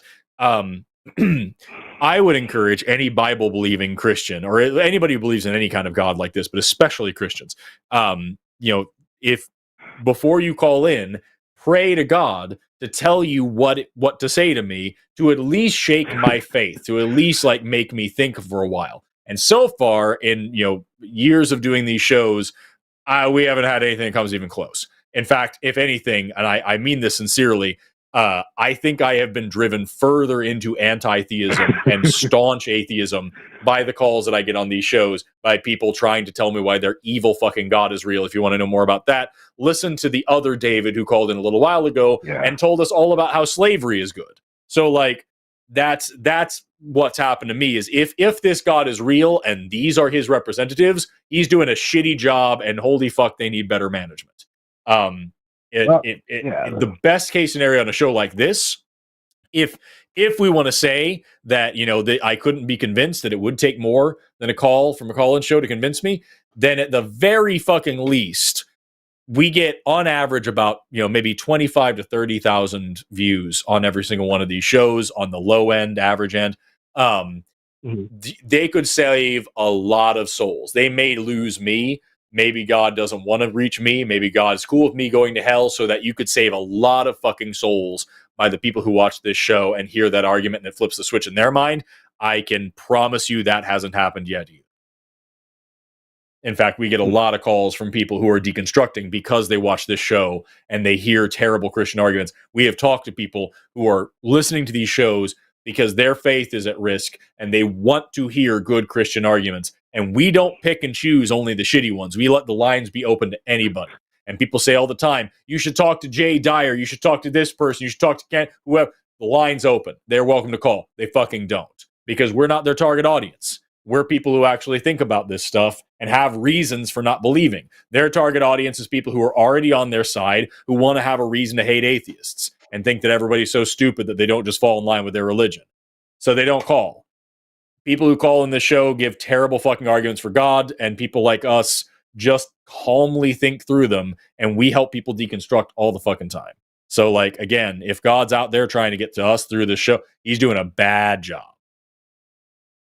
Well, they're not going to find any argument for me that religious people can be pretty terrible. So we agree on that one. Oh, everybody can be. But that's the thing about religion, is that if somebody can make you believe absurdities, they can make you commit atrocities too. And it can get way fucking worse than you'd ever get with atheism. Okay. What did you want to ask me? Does that satisfy your questions? Before I don't want to move on before we make sure we covered everything you wanted to cover. I mean, I think so. You when you said that you think God can basically against your free will sort of flip a switch and make you do things, at the end of the day, if he can do that, then yeah. But then there's no need to convince you of anything.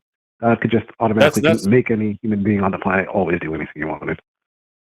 That's what the Bible says. Like, for example, in Exodus, when the Pharaoh wants to set the slaves free, and God hardens his heart and forces him to not set the slaves free so that God can send another plague. So there's a few times in the Bible where God deliberately takes away people's free will in order to. And there's also characters like Lucifer, who knows for damn sure that God is real and still chooses to rebel. That's how I would want to be. If this God is real, he could convince me that he's real, and he could do it using my free will or not, and I would still choose never, ever, ever to worship such a monster. But that monster could then just flip that switch as well, and now you love him. Right? Very likely, considering what a son of a bitch he is in the Bible, that's likely the kind of shit that he would do, is he would either kill me or force me to be a slave. God's into slavery. The whole Bible is a pro-slave book. And so, like, yeah, both mental and physical, I think he would be into it. Okay. But that's yet to be determined because the fucker hasn't shown up yet. Right. And I know you don't believe God exists, but if God did exist, given that he has this power, right, he can just make people do things.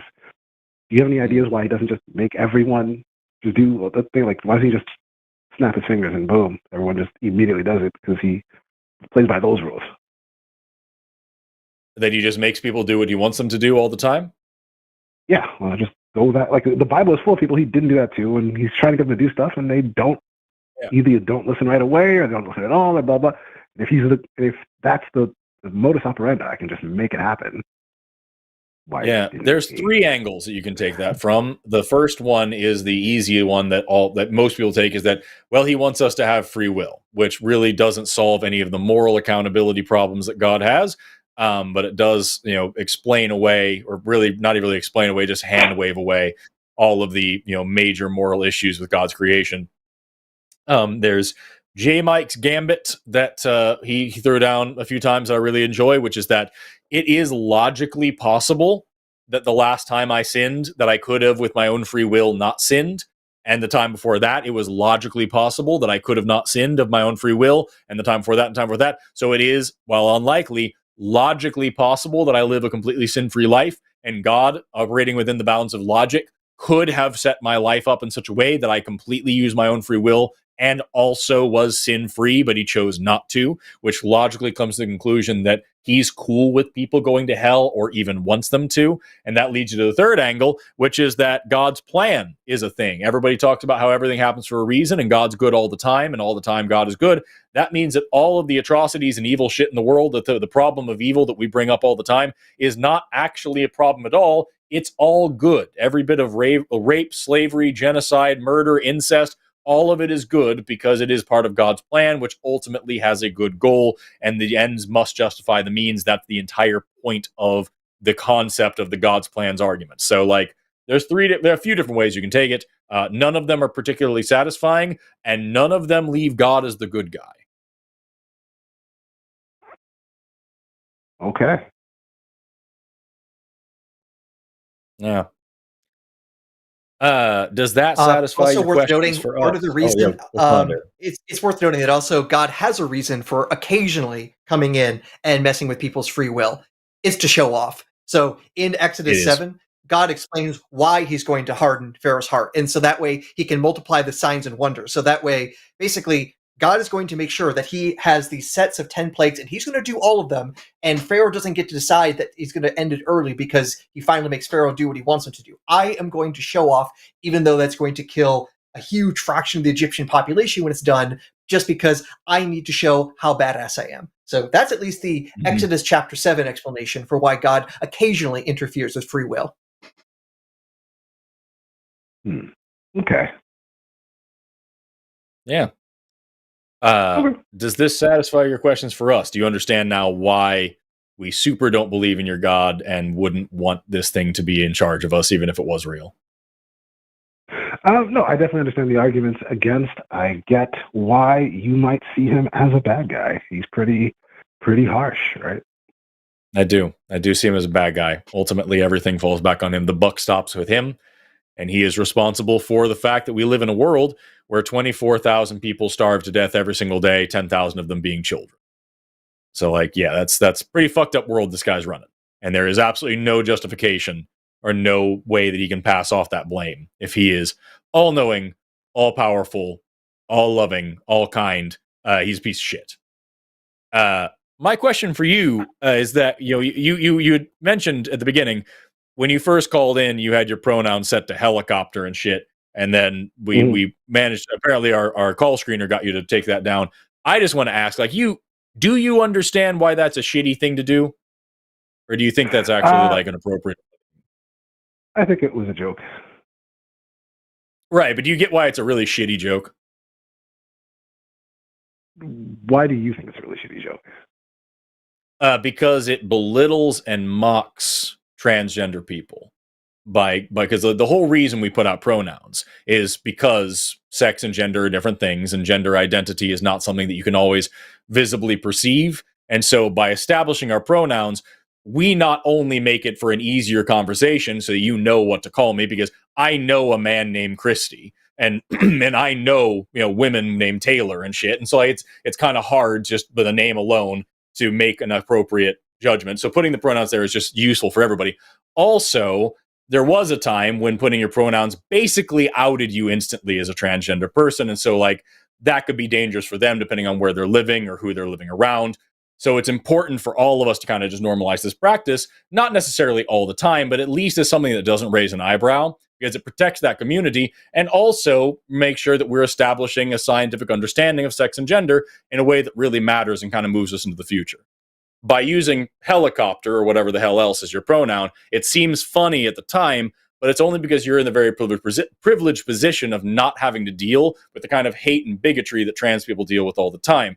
And so what you're doing is belittling their experience and making fun of them, and ultimately actually making life more dangerous for them by perpetuating that kind of rhetoric and normalizing that kind of bullying, really. I would say that I don't mean to make fun of trans people. More of the concept of pronouns themselves and this insistence on what we want to be called in both directions. I think the whole thing is kind of silly. Why is it You silly do realize in that sentence itself, you use the pronoun. You said we. That's a pronoun, for example. So really, this comes down to gender markers. Maybe. The whole point is that we have lots and lots of different pronouns in English. I, we, you, they, them. Those are all pronouns, and they don't indicate gender, but he and she do, for example. And that is the thing that people are upset about.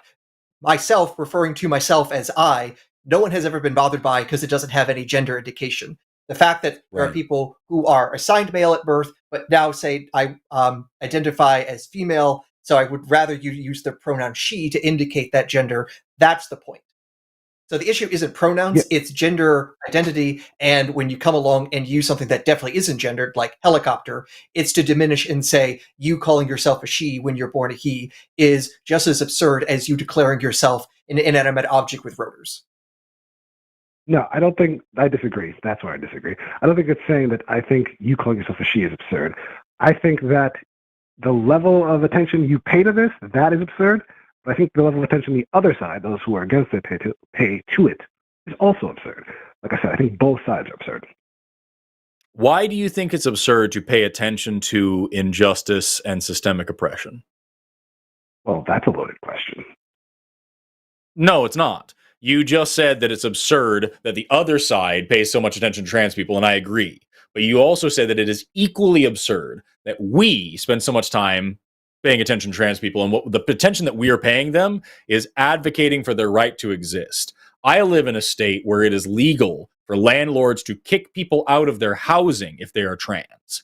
I don't think that's appropriate. I think that should be rectified. So my advocating for trans people and their rights and their existence and their dignity is helping to alleviate that systemic injustice among many, many others.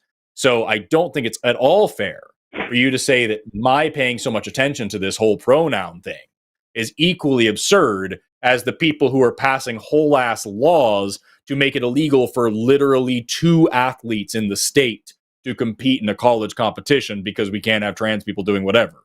That's a ridiculous standard that they are setting. That is nowhere near what I'm doing by trying to help people understand the existence and dignity of trans people. So I agree with you that it's wrong to do things like pass laws against trans people, or for the landlord that you mentioned to discriminate against trans tenants, potentially, things of that nature.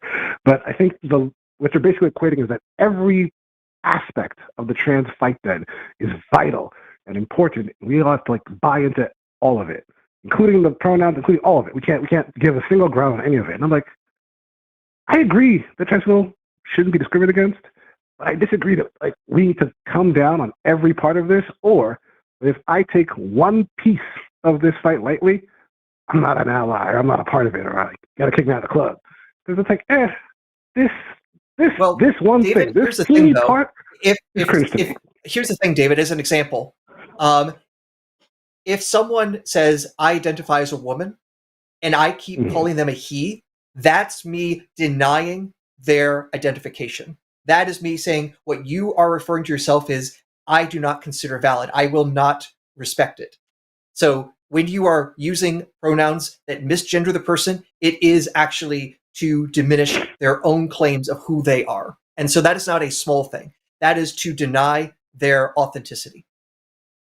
Not to mention the fact that you are inevitably playing into the rhetoric who do deny the entire thing and who do say that this discrimination should be allowed. So like you are using, if you want to call yourself an ally, and then you are going to consistently use the weapon of the enemy as a convenience for you, then I would agree that you are not an ally. That is not something that an ally would do. That is something that someone would only do if they want to feel good while also not putting in any effort to better themselves whatsoever. Now, we should compare this, though, to just being, making a mistake. If I'm talking about Caitlyn Jenner and I accidentally use he, him pronouns referring to Caitlyn Jenner, I could just be mistaken and go, oops, I'm sorry, that's not intended. Or it just becomes a slip of the tongue because of mismemory of things, because you remember them as Bruce rather than Caitlyn. Making mistakes is one thing, but denying the use of those pronouns for that person, that goes above and beyond being mistaken. This is you denying that this is actually applicable to the person, and that is to erase their identity. Okay. Let me give you guys an example of something. I think I know what you'll say already, but let's go through it and see. Suppose we have two people. You meet a guy. He tells you his name is Bill. He's like, all right, cool, you're Bill. One day you and Bill go to the grocery store. Bill goes to buy a beer, and when he pays for it with his ID, you look and you see it says Joseph on there. And you go, you know what? I didn't know that your name was Joseph. You told me it was Bill. Like, I like Bill better. Call me Bill. They go, no, because I've seen your ID, because I know your birth name was Joseph. I will only call you Joseph. From now on, only Joseph. Wahaha. Because they're a fucking weirdo. I think that first off, they have that right. If they want to do that, that's their business. And I don't know that Bill actually gets a fucking choice. He's like, no, you have to call me Bill. No, he doesn't. If he doesn't call you Bill, he's an asshole. And you should disassociate from that person if you can, or cut them off, or deal with it, or whatever, because they're being a dick. Simultaneously, though, I do think that, like, if you start trying, or you can't let it go because he won't call you what you want to be called, that's also weird. He's just a dick. Fuck him. But you don't get to control what he does. Some people are dicks. But in this analogy, you're the one calling Joseph Bill, or Bill Joseph, I'm sorry. It seems like in this example, you're the one who's misnaming the person because of their ID. And honestly, if someone has an ID that says Joseph and they call themselves Bill, I'm going to think that's a stolen ID. That's unfortunately where my brain goes. Sure. Yeah, no, at the end of the day, you are advocating for the right to be a dick. And I'm not saying that people don't have the right to be a dick, but you are also massively diminishing the experience that trans people are having because you are coming from a position of extreme privilege. The fact that you are able to make it something as trivial as I just choose not to use your nickname, and not understanding that this is a level of someone being denied their fundamental identity and being called something that they aren't consistently for years, not just by their family and peers, but by the government as well. That is a massive description of your personal privilege clouding your actual critical thinking and judgment. You are making a value statement about this based on your perception without considering actually just how harmful this kind of rhetoric is to actual transgender individuals who are facing systemic oppression every single day. And it turns out when you are living in a community where the government is allowed to discriminate against you, where you are 4 times more likely to face physical and sexual violence, where you are at extreme physical and mental and legal risk all the time, it takes a fucking toll on your mental health. And people like you being flippant about that can be even more damaging. So no matter how you slice it, you are the asshole in this scenario, both in the one that you just concocted and also reality. Sure, I can be an asshole. That's my right. But I'm not such an asshole. It is your right. Fuck all It's these just not people. something you should They be. shouldn't It's exist. not something you should do, think, though. And so that's my question at the beginning. Is do you understand why using this helicopter thing isn't just a silly joke? It's actually just perpetuating really dangerous rhetoric under the guise of you just just wanting to just talk about, it's you doing this bullshit about like, it's just me, I just don't think it's a reasonable, and you're feeding into this majorly dangerous problem that you don't have a problem with, you don't have an issue with, because you're not involved. You're leaning on and hiding underneath your privilege as a cisgender person to make fun of trans people because you think it's silly to just care so much about this whole thing, when what's actually happening is that people are having their rights denied and they're taking their own lives because of it. That's a major problem that you should take more seriously, Dave. I hear you. What I'm hearing, though, is that when I make that joke, there's all this extra baggage that I'm dragging in or ignoring, depending on how you look at it, that I should be considering. Because when you do that, there's just so much other stuff that you really need to include that too. My counter to that would be, that might be true. That might be 100% true. It's as if it is 100% the same thing, pardon me. It is 100% the same thing as if you were to make a racist joke and say it's just a joke, and I'm not really racist. I'm actually quite nice. I have lots of black friends, but at the end of the day, I just kind of wanted to make this joke with the N-word in it, and it's not that big of a deal. I have a right to be an asshole, and not considering the historical context of why that is so harmful and how many people actually thrive on that kind of hate, and how many people are going to take that normalization of that hate and that belittling and that stupidity and run with it and make it more into public policy. It is much, much bigger than a joke. Nothing exists in a vacuum. You are part of this world. So you making a silly little joke does have serious impacts on people, especially when you do it on the internet where thousands of people are going to see it. That's fair.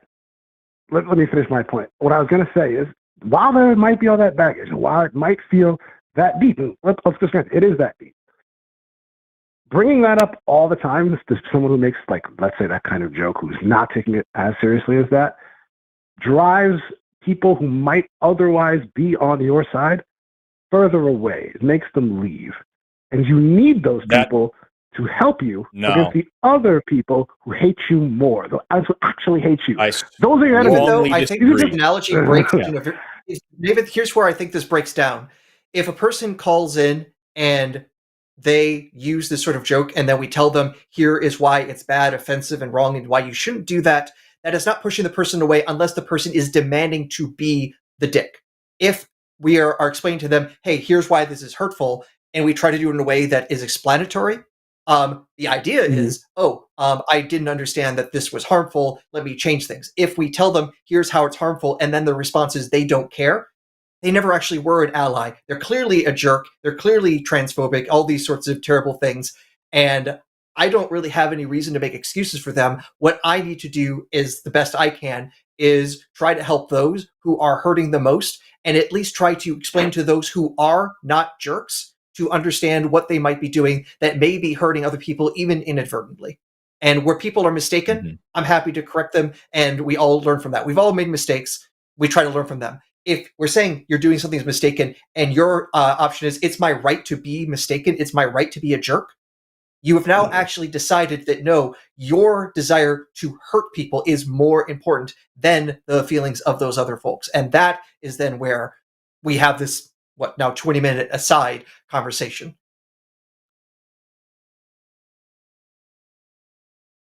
Okay. Yeah. I hope you think about it, David, because, it sounds like a silly little thing, but it is just shitty. And it hurts a lot of people. And at the end of the day, saying, well, you're going to drive more people away doesn't do anything for me. Because if anybody is going to hear that they are hurting people and be like, oh, well, fuck you for calling me out, I'm going to go hurt more people, that person was a piece of shit to begin with. And I frankly don't want them on my side. As for me, if I heard somebody tell me, if somebody told me, hey, you're doing this thing and it's actually really insensitive, racially insensitive, gender insensitive, whatever, this is hurting people, I would do my best to understand, and I would correct myself if I could. I would apologize. I'd change it. I have done so in the past when I made mistakes, and I've corrected for them and moved on and become a better person. That's just how growing works. And if I saw somebody else do something that I thought was okay and then they get called out for it, I would be damn happy that I wasn't the one who had to embarrass myself like that, and I would make sure to incorporate that knowledge into my lexicon so that I could be a better person moving forward, grateful for that education that I just received regardless. That's what growing is all about. That's what community is all about. That's what being a good person is all about. If anybody's going to see somebody and be like, you know what? They should have been allowed to be racist. They should have been allowed to be sexist. They should have been allowed to be a homophobe or a transphobe. And the fact that somebody was whiny about it just because they got their feelings hurt and it put them at severe risk of legal and physical harm, you know what? That's fuck them. They're assholes. Fuck that person. That person's a whiny piece of shit. And I frankly don't care. They need to learn how to care for other people and how empathy works and how to be a grown up before they're going to be able to participate in my society. I'm not trying to reach that person. I'm really not. It's not worth my time. Mm-hmm. It is more worth my time to work for people who are actively trying to make the world a better place. And anybody who's going to go out and make racist remarks, sexist remarks, transphobic remarks, whatever, and think that shit's funny, I'm going to call them out and make fun of them for it. I've been very polite with you, and I shouldn't have been, frankly. This is a courtesy to you. And well, I hope it sticks with you. I hope that you think about this and that you apologize for making such a joke and that you don't do it again. I understand the offense, and I don't disagree. But the only place I disagree is that the left tends to do this, where it's all a purity test. Unless you're all the way in, then you're all the way out. You said it yourself. If you don't agree with me on this trans joke, fuck you. I don't want you on the team. And I'm like, we need everyone on the team that we can get. David, so I think this statement was more, we tell you why this is wrong. I'll take it. David, our response was actually a little bit different. Our response was, if we tell you this is wrong and your response is no, I'm going to still be the jerk, that's when you basically have told us that you want to be the jerk and we don't want to have anything to do with you. That's the problem. Right. That is then on you, not us. We're not kicking people out of the team. We're laying down the parameters that to be on the team, you have to be tolerant and accepting of human existence as a whole. And if you can't pull that off, we don't want you. Then you're not on the fucking team. You have not met the minimum qualifications for being a decent person. There is an issue among leftists of trying to be rhetorically monolithic and trying to out-woke each other and all these things. And I've spoken about those things before. This is not an example of that. This is an example of just holding our ground and saying, you know what? Even a little bit of transphobia is transphobia. And we don't want fucking any transphobia. There is no amount of racism that we're going to tolerate. There is no amount of sexism that we're going to tolerate. There is no amount of transphobia that we're going to tolerate. We don't allow some anti-vaxxers into biomedical sciences just because we're trying to let everybody. We just say, hey, if you can't get this through your fucking head, you don't belong here. And it's the exact same thing here when we talk about building a productive society. We're not just going to say, you know what, some people, they're just going to be assholes and we're just going to thrive on. No, we're going to do our best to correct that. And if you can't keep up, that's on you. You still get the benefit of living in a productive society that takes care of you. You still benefit from it because we will not stoop down to that level of kicking people out and making them outlaws and all this dumb shit. We're not going to stoop to that level. We're going to make sure to take care of you because that's what good people do. But we're all going to let you know when you're a dick. And right now, David, by defending this behavior this long and by doing it in the first place, you're being a dick. And I'm encouraging you to apologize for that and stop. I'm giving you the opportunity to grow here. I think that you should apologize for that. And I think that you should never do it again. Well, I disagree with you that I'm wrong, but I agree with you that if you're offended, or if I have offended, that I should apologize for causing offense. We should always apologize for causing offense. The same as you step on somebody's shoe, if you don't mean to, you should apologize for doing it. So I'm sorry for the offense to you or to any trans listeners who might be listening. That wasn't really the goal. Why do you disagree with me that what you did was wrong? I disagree with your premise. I disagree with dragging in all of the baggage that you climb in and say, like, by making this joke, you're this is a hyperbole, but you're basically saying by making this joke, it's like you're killing a trans person yourself. Like, no, you're putting me in the same basket as like that, like evil KKK guy over there and that transphobe over there. It's like, unless you come back over to me and you say I'm sorry, well then you basically are that guy. Like, no, that's not at all what I've said. That's not at all what I've said. What I've said is that you are perpetuating the rhetoric that those people use. You are normalizing the behavior that those people exhibit. You are giving tacit consent to the existence of those kinds of people because you are engaging. Fuck those people. I'm going to make that joke, but fuck those people. Can both things be true? Yeah. No, they can't. You don't get to Okay, casually that's where we throw disagree. around the N-word and also say fuck racist. If you are being racist, you're allowing for racism to exist. It doesn't matter if you think it's funny or not. And it's the same thing when we talk about transphobia. If you're throwing around transphobic jokes, it doesn't matter if you say fuck transphobes, you're being one. You're acting like one. You're normalizing their behavior. And you're hurting the trans people who are around you who realize that things that are very hurtful to them are funny to you because you think it's okay. That's destructive. I'm not saying you're as bad as J.K. Rowling here. I'm saying that you are allowing people like J.K. Rowling to exist. You are normalizing her behavior. You're giving tacit consent to her behavior, and you're using her behavior as a punchline at the expense of the feelings and rights and dignity and sometimes lives of the trans people around you. Okay. Do you understand that, or do you still think I'm wrong? I still think you're wrong. We're not going to agree, but I understand where you're coming from. I understand your argument. I just disagree with it. What I about don't think making I have to racist bring jokes? in. I think What jokes about are, I making think humor is a what- special. If you want to make a racist joke, you can make a racist joke. Well, here's what I really think about jokes in But general. if you make a racist If you're joke, going to make an you edgy become a joke, a racist. racist joke, a sort of like bad joke, non-PC joke, how okay it is the proportion of how funny it is. If it's really funny, you can make it. If it's kind of lame, then you probably shouldn't. But that's just my personal opinion. agree. I agree that all humor is humor, and that some things, like anything, can be joked about in certain times and places and things like that. This is not that at all. And hiding behind that, if nothing can be, if everything isn't allowed to be funny, then nothing's funny, and it's all this, that whole bullshit.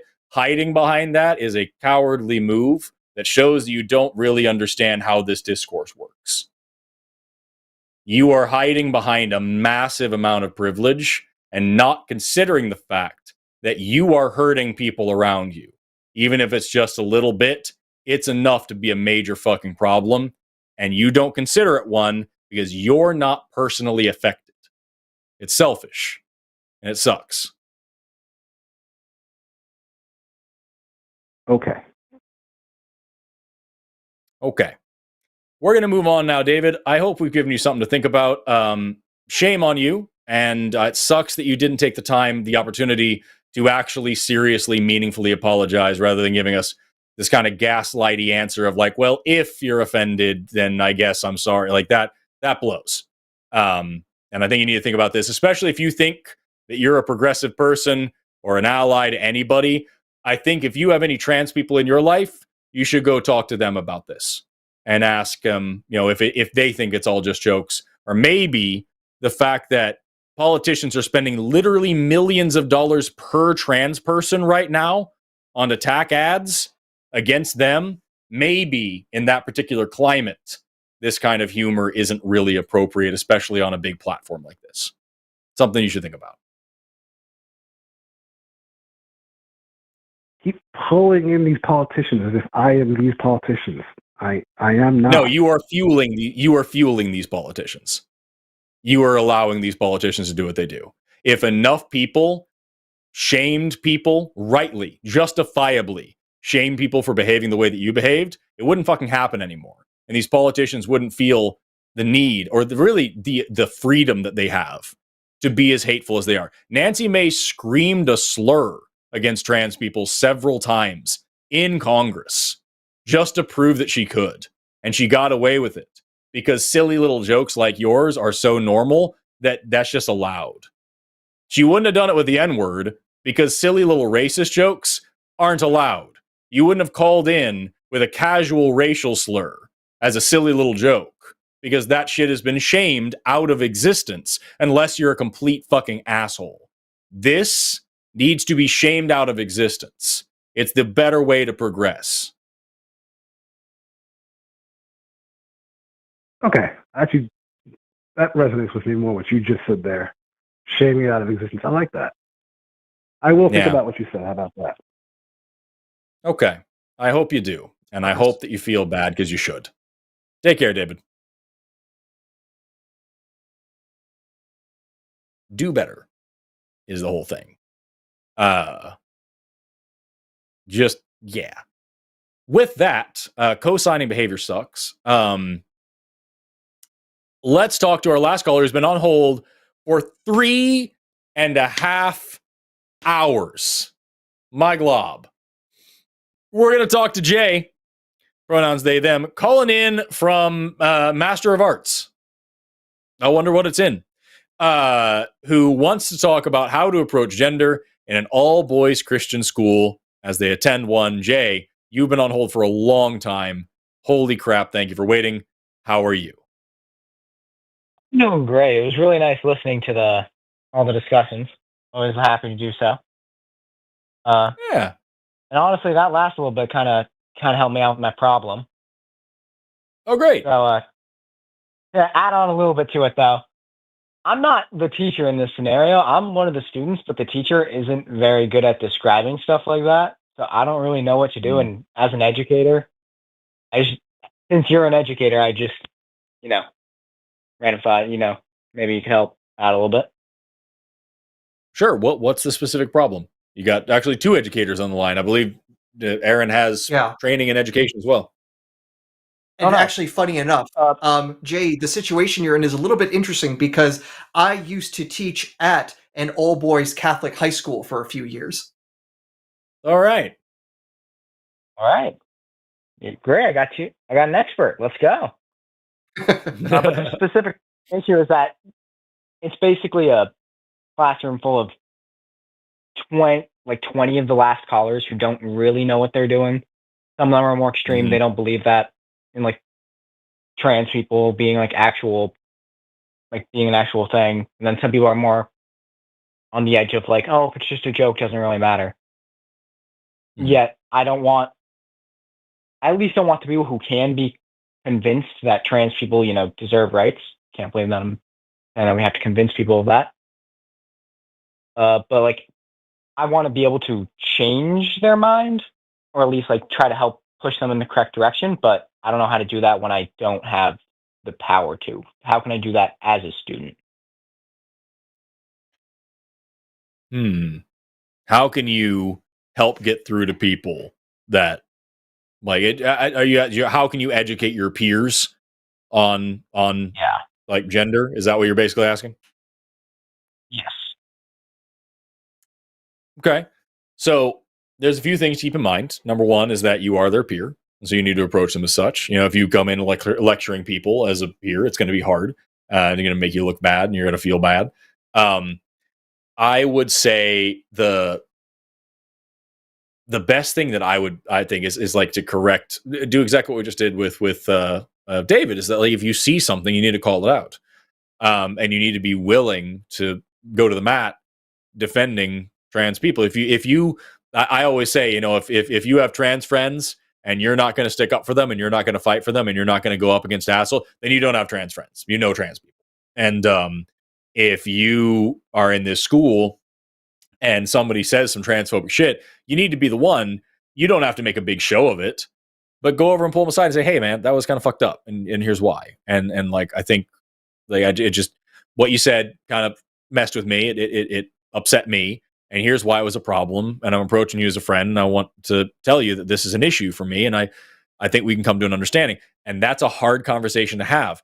A lot harder conversation is if this person's a dick and you need to call them out and be like, hey, fucking don't call this person that, the name. Don't call this person that. Quit doing that shit. Because sometimes you need to stand up to a bully to protect somebody. So that's even harder to do, but sometimes it's necessary.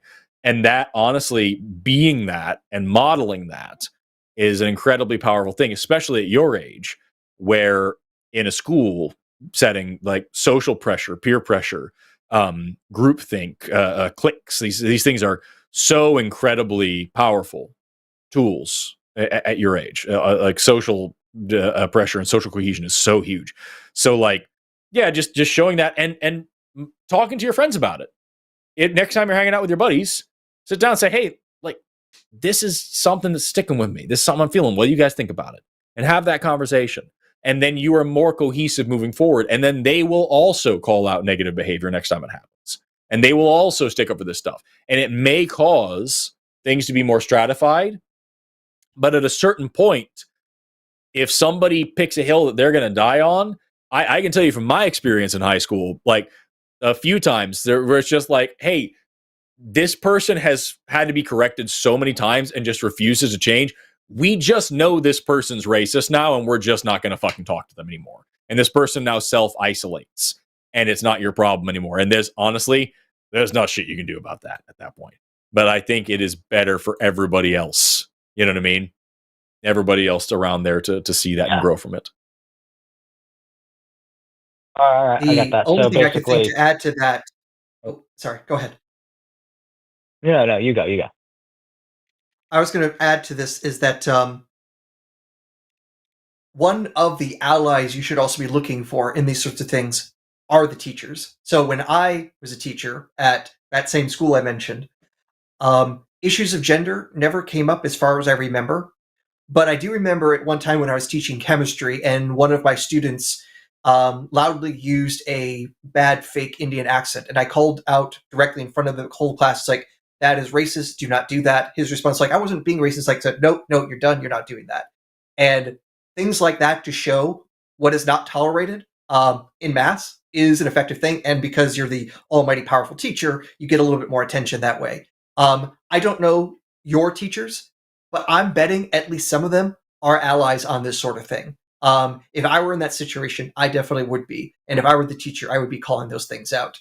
So letting your teachers know about these things, and if these conversations are happening in the classroom, having the teacher know about it means they're going to be more receptive to looking for it and also using their position to try to enact things. Not necessarily like disciplinary, like you're going to go to detention for doing this, but nonetheless, being there to show that those things are unacceptable can make the environment more friendly to people that don't fit the simple binaries that we forced on everyone. Thank you. That has been very helpful. Basically, ask teachers, approach peers as peers, and if people are unable to be reached, give up. Not give up, but like back away.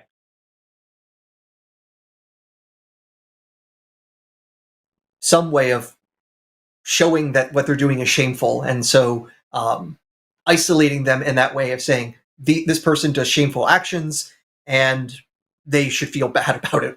And one way is that kind of shunning. It's one mechanism humans have generated for better or for worse.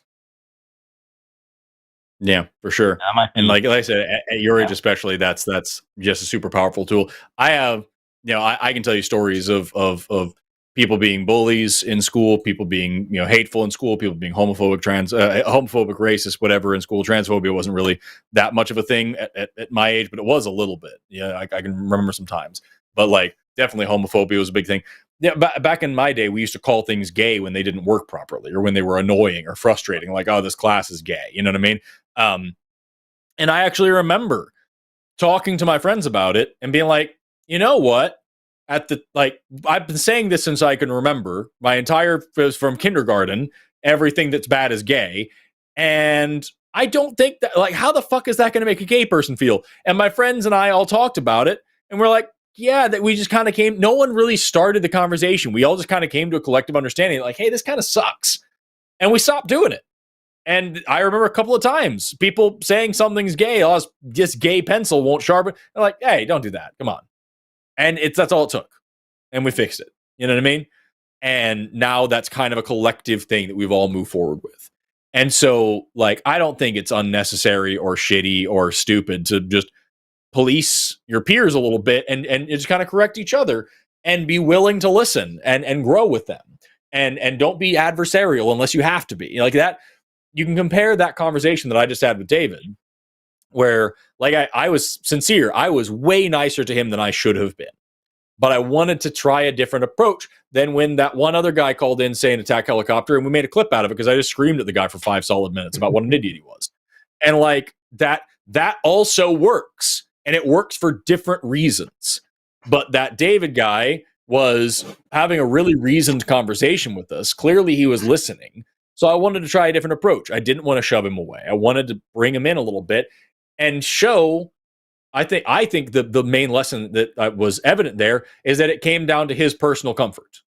It came down to just what he wanted, and it doesn't matter what happens. It's just but I'm not a bad guy, you know. I'm doing the things that all these assholes, but I'm not a bad guy, so fuck it. It's fine. It's easy for me, so I'm going to keep doing it. It makes me laugh, so I'm going to keep doing it. And showing that kind of thinking helps the audience grow. You know what I'm saying? And it's the same thing. It's actually more effective in a high school setting where, like, you have some guy being a dick and you don't have to start a big fight. You can just be like, hey, dude, fuck it, just stop. That's such a shitty thing to do. And 2 or 3 people join in. Now this person's going to fix it. And the other people in the room don't want to be that guy. And so they're going to fix it. And if that guy doesn't fix it, then he's going to be an outcast. And he's going to fix himself later on down the line when he gets fucking arrested for being a douchebag. So, like, just at the end of the day, you're giving your peers an opportunity to correct themselves, as you should also be looking for in your own life, looking for opportunities to get better for you. So, like, yeah, I think that's just that kind of thing is super useful. I can tell you several examples where it's helped me and where I've used it. I'm thinking back to high school was a long time ago for me. I'm extremely old, but like, I think that kind of thing would really benefit you. All right, thank you. I think the only thing is that it seemed like you were coming from a situation where you could kind of get a group of people to start shunning people. The problem is that at my school, at least, people are still using the word gay as like a derogatory term. They're still, it's definitely stuck in like 2008. So, yeah. You're a little bit behind, yeah. Guess that's that's what happened. That might be your in Western frontier. Massachusetts, because here in Eastern Massachusetts, it's I know Massachusetts is a little bit weird. They've got like the Boston area, which is like the bluest of the blue. It's the Tacitus part of Massachusetts, and then Western Mass is, by comparison, Texas, politically speaking. So, there is some interesting difference there, in part because of the urban-rural divide sort of thing. For example, Clinton County in Massachusetts definitely did not go for Hillary Clinton back in 2016. Far from it. Yeah. I am in Boston, but I go to the school where like every single conservative parent sends their kid to. So that's kind of the situation where I'm in. But okay, you're the lucky one. You can say that one. Yeah. I taught both at private and at public school, and especially when I was at the public high school, those kids were fantastic in terms of social issues. To me, I looked at that and I was like, man, we got a really bright future. So there definitely are kids your age that are socially, making waves, making good things. And I bet they are there at that school, but maybe the loudest voices are keeping them quiet. So in some ways, listen for the small voices, because a bunch of small voices getting together is more powerful than the angriest one person shouting. Love that. Love that. Yeah, I love that a lot. Yeah. Well, thank you very much. This has been very helpful. And also, thank you, Forrest, very much for all your evolution videos. I do tutoring at that school, and that's actually helped me a lot with tutoring people. So thank you very much. Hell yeah. I appreciate it. Yeah. Take care, Jay. See you later. See ya. Well, they were super nice, and they waited for fucking 4 hours. Thank you, Jay. And he's in the same area I am. It's past, and that person stayed up past midnight on a Sunday when they should have been doing their homework. Yeah, Jay, you fucking asshole. God, sorry, the teacher in me still comes out. Right, dude, it's crazy. That was our last call, though. What a show! I hope you all enjoyed it. Really quick before we wrap up, Aaron, what do you got going on? Do you have anything, announcements, or anything you want to make before we end it? Nothing so immediate. Just working on my various projects, book projects, and things like that. Nothing too big announce as of yet. There are things coming out, but goodly things on the way. Hell yeah. I am currently working on a couple of different projects too. I got a video coming out this month because I've got the contracts and everything. I'm also going to be at We Can Reason, the Western Canadian Reason Conference. I will be there next month on the 2nd through the 4th. So come see me in Canada in a couple of weeks. In the meantime, I'm trying to finish this freaking Reactoria video. Also, there are exactly 186 spots left. 168 to be in my first 300,000 subscribers on YouTube. So go over to my channel. The next 168 people that subscribe will be in my first 300K. What an honor. What an exciting privilege. What a group to be in. The first 300,000 idiots that click subscribe on my channel, the first 300,000 do Terrastomes. That's a great place to be. What a club. You can brag to your friends. You were there early, kind of.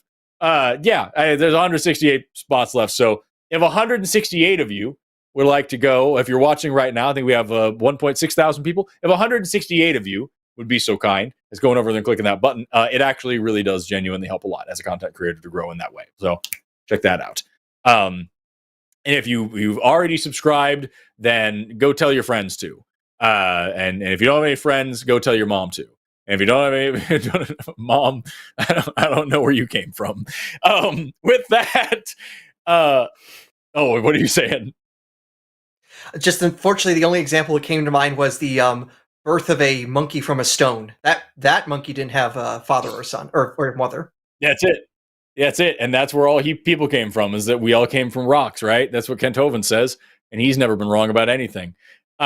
With that, that's our show, everybody. Thanks so much for tuning in. Thank you to Arden for producing tonight. Thank you to our call screener, Stephanie, for call screening. Thank you to our mods in chat. Thank you to Faya Halo for doing our timestamps. Thank you to all the people in the chat, even the ones that suck. Thank you to all of our callers, even the ones that suck. Thank you to everybody for watching. Have an awesome rest of your day. And never stop learning. We'll see you next time. Bye!